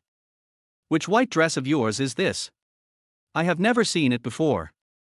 Jiu Yunshan, who was sorting medicinal herbs, glanced at Guci's clothes. Because most of Shi Qing's casual clothes are very loose, they fit Guci perfectly. "It belongs to my aunt. I promised to help her draw it," Guci said. Jiu Yunshan smiled. "Your aunt was just saying that to you casually. How could she wear the colorful clothes you drew? Your mother and I can wear them." Hearing this, Guci was a little hesitant to write, but he promised Shi Qing that he could only try to follow Shi Qing's usual dressing style and use some dark colors. Soon, the inspiration in his mind appeared on the clothes. "Oh, the painting is different this time." Jiu Yunshan came over and took a look. "But I think your aunt can't wear it. It's okay to wear it at home, but she has to wear formal clothes to work." Guci held the clothes in the sun to dry, and murmured uncertainly, "If I like it, I will probably wear it." After the clothes were dried, he helped Jiu Yunshan sort out the medicinal materials, and then took the clothes back to Dongcheng community. Shi Qing came back particularly late today. After the nanny got off work, only Guci and Wan were at home. Guci was also hungry, so he had to prepare food first. However, Wan could not be left alone in the crib, so he had no choice but to put on his baby carrying equipment and cook with Wan on his back. Afraid that the kitchen fumes would make the food soft, he deliberately did not light the fire and only prepared the ingredients. When Shi Qing came back, he didn't knock on the door. After opening the door with the key, he saw this scene. Chapter 30, There is meat where there should be meat. Guci carried the baby on his back, slightly bent over to cut vegetables. The baby on his back was very active. His two little hands randomly grabbed Guci's hair, making Guci's already unsightly adobe hairstyle even more messy. This scene is so novel. "I'm sorry I'm late." Shi Qing washed and disinfected his hands quickly, then picked Wan up. She watched Guci chopping vegetables and asked curiously, "Is there any soup today?" "Well, do you like soup?" Guci asked. He suddenly remembered that he had not asked Shi Qing about his food preferences. Apart from accidentally hearing that day that Shi Qing was allergic to tomatoes, he knew nothing else. "I like it. When I was little, I lived with my dad. When our family was in financial difficulty, I didn't complain about anything. So I developed the habit of not being picky about food." "Then why are you so thin? Where did you eat?" Guci estimated that Shi Qing was only about 120. "You know I have meat wherever it's supposed to be." As Shi Qing spoke, he hugged Wan and straightened his back, revealing her curvaceous figure, full of charm. When Guci was mentioned this, he also remembered the white skin he saw in the coffee shop when he was on a blind date for Wei Jihen. "You guys go out first, I'm going to start." He looked away and stopped looking at Shi Qing. Shi Qing suddenly approached Guci in a good mood. "Oh my nephew is shy." Guci looked helpless. "Your baby is still here." Wan was still touching Guci's messy hair with her hands, babbling with her mouth open. "My Wan gave you an abstract hairstyle." Shi Qing said this, reaching out and stroking Guci's messed up hair. Guci was stunned for a moment, then met Shi Qing's gaze sideways, without avoiding it, and lowered his head to cut vegetables. Perhaps it was because at this moment, this corner of the kitchen was too warm and cozy, which made Shi Qing's imagination run wild while touching Guci's hair. It seemed that her imagined home and imagined happiness were just like this. When she realized her thought, she quickly withdrew her hand. Although she looked calm, only she knew that although she had just tied Guci's hair, her heart was in turmoil. I'll go sit outside. Shi Qing held Ruan in his arms and sat at the dining table near the kitchen door. By the way, do my aunt and Miss Su have a good relationship? Guci asked. I met Su Man when I was abroad. She has an eccentric personality and acts boldly, but she is also cute. We get along well and are good friends. Does my aunt know her preferences? What does she like to do? What kind of opposite sex does she like? Why are you suddenly curious about her? Could it be that she has contacted you privately again? Shi Qing's tone was a little anxious. It was fine that she didn't know that Guci was her nephew before, but now that she knew, she couldn't let that dirty old woman Su Man harm her pure and lovely little nephew. Guci quickly explained, No. I just wanted to ask for Wei Zhiheng. After hearing this, Shi Qing finally felt relieved. I didn't expect you to be so loyal to your friends and willing to help others with their relationships. Because Wei Zhiheng has helped me before, I will help him to the best of my ability. Really rational. Shi Qing murmured, and then thought for a moment, and reminded, Su Man often hangs out in museums as a guide. She likes all kinds of cultural relics. If she likes. Shi Qing seemed to recall some troubling memories and his brows were furrowed. That girl likes to eat stinky tofu, river snail rice noodle, and durian. In short, the more exaggerated the taste, the more she likes it. When she mixes them together and eats them, she likes it so much that she screams, like a monster. I see. Guci was also a little surprised. I didn't expect Miss Su to be so interesting. After the meal was ready, Guci noticed that Shi Qing did not look at the computer while eating today, so he asked, No meeting today? Well, I specially finished all the work at the company today. As Shi Qing spoke, she picked up her phone to take pictures of the food. She had been busy for so long just to be able to taste the food made by Guci and have a wonderful dinner time. Guci had just sat down to eat together when suddenly, with a wow sound, Ruan cried loudly in the crib, expressing her strong dissatisfaction. It should be time to change the diaper. Shi Qing guessed. She was about to stand up when Guci stopped her. Let me do it, you eat first. Guci had already become skilled in taking care of Ruan and went to change Ruan's diaper. Shi Qing couldn't help but be absent-minded when watching this scene. As if noticing Shi Qing's gaze, Guci raised the changed diaper in his hand and joked, Aunt, are you less interested in the food I cook than in diapers? Shi Qing then lowered her head to eat, and realized belatedly that what she had just seen was not softness, but clearly. At this time, the alarm set on Guci's mobile phone rang. I'll feed her while I'm at it. He quickly went to the refrigerator to heat up the breast milk. In order to take care of Ruan more conveniently, he set an alarm on his mobile phone for the same time as Shi Qing. Seeing Guci holding Ruan skillfully and feeding her milk, Shi Qing went over and handed a small dumpling to Guci's mouth. Guci was a little confused. Didn't you say, to finish eating in time? Shi Qing held up the xingjian very casually. Thank you, Aunt. Seeing Guci eating xingjian, Shi Qing couldn't help but let out a barely perceptible smile. After the meal, Shi Qing shared the task of washing the dishes, saying that he had eaten too much and needed to digest the food. She recalled the days when she lived alone abroad, quietly washing dishes after meals. It was very similar to what she was doing now, but also not similar. This chapter is not finished yet, please click on the next page to continue reading the exciting content. Because when she opened the kitchen door, she could see a warm scene. Sure enough, a home with family members would be more comfortable. When she came out after washing the dishes, she saw Guci had coaxed Ruan to sleep. Today is a rare and pleasant day. Shi Qing took out his notebook again and leisurely dealt with the miscellaneous work. By the way, Aunt, I finished drawing the clothes I promised to draw for you this afternoon. Guci took out the white dress and placed it on the sofa. You actually drew it. When did you take the clothes? Shi Qing was a little surprised. He immediately put down the notebook he had just picked up and took the clothes. I saw the nanny helping you wash clothes today, so I took one. If you don't like it, there are ways to wash it. Guci said. Why wash it off? It's painted beautifully, I like it very much. Shi Qing picked up the dress, compared it in front of the mirror, and said, I'm going to wear it tomorrow. Hearing this, Guci was startled. You want to wear it out? You're not going to the company tomorrow. Go ahead and wear it. Guci always felt that something was wrong and suggested, why don't you just wear it at home? It's too frivolous for a chairman like you to wear the clothes I drew to work. Just wear it. Shi Qing's stubbornness comes out as soon as he speaks. As a result, the next day, early in the morning, when Guci was getting ready to go to school, he saw Shi Qing already wearing that dress.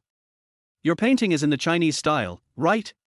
It makes me look younger, much better than before. Shi Qing was putting on makeup and fixing her hair. Guci didn't expect Shi Qing to be so supportive and actually put it on. Breakfast is in the kitchen. I'm leaving now. After he left and just arrived at school, he received a WeChat message from Shi Qing. It was a photo of him wearing the clothes he painted in the company lobby. Shi Qing, my employees all say my clothes are very special. When Guci saw the message, he immediately felt happy. He was just happy that someone liked his work. His fondness for this young aunt also increased a lot. Besides his parents, the only one who would support all his works like this was Shi Qing. Chapter 31 Soft 100 Days. Because of the task of helping his aunt take care of the children, his life became much more fulfilling, and winter vacation came in the blink of an eye. Wan is almost 100 days old. Guci works part-time in a chain milk tea shop near the clinic, and helps run the clinic during his free time. At this time, a car drove over not far away. It was that familiar business car. Shi Qing seemed to be afraid of being too conspicuous, so when he came to see Guci, he drove a much more low-key black business car, and the car he asked the driver to pick up Guci was also the same. Guci was still at work. He recognized the car and thought Shi Qing was just passing by, but he didn't expect him to park directly on the road in front of the store. Shi Qing got off the car in casual clothes. Even with a mask and sunglasses on, it was obvious that he was in much better shape in the past 3 months. His figure became more plump, and his every move was charming and seductive. He attracted the attention of many passers-by as soon as he got off the car. Do you have any recommendations? Shi Qing lowered his sunglasses slightly and glanced at Guci. Just as Guci was about to speak, his colleague at the cashier spoke up. Hello, our strawberry milk mochi is selling well. What do you think? Shi Qing asked Guci again. Taro hot cocoa is also good. Guci said. Because he had drunk it once when he was studying and thought it was quite to his taste. Then, a cup of taro hot cocoa and a cup of ginger oat milk. After Shi Qing paid the bill, he sat at a small table closest to the front desk. Guci was making milk tea and thought that Shi Qing might have ordered 2 cups for himself. Could it be that he came here with his friends? Soon, he brought 2 cups of milk tea to the table in front of Shi Qing. Just as he was about to leave, Shi Qing grabbed his wrist. Is it almost time to get off work? Shi Qing asked. Guci nodded and continued to work. Shi Qing only drank the glass of ginger oatmeal. When it was almost time to get off work, 2 young female customers came in and kept staring at Guci while ordering. Can I add the staff there on WeChat? I'll come often. The girl whispered to the cashier. The cashier naturally did not refuse. After walking to Guci and explaining, Guci did not refuse and added the girl on WeChat. The girls happily ordered a lot of drinks. Shi Qing, who was not far away, frowned slightly. Her little nephew was unexpectedly popular. After Guci got off work, he walked over to Shi Qing. Aunt, are you not busy today? Guci asked. I just came here after I finished my work. Shi Qing said this as he pushed the cup of taro hot cocoa in front of Guci. Did my aunt order this for me? Otherwise I wouldn't have asked you just now. Thank you, aunt. Let's go, I'll take you home. By the way, I also want to meet my elder brother and his wife. The 2 got in the car and returned to the clinic. On their way, Shi Qing brought a black paper bag and handed it to Guci. What is this? Guci just looked at it but didn't open it. The weather is getting colder. Auntie will buy you a scarf. Shi Qing spoke casually, but his eyes secretly glanced at Guci's expression. Guci then opened the bag, revealing a beige scarf that set off his fair skin. Guci tried it on and said with a smile, "It's very warm." Thank you, aunt. Looking at Guci's smile, Shi Qing was absent-minded for a moment. I don't know what kind you like, so I just bought it randomly. You can wear it as it is. Shi Qing suppressed the throbbing in his heart and looked away. When they arrived at the clinic, Shi Qing handed 2 black plastic bags to Ji Yunshan and Xu Shi. Hey, what are you holding? You always come back empty-handed. Xu Shi complained but had a smile on her face. There were 2 exquisite cotton jackets in the bag. How much money did this cost? Your sister-in-law and I are not without clothes to wear. Ji Yunshan picked up the cotton-padded jacket and looked at it, his face full of joy. I have a friend who makes clothes. He sends me some from time to time. I can't wear them all. They are all new. I hope you don't mind, brother and sister-in-law. Shi Qing said. Okay, you are so thoughtful. Come in quickly. It's warm inside. Xu Shi and Ji Yunshan pulled Shi Qing into their house and chatted with him in a random manner, without even looking at Guci the whole time. Brother and sister-in-law, I am here today because Ruan is almost 100 days old. I want to invite you to Dongcheng to have dinner together. Shi Qing said. It's Ruan's 100th day, you should have a lot of friends to invite, right? Your elder brother and I won't go, let Xiaozi go for us. Yes, Qing, we too won't go to join in the fun. Let Xiaozi take the gifts and go on our behalf. Ji Yunshan also agreed. Although he and Xu Shi treated Shi Qing as a family member, Shi Qing was the chairman after all, and he must have many friends to invite. Since they had already delivered the gifts, there was no need for them to join in the fun. Brother and sister-in-law, you are too polite to say that. Ruan is over 100 days old, so we can just have a meal together. I don't plan to invite so many people. You know, I don't like noisy occasions. If you don't come, I will have to spend the time with Ruan at home. After Shi Qing said this, Ji Yunshan and Xu Shi could no longer refuse. By the way, your coming here is the best gift, but don't spend too much. Shi Qing added. Okay, then your sister-in-law and I will be there on time. As Ji Yunshan said this, he and Xu Shi actually decided in tacit agreement to prepare a gift for Shi Qing. After Shi Qing left, Guci had already decided to give her a gift. It wasn't for the sake of face, but because he really liked Xiao Ruan and valued Shi Qing as a family member. Ji Yunshan suddenly turned his head and looked at the thoughtful Guci, and said seriously, if you dare to be reluctant to part with the small treasury you have saved, I will go to the field and grab a handful of fong neck to whip you.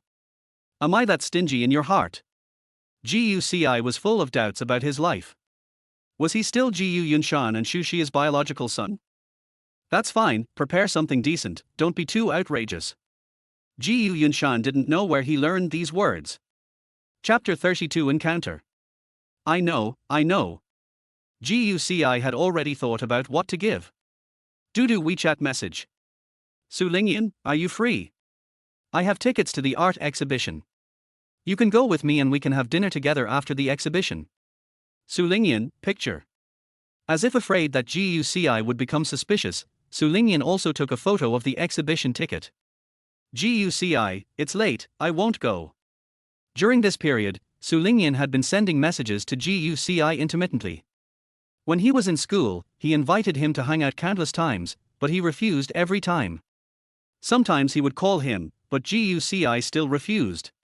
He didn't pretend to be blind out of politeness, but Su Lingyan was really looking for him too often. Su Lingyan, there's a new herbal restaurant on Central Street. I'll treat you to a meal. We can also walk around the area. I'll treat you to anything you want to buy. Su Lingyan, swipe my card.jpg.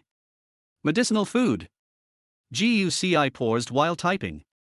His parents have been busy treating patients over the years. Even though they are proficient in the use of traditional Chinese medicine, they have never tried to sell medicated food. However, he is also proficient in medicated food. If the clinic adds medicated food, it seems that it can help his parents' wish and increase the family income. Center Street. Guci had originally planned to buy gifts in 2 days, but this time he could buy them while he was at it. He quickly agreed on a meeting place with Su Lingyan, and then set off with his own small treasury. When they arrived at the agreed location, Guci saw Su Lingyan at a glance. From his perspective, Su Lingyan was wearing a thin inner garment and a white coat made of some unknown fur.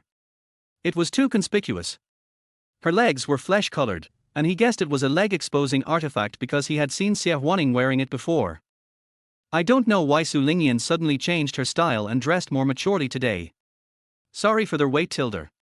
Su Lingyan noticed that Guci was looking at her with a smug look in his eyes.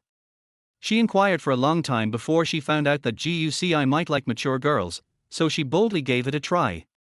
It's just that she tried to wear as little as possible to make herself look mature and sexy, regardless of the current temperature. Aren't you cold? Guci couldn't help but ask his doubts, because he found that Su Lingyan's nose was a little red from the cold. It's not cold. Su Lingyan stood up straight and tried her best to make herself look not cold. She couldn't wait to change the subject and asked, "What do you think of me today?" "Very impressive.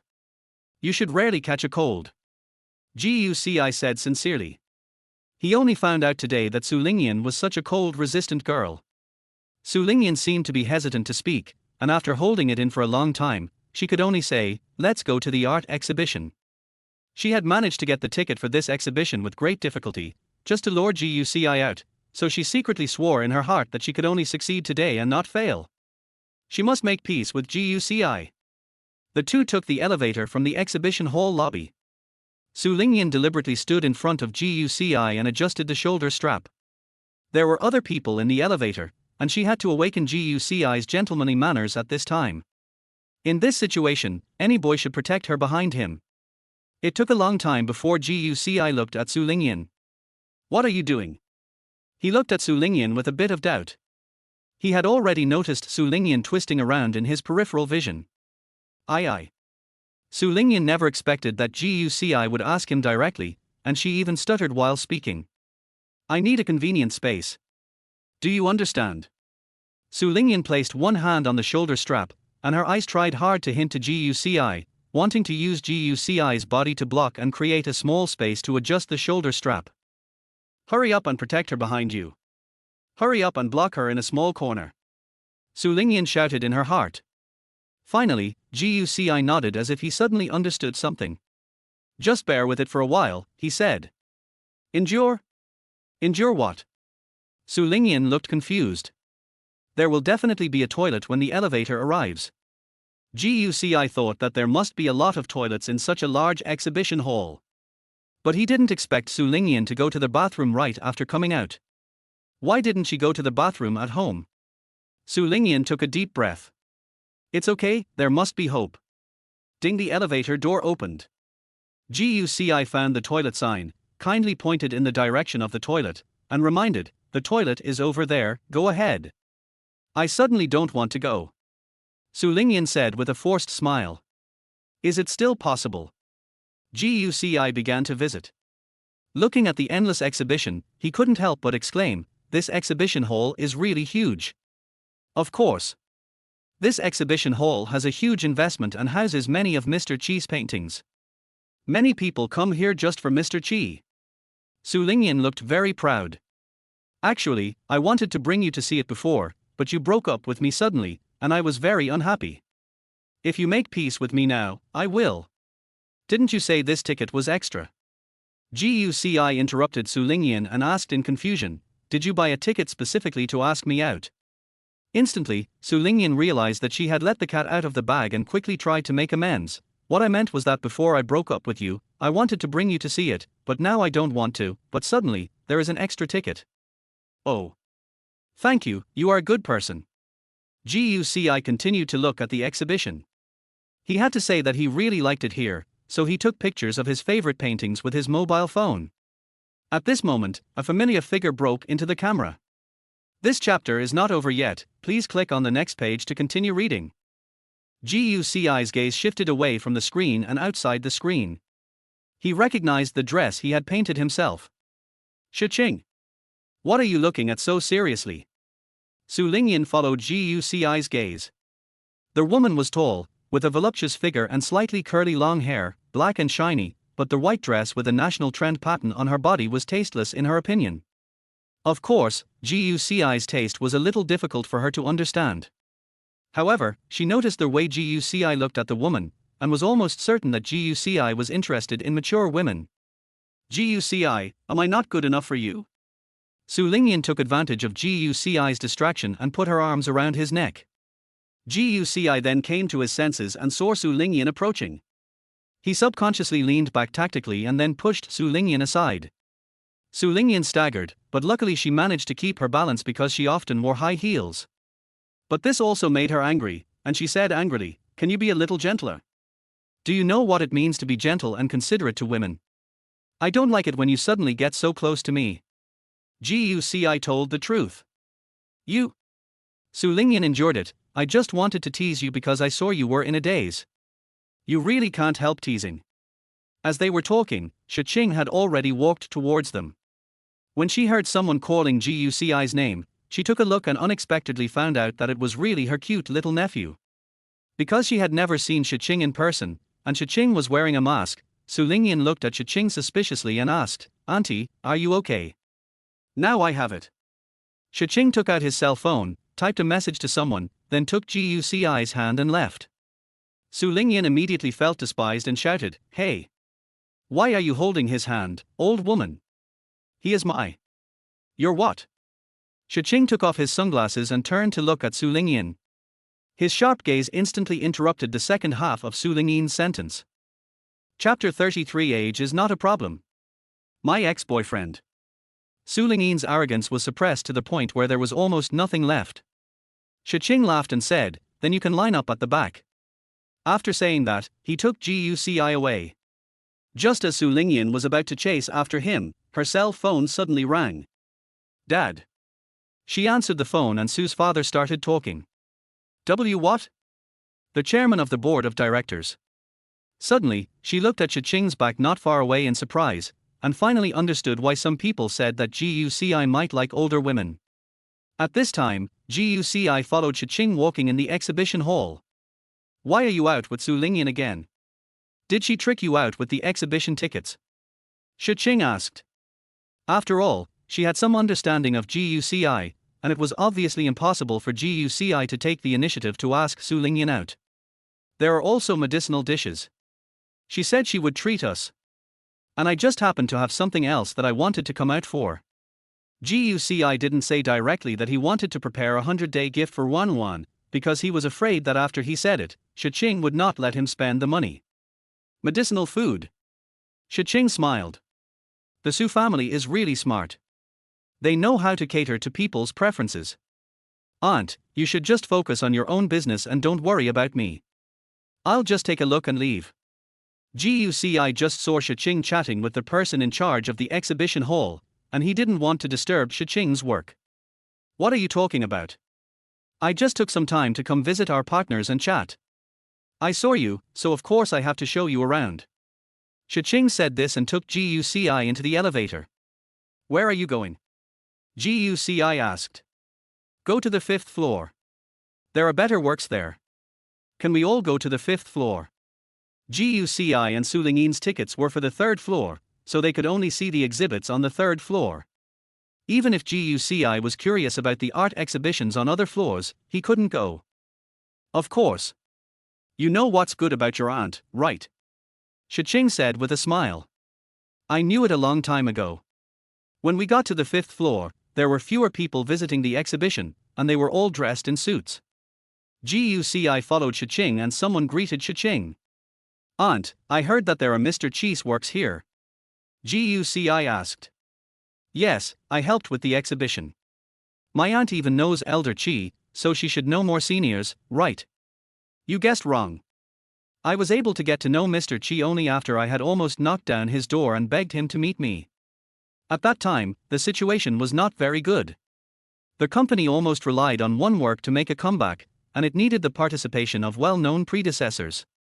I guarded Mr. Chi's house all day, and after 3 days, he was willing to chat with me for 5 minutes. Shi Qing said, without any melancholy on his face.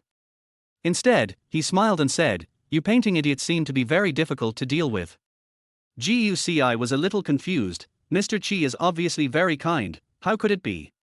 He is only kind to people like you who he admires. Shi Qing was a little helpless. After the company's problems were resolved, I often visited Mr. Chi. One time, Mr. Chi asked me to draw a picture. I drew a picture very seriously, but Mr. Chi directly kicked me out. Hearing this, Guci couldn't help but smile. What did my aunt draw? A little pig. There was still a mud hole to be painted, and I was kicked out. Shi Qing still feels strange when he thinks about it now, with a wronged look on his face. Although I don't know how to draw, my drawings are at least cute. Mr. Chi has too high expectations of me. Is it a round pig with big ears and a small tail? Guci asked. Have you seen it? In the corner of Mr. Chi's studio, it seems to be used to paste the wall. Huh? Mr. Chi didn't throw it away. Guci saw famous paintings of larger sizes at the exhibition on the 5th floor and took many photos before leaving the museum with Shi Qing. Unexpectedly, there was a sad figure at the door. Su Lingyan hasn't left yet. She glanced at Shi Qing, stopped being domineering, and lowered her voice. Well, my dad said he wants to treat Mr. Shi to a meal. He'll be here soon. Please wait a moment. I don't like waiting for people. Shi Qing pulled Guci into the car and left a message. See you at the Central Street Herbal Restaurant. Seeing the car go away, Su Lingyan was angry but could only tell Father Su and then went to the herbal restaurant. Shi Qing and Guci quickly arrived at the box, and Guci looked at the menus one by one. If you want to try everything, that's not impossible, said Shi Qing. I just want the signature dish. As Guci spoke, he took a picture of the menu with his cell phone. You come here to eat medicinal food, could it be that you want to help your elder brother and sister-in-law sell medicinal food? Shi Qing quickly guessed Guci's intention. Guci nodded, so let's take a look. Of course you can. I support you. Feel free to come to me if you need anything. Am I not more reliable than Su Lingyan? Shi Qing said. Soon, the medicinal food was served, and Su's father and Su Lingyan also arrived, carrying a lot of gifts. Director Shi. Long time no see. Yinyan has never seen you before. I didn't recognize you today. I'm sorry. This child has been spoiled by me. I'll just take this as a small token of my apology. Father Su stepped forward enthusiastically and stuffed the gift into Shi Qing's hands. Shi Qing took it and found that the gift bag was very heavy. She smiled knowingly. We haven't seen each other for a long time. We met by chance. I am just teasing your daughter. I am not angry. Of course. I haven't seen Mr. Shi for a long time, so I came here right away. Su Chong looked at Guci again. This guy, is he Mr. Shi's nephew? Nice to see you again, he's such a handsome guy. My dear, there is more to this chapter. Please click on the next page to continue reading. It's even more exciting later. Hello, Uncle Su. Guci bowed politely and shook hands. Hello. I always hear Yinyan mention you. Today I learned that you two had a fight. Yinyan, you kid, didn't tell me about it. Su Chong smiled and said, I just asked the kitchen to add a few more dishes. Today is my treat, so please don't be so polite. As he spoke, he pushed Su Lingyan behind him to the position next to Guci without being noticed. Shi Qing, who was sitting opposite, drank a sip of soup with a half smile. Mr. Shi, do you think these two children are a good match? Su Chong asked Shi Qing tentatively. Su Lingyan was inexplicably shy when she was with Guci at the moment, and she sat next to Guci without saying a word. Guci was concentrating on tasting the medicinal food, as he had never been interested in the boring conversations of adults since he was a child. Shi Qing, however, had a fake smile on his face, and felt inexplicably unhappy. Lingyan is in her prime, and my little Ci is handsome. If you just look at them, they are a perfect match. She changed the subject and said, but for this man and woman, it's useless to just look like a good match. It mainly depends on fate and suitability to be together. If you want to talk about suitability, I fell in love with Xiaozi when Man from our family brought him here last time. However, I didn't expect that the age difference between this child and Man is quite big. However, our two families are still destined to meet. Look, Yinyan is about the same age as us. The hint in Su Chong's words was very obvious. Shi Qing suddenly changed the subject. As I recall, Man is 2 years younger than me. What a good memory. Indeed. Then Man is 7 years younger than Xiaozi, and Xiaozi and I are 9 years younger. That's right. Su Chong was a little puzzled and didn't understand why Shi Qing said this.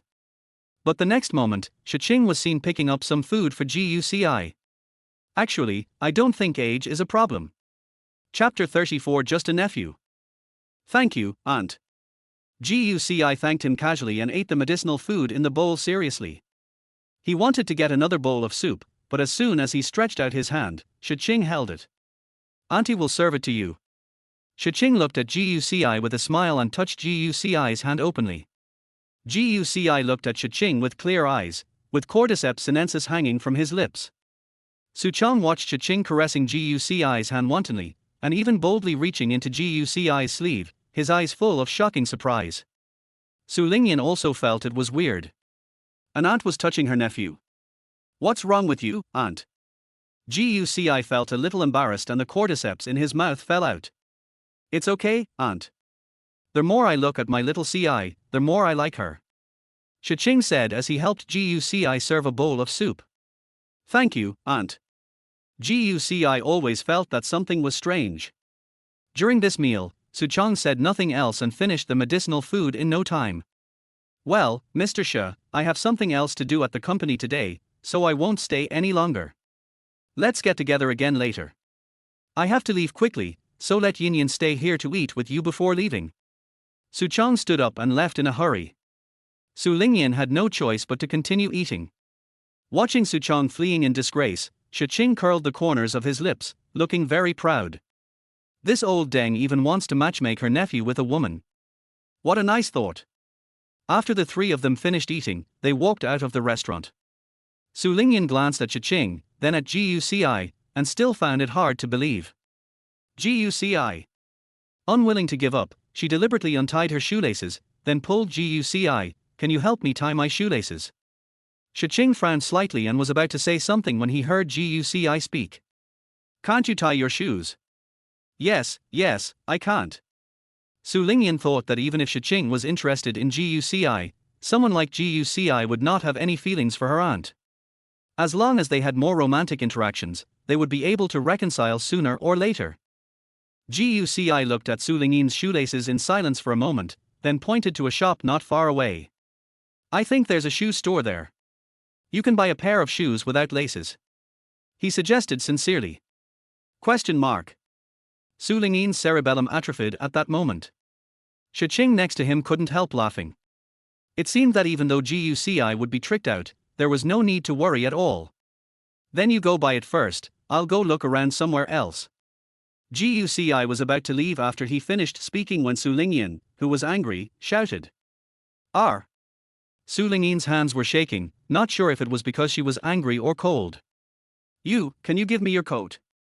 I'm so cold, she said. Guci pointed to another store not far away and said, there's a clothing store over there.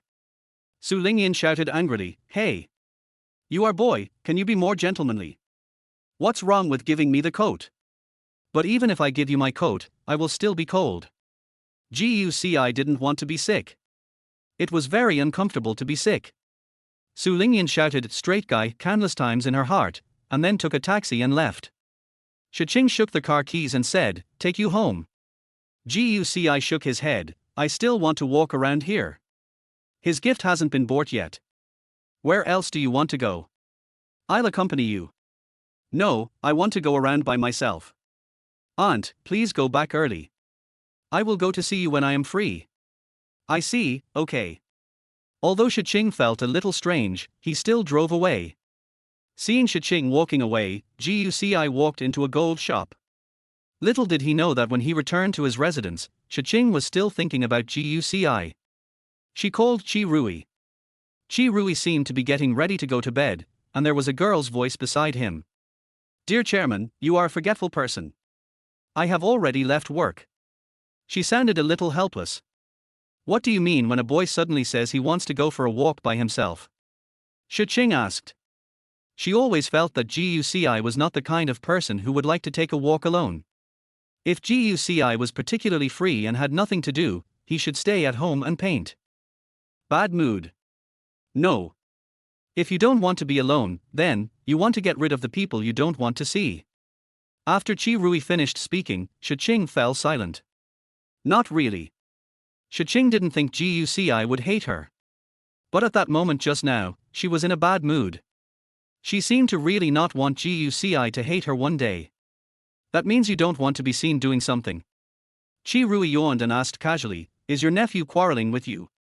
"I didn't say it was him. You can go home now." Shi Qing hung up the phone after he finished speaking. She realized belatedly that she seemed to be too concerned about Guci's affairs. Recalling that I suddenly heard Guci's name today, and then ended my conversation with the person in charge of the exhibition hall to go find Guci, and took Guci to eat medicinal food, and drove away Su Chong, who wanted to match Guci and Su Lingyan together. Has she always been so nosy? Her heart was in a mess, but she quickly comforted herself. "Nephew, he is my nephew. It's okay for her to take care of her family's affairs, right? Besides, my nephew is still young, why would he talk about love?" After convincing herself, Shi Qing felt relieved. She opened the gift from Su Chong and took out the box that was at the bottom and opened it. Looking at the 8 gold bars inside, she couldn't help but be amazed. This old man was really generous. But her nephew was worth more than 8 gold bars. My dear, there is more to this chapter. Please click on the next page to continue reading. It's even more exciting later. Guci went home after shopping, and he received a message from Su Lingyan not long ago. "Su Lingyan, don't blame me for not reminding you, your aunt has bad intentions towards you, only I can protect you." "Ill intentions?" Guci scratched his head, unable to figure out Shi Qing's intention. He concentrated on making a menu of medicinal foods and then wrote down his ideas for drinks. Soon, it was Ruan's 100th day. As expected, Shi Qing did not invite anyone else. Apart from Guci, Gu's father and mother, there was only Suman. "Our tilder little Ruan, come and let your aunt hold you tilder." Suman picked up Ruan from the crib as if she was going to eat a child. Ruan glared at Suman with her little feet in disgust. "Xiao Ci told us before that Ruan doesn't look like Qing. It's true. Only her lips look like Qing, but they are very pretty." Jiu Yunshan and Shu Shi both felt very close to Ruan. It's said that girls take after their fathers. Ruan probably takes after the father she has never met. Suman winked at Shi Qing. "Qing is really good at giving birth tilder. Our Ruan's father seems to be very handsome tilder." Shi Qing glared at Suman and said, "You are the only one who talks too much." In fact, from the time she became pregnant with Ruan until now, she has never thought about what Ruan's father looks like, nor has she ever been curious. She just needs a child and is not interested in strangers offering help. "Qing, your elder brother and I don't have anything to give you, so consider this gift as a token of our appreciation." Shu Shi handed 2 gift bags to Shi Qing. "I told you not to prepare gifts. It's too expensive."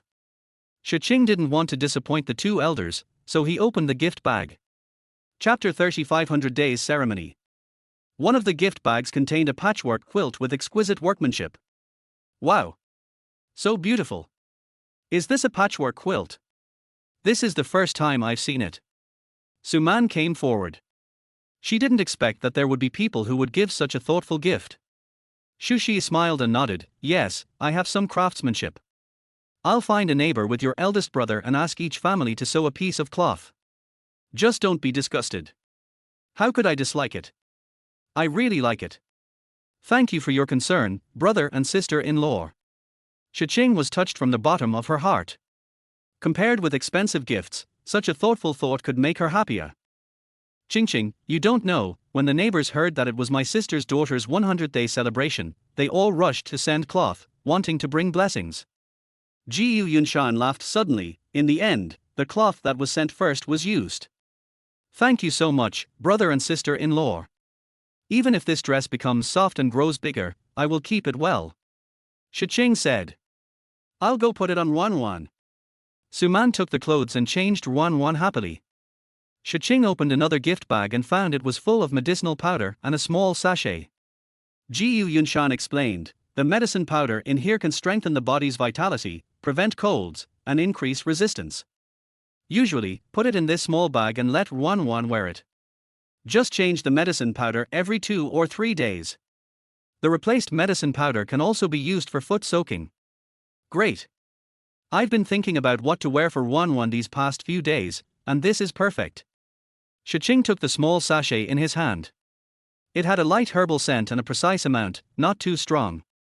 It was just right for a baby like Ruan. It was also delicately and cutely sewn and made of pink fabric. Ahem. Jiu Yunshan reminded Guci, who was standing stupidly beside him. Guci then put a small box in Shi Qing's hand, and then went to help Suman put clothes on Ruan.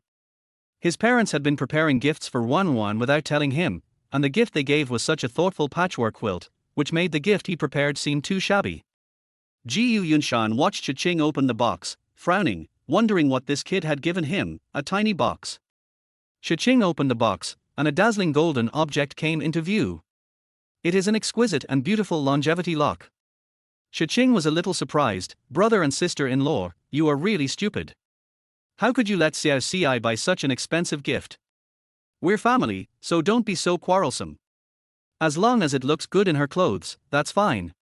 Jiu Yunshan breathed a sigh of relief. He had thought that his silly son would give him some childish gift, but luckily, it was quite presentable. He was relieved. Shi Qing then walked over to Guci. You are quite good at choosing. This longevity lock is very beautiful. Let Ruan put it on now, and let's take a photo together. She watched Guci put the longevity lock on her soft neck. At that moment, in her eyes, it seemed that something was more dazzling than gold, and it was hard to ignore in her heart. The gold lock is the right size and not too heavy, and it smiles softly, as if it likes it very much. Guci was also very happy. As long as Ruan liked it, he instantly felt that it was worth buying. Come on. I'll take a picture of you. Suman held Ruan in the middle of the group and took out the camera she had prepared in advance. The patchwork quilt fits her well too. Ruan seems to like the crowds and can't stop smiling when there are many people around. In addition, Suman uses toys to attract Ruan's attention, and I press the shutter to take a bunch of photos.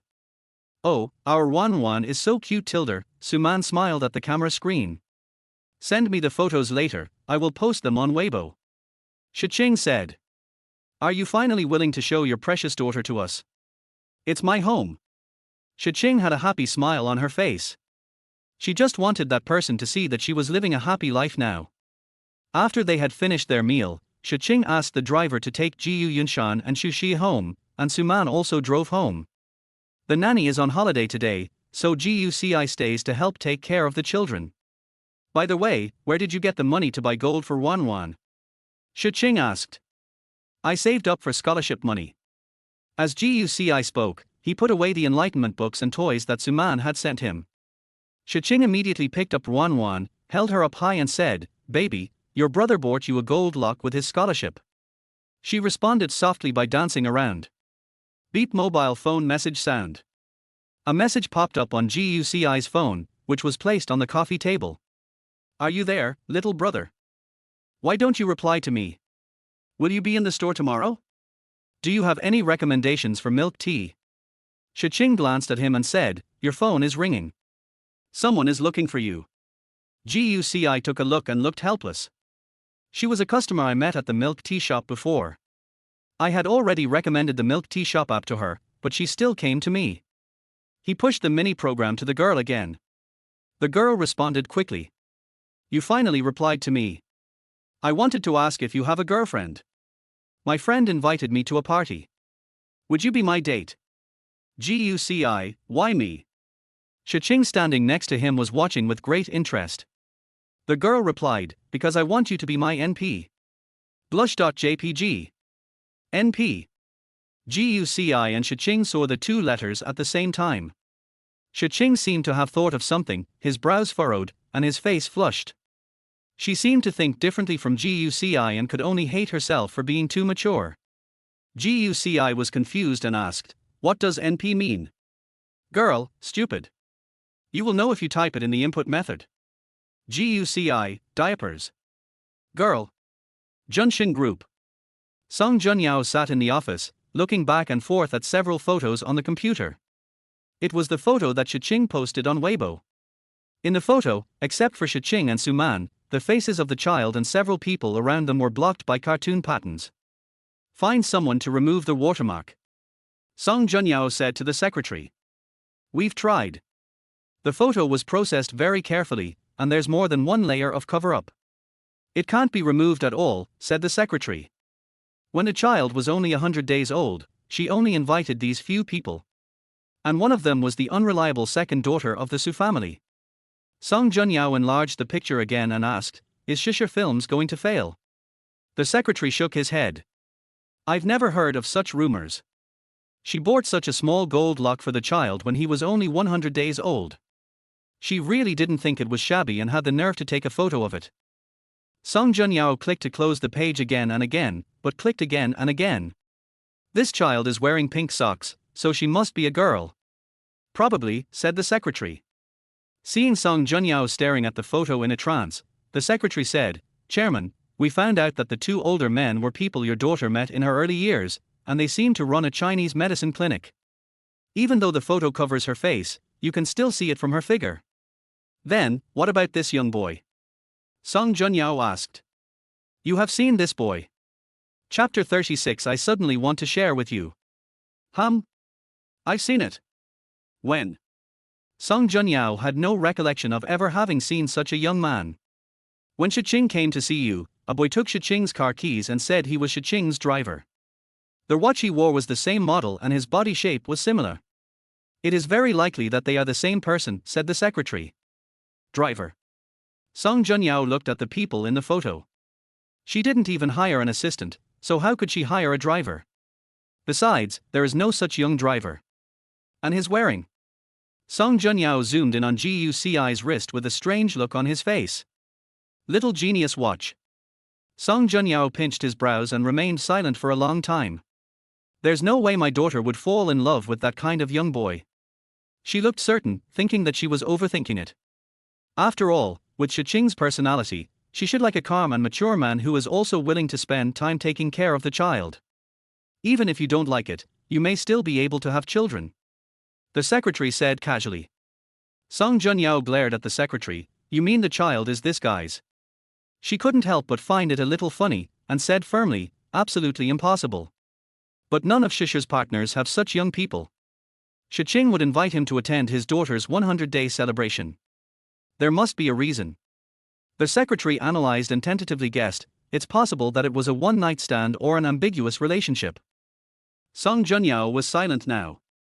This immature kid probably came up here because he has his eyes on Shi Qing's resources. Go check who he is. The next day, Shisha Films. "You are so self-willed. How can you just post a Weibo like this without consulting me at all?" Qi Rui handed the pad to Shi Qing and said, "Take a look for yourself." Netizens are polarized. One side is full of positive blessings, while the other side is digging up the people who participated in the 100-day banquet, as well as your daughter's father. Shi Qing, however, was flipping through the comments without caring at all. "I don't even know who Ruanwan's father is. If they want to, go ahead. The problem is that you have never responded directly to this matter. Some people have speculated among the men of similar age in Shisha partners. Some even say that your child is Director Chu's illegitimate daughter and that you are mistress." Fart. Shi Qing put down his pad heavily, and his anger immediately rose. "Our Ruanwan is so pretty, her father must be about the same age as me, with regular features. Director Chu is over 50 years old and hard of hearing. His wife still has no children. Why don't they spread the rumor that he is sick?" Qi Rui sighed and smiled helplessly. "It's probably because Director Chu is hard of hearing, and you were talking too close to him before. Why is there an emergency meeting today?" Shi Qing looked at the schedule. "I wanted to go play with my nephew today." "Please don't worry about your nephew every day. The board of directors held a meeting just because of your Weibo post yesterday. These people really have eaten too much salt." Shi Qing glanced at the clock in the office with annoyance, then stood up and walked towards the meeting room. The solemn atmosphere in the conference room lasted for a while. Snap. The folder was placed heavily on the desk. "So your suggestion is that I hold a press conference and find someone to act as the child's father to quell the rumors no matter what?" Shi Qing asked. "This is the best way to prevent the incident from escalating.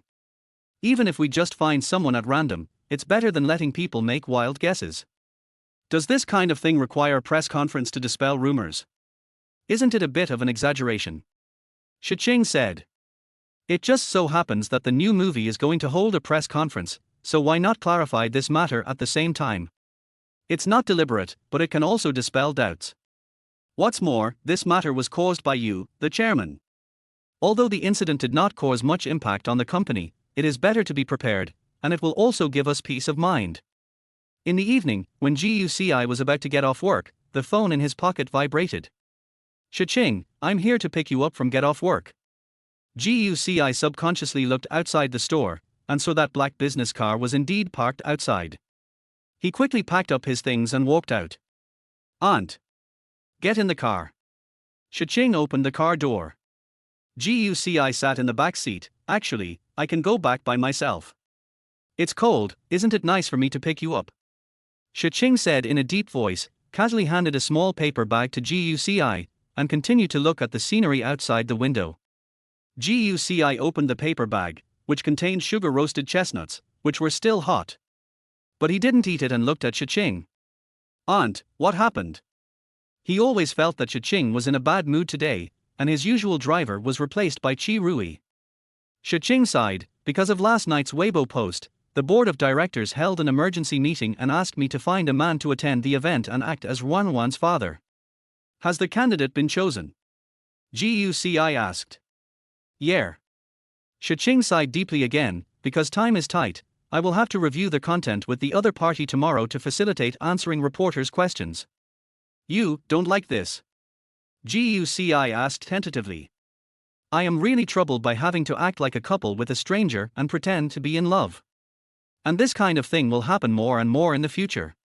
Ruan will grow up one day, and I will have to deal with rumors from the outside world and tell Ruan that she has no father. When I think about this, I feel guilty. Why do you feel guilty? I thought about it for many years before deciding to have a child. I thought I was ready to be a mother and could handle everything. But now I realize that I am not ready to balance career and family. Shi Qing leaned her head back in the chair and closed her eyes to rest. The film and television industry that she had always dreamed of had become a burden because she was raising a child alone. In fact, if I have to choose between career and family, I will choose Ruan without hesitation. But come to think of it, it's still that ridiculous competitive spirit. I want to do my best to make Ruan live a good life, and I also want that person to see that I can be happy on my own. She continued to speak. Her whole body was somewhat depressed, her voice was a little hoarse. Guci, tell me, should I establish the situation, or should I not be soft? You shouldn't make things difficult for yourself. Guci said bluntly, you just made a great decision. It just so happens that the road is a little difficult to walk, but this does not mean that you have to give up anything in order to walk this road to the end. So don't make it difficult for yourself, and don't get entangled in right and wrong. Since you can't let go of Ruan and are unwilling to leave the situation, then hold on to everything. Guci poured out 2 chestnuts from the paper bag, blew on them in his palm, then held Shi Qing's hand and gave the 2 chestnuts to Shi Qing again. The chestnuts are a little hot. If someone blows on them for you, it might be bearable, right? Chapter 37. If time doesn't wait for you, who would you bet for? He spoke casually while eating the other chestnuts in the paper bag. Shi Qing looked down at the 2 chestnuts in his palm, took a deep breath, then chuckled, picked up one of the small chestnuts, looked at it, and then solemnly placed it in Guci's palm. What's wrong? Guci asked. It's nothing. I just suddenly want to share one with you. As Shi Qing spoke, his eyes reflected the blurred neon lights of the city, as if the lights of thousands of homes were not as bright as the glance they were looking at this moment. Guci put the chestnut given by Shi Qing into his pocket. Shi Qing continued to look out the car window, but his eyes could hardly take in the thousands of lights. The person reflected in the car window is more charming than the lights of thousands of homes. Shi Qing couldn't take his eyes off her all the way. She knew that the thoughts in her mind were wrong, but she still let them wander. Just treat it as a willful moment. Watching Guci return home, Shi Qing drove back the same way. She held the chestnut all the way and finally put it in her pocket. Qi Rui in the driver's seat finally couldn't help but ask, Chairman, are you? She hesitated to speak, and the words stayed on her lips for a long time. Are you in love with your nephew? Shi Qing remained silent for a long while, without answering, his thoughts in a mess. Qi Rui frowned and said earnestly, no. Let's not talk about the fact that he calls you aunt. At his age, even if he is more sensible and mature than his peers, he is still 9 years younger than you. Don't let yourself fall into it just because you are touched for a while. He is in his youth, but your life is already on the decline. Time flies so fast, and you are also approaching 40. How can you bet? She said, shaking her head helplessly. What if the bet is lost and the aunt-nephew relationship can't be established? How will you face his parents? Shi Qing leaned back in his seat again. Yeah, time flies so fast, I'm approaching 40. She murmured, suddenly thinking of her father. If her father were still alive, she might be able to sit down and talk with him openly and listen to his advice. Chairman, the person we've arranged for tomorrow is the president of a previous cooperative company, so he knows everything about us. Please take a look at the other people. After Chi Rui finished speaking, the car became heavy and silent.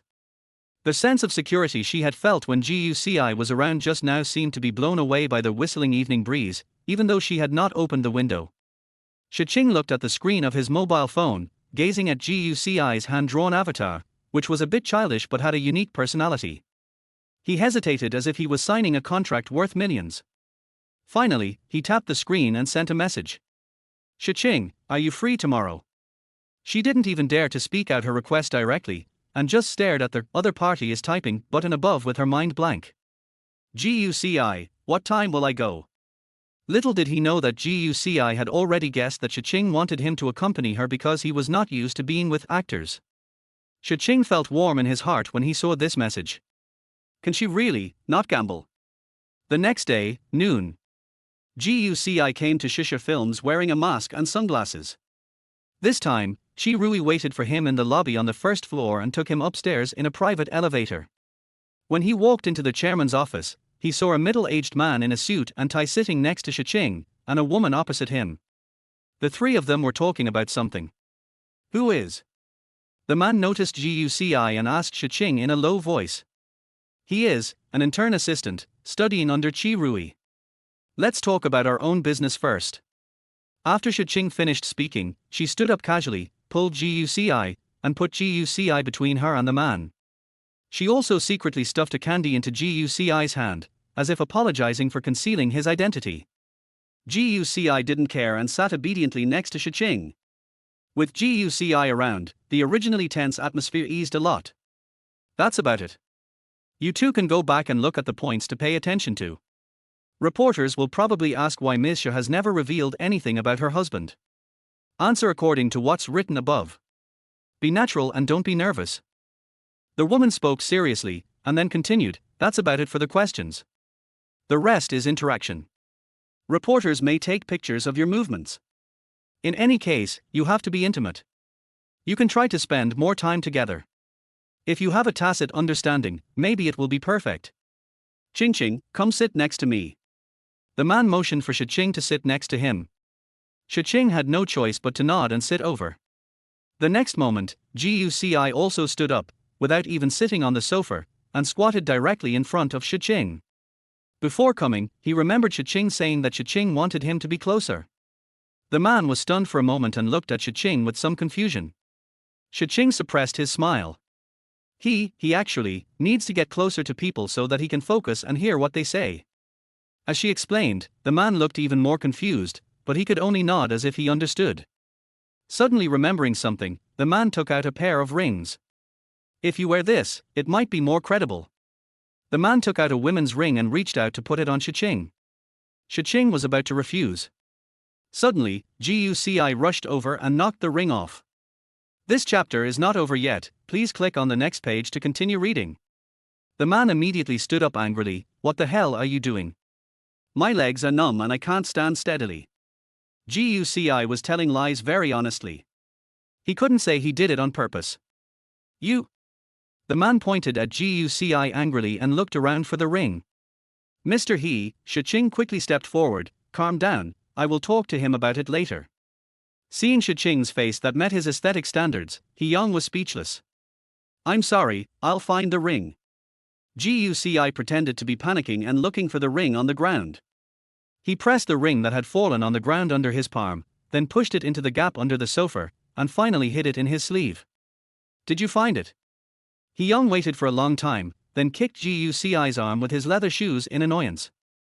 Shi Qing's face suddenly turned cold. Mr. He, in my opinion, it would be better for us to have a boxing date when we have time.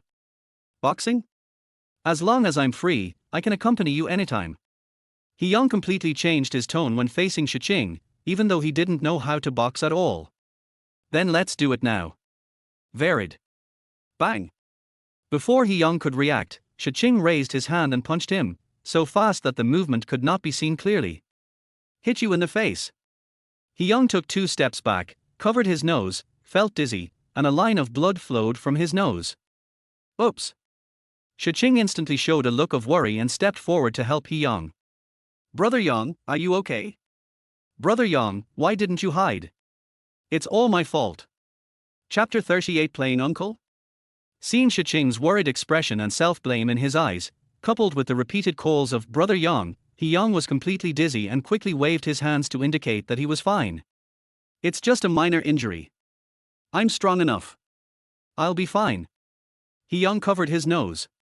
In fact, he couldn't bear it anymore due to his old age, and he still felt a little dizzy.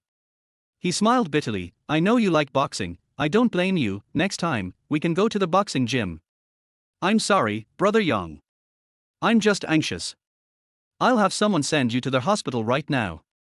Shi Qing still looked regretful. Okay, we have to go to the hospital. He Young was quickly helped out in a panic. Chi Rui followed He Young out to see him off, and before leaving, she glanced at Shi Qing angrily. She said that others were just children, and she thought Shi Qing was almost the same. He was always causing trouble for her, and this assistant really couldn't work for a day. Chairman, you are so awesome. You actually dared to hit the president of He Group in the face like that. The female employees next to him couldn't help but give him a thumbs up, full of admiration. In their eyes, the chairman is simply a rose with thorns. I was also going to ask him how dare he kick him. Shi Qing said confidently, casually taking a disinfectant wipe to wipe his hands, as if he was still not satisfied. If He Young asks me to go boxing next time, I will go even if I have to postpone my schedule. I will definitely let him retire early. It wasn't really a kick, he just touched me. Guci said. He hadn't expected that punch just now, and he didn't want Shi Qing to go around the business circle because of him. Is this the point? Is he polite?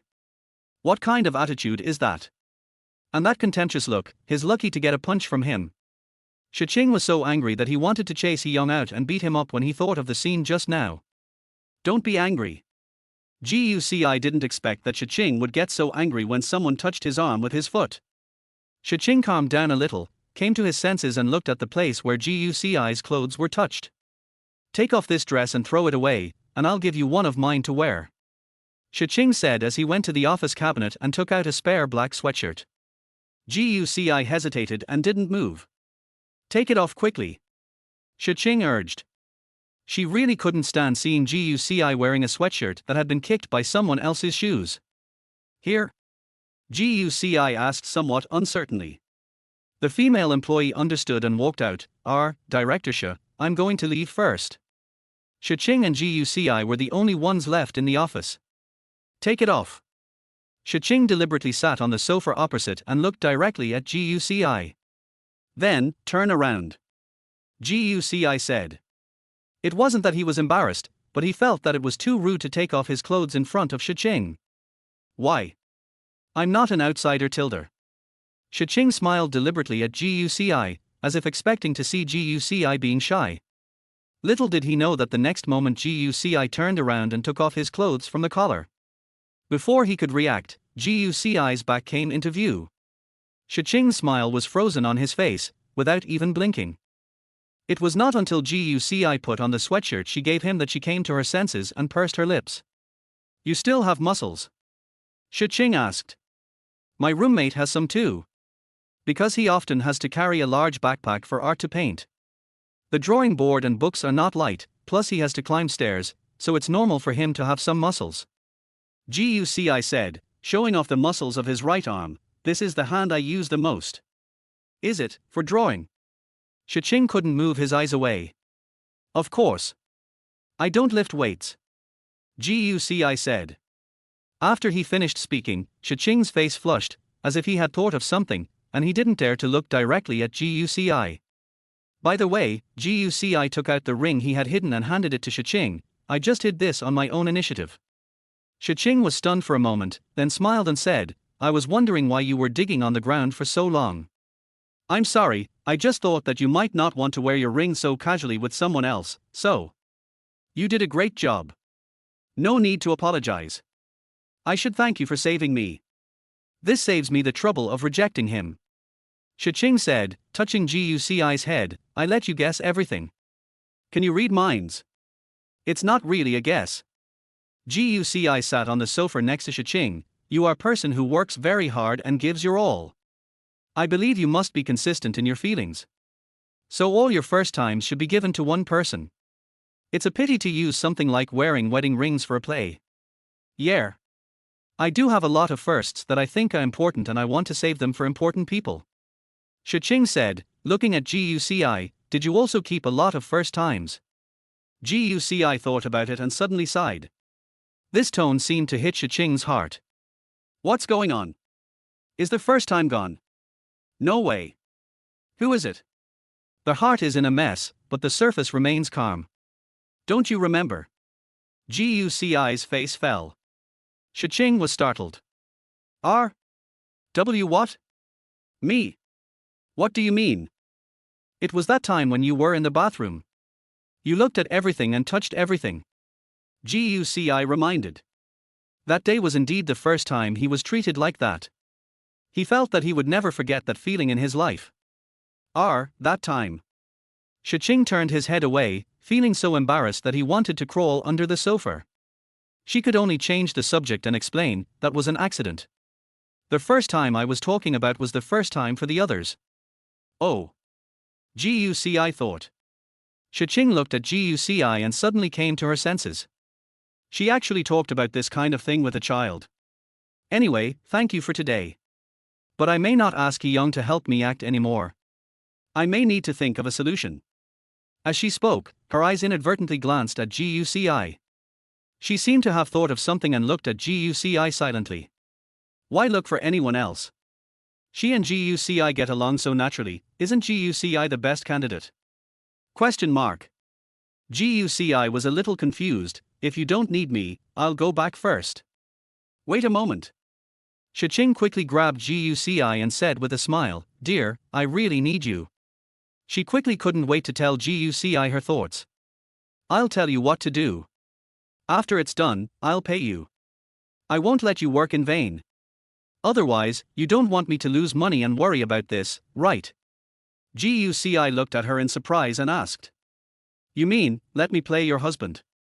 Chapter 39, Don't take fake play seriously. When the time comes, you will be wearing a hat, sunglasses and a mask. My brother and sister-in-law probably won't recognize you. Then you can just say a few words to deal with the reporters, and that's all. Shi Qing said. But weren't there interactions that you were talking about? I can't act. Guci couldn't understand why Shi Qing was so confident in entrusting such a big thing to him. Wasn't he afraid that he would mess it up? Rather than having an unfamiliar stranger act with me, I would rather trust you, who is already my family. I think you can handle it easily even if there is interaction, right? Shi Qing looked at Guci with a firm gaze, and said with a smile, Besides, the risk of being exposed when acting with other people is obviously greater. If I really can't act well with you, then it means that there is a disaster in my fate. Guci pondered for a moment and finally nodded. Then if I have to wear a ring, will you cooperate? Shi Qing asked tentatively. Since I have decided to help my aunt, I will cooperate, as long as my aunt doesn't mind.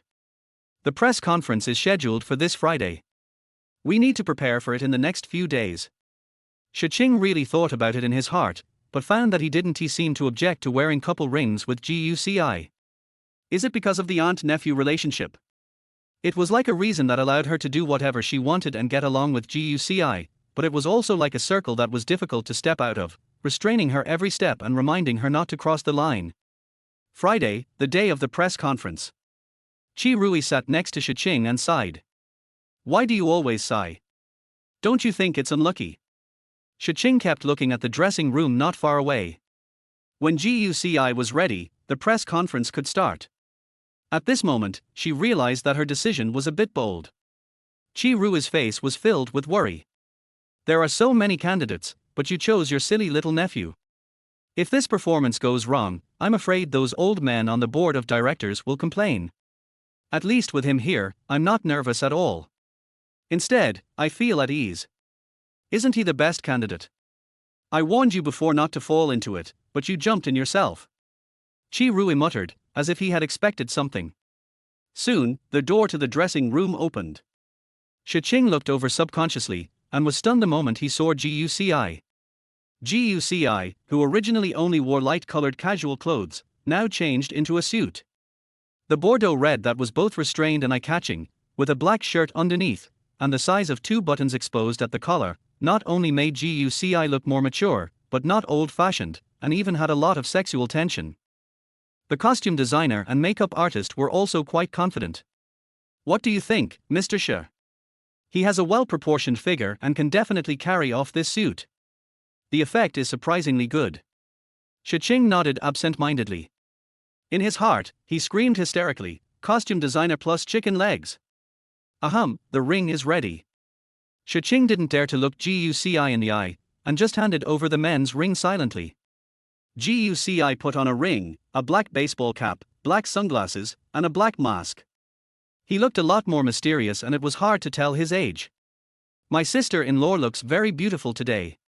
When Guci was about to leave the backstage, he suddenly said this, causing Shi Qing's cheeks to blush unconsciously. He was not exaggerating. The burgundy dress that Shi Qing wore today was sexy and elegant. It showed off her body curves perfectly and also made her skin look fair and tender. Click, click. As soon as Guci and Shi Qing appeared, the reporter's cameras started working.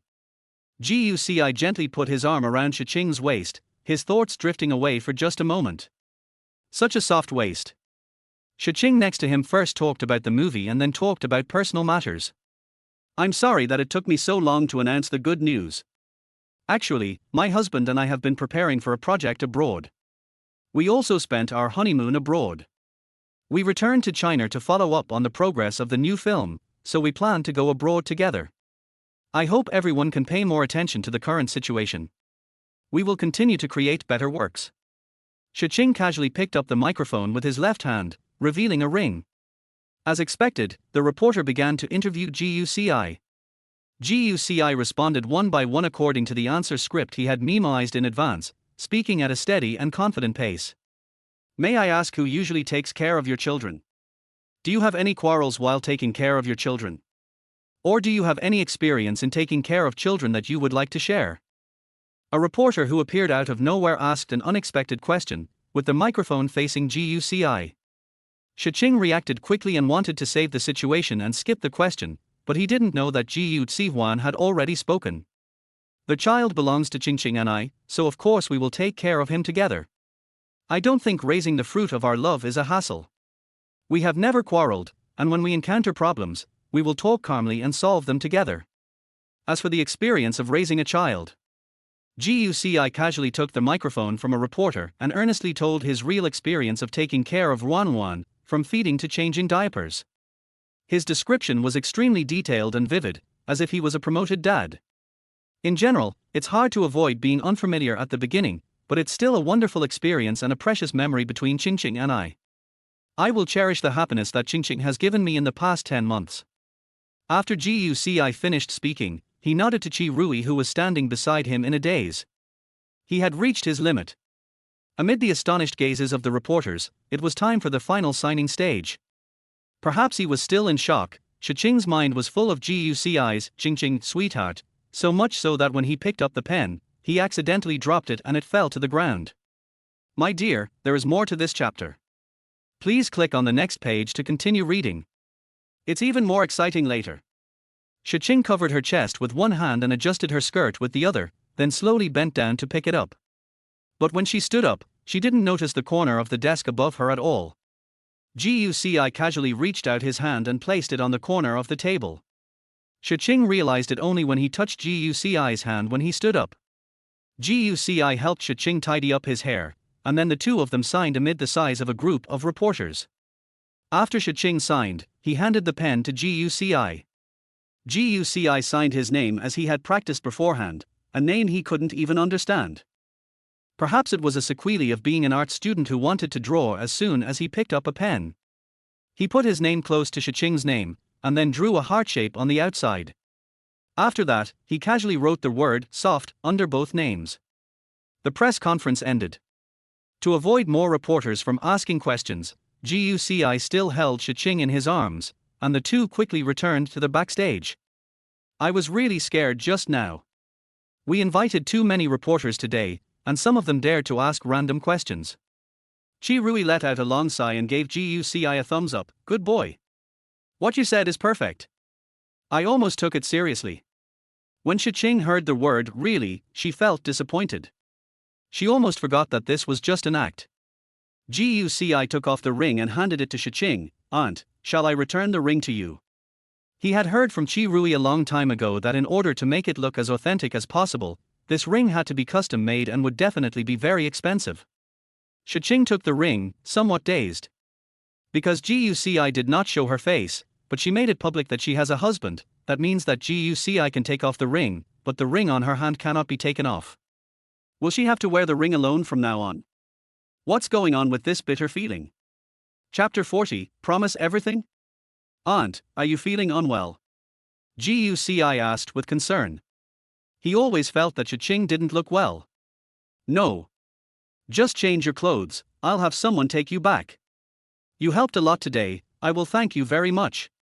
Shi Qing smiled, but was afraid that GUCI would think too much, so he stepped forward and touched GUCI's face, and said seriously, It's true, the performance was very good, and I was impressed by your handsomeness. At this time, in GUS medical clinic, GU Yunshan walked up to Xu Shi with his phone and asked, Look, does this boy look like our son? Xu Shi was busy grinding herbs and just glanced at it perfunctorily. Now that my son comes back often, don't think everyone looks like my son. I'm serious, look, they look exactly alike. GU Yunshan handed the phone to Xu Shi again. On the screen was a live replay of the current affairs press conference. Only then did Xu Shi take a closer look. Oh, isn't this Qing? She first saw Shi Qing and murmured happily, she looks so handsome in the little red dress. How could I not see Qing? I'm talking about the one next to Qing. They have a similar figure and voice. GU Yunshan said, pointing at GUCI on the screen. Xu Shi took out her glasses from the drawer, put them on, and looked at them carefully again. The way he walked these few steps really looks a bit like our son. Really? I told you he looked like her, but you didn't believe me. Qing just said that the boy was her husband. Even though GUCI walked upright, the familiar feeling when he walked still made GU Yunshan and Xu Shi feel that they were similar at first glance. I guess it was arranged by the company again. I don't know where they found this person. There are so many true and false people in their circle that you can't trust them. Xu Shi said. Oh, that's true. Qing has been working so hard, appearing on TV every other day. Let's talk to Qing again this new year and ask her to come to our house to celebrate the new year. GU Yunshan suggested. Xu Shi also sighed, Qing always thinks too much. She hasn't come for so many years. If she doesn't come this year, we should just send her dumplings like before. Then let our son go and talk to her this year. I think our son and Qing get along well. All right. I'll send a message to my son. In the evening, at the milk tea shop. As GUCI's get-off-work schedule was approaching, Shi Qing dressed warmly and ordered 2 cups of milk tea, then sat down near the ordering counter. While waiting, Shi Qing picked up his phone to take a selfie, adjusting the angle to include GUCI who was making milk tea. At this moment, a girl entered the camera. The girl approached GUCI and seemed to be saying something. GUCI pointed in Shi Qing's direction and said something briefly to the girl, who then left somewhat unwillingly. After get-off work, GUCI walked up to Shi Qing. Shi Qing handed one of the cups of milk tea to GUCI, and they left the milk tea shop. Is that girl your friend? Shi Qing asked. It's the female customer from before. She seems to like me and wants me to have dinner with her. Hearing this, Shi Qing remembered that GUCI had just pointed at her and said a few words to the girl, so she guessed, are you using me as a shield? Her guess was that GUCI told the girl that she was GUCI's girlfriend and that was why he sent the girl away. GUCI took a sip of milk tea and said, I told her that you are my parent. Shi Qing. Before she left, she said something to me, saying that I was a mama's boy. Guci felt a little aggrieved. Har. Shi Qing's face was full of disbelief. She pointed at herself and said, "Do I look 50? Forget about the parents." All her attention was shifted to age.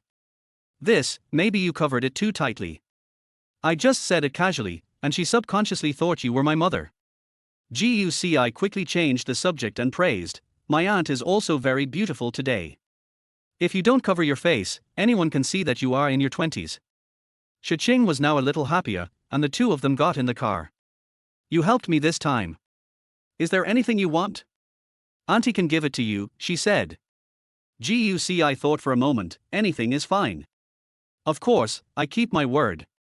Shi Qing thought that no matter what the child wanted, she would definitely be able to give it to him. Are you sure, aunt? If I ask you to do something, will you agree? Guci confirmed again. Yes. Shi Qing always felt something was strange. Was this kid asking her to do something weird? Well, my aunt will go home for the new year this year. After receiving the message from his parents, Guci was thinking about how to get Shi Qing to agree. Now is a good opportunity. This. Shi Qing guessed that it might be Jiu Yunshan and Xu Shi who asked Guci to be a lobbyist. She evaded the question, forget it. Aunt has a lot to do during the new year, including the annual meeting and various activities. Although she regarded Jiu Yunshan and Xu Shi as family members from the bottom of her heart, they were not relatives after all. She was afraid of losing them, so it was enough for her to maintain this relationship carefully. After all, she was an outsider and did not want to disturb the family reunion. No matter how busy you are, you must have a reunion dinner. Guci was very determined and seemed determined not to give up until he achieved his goal. But Shi Qing originally wanted to have dinner at home with Ruan during the new year this year.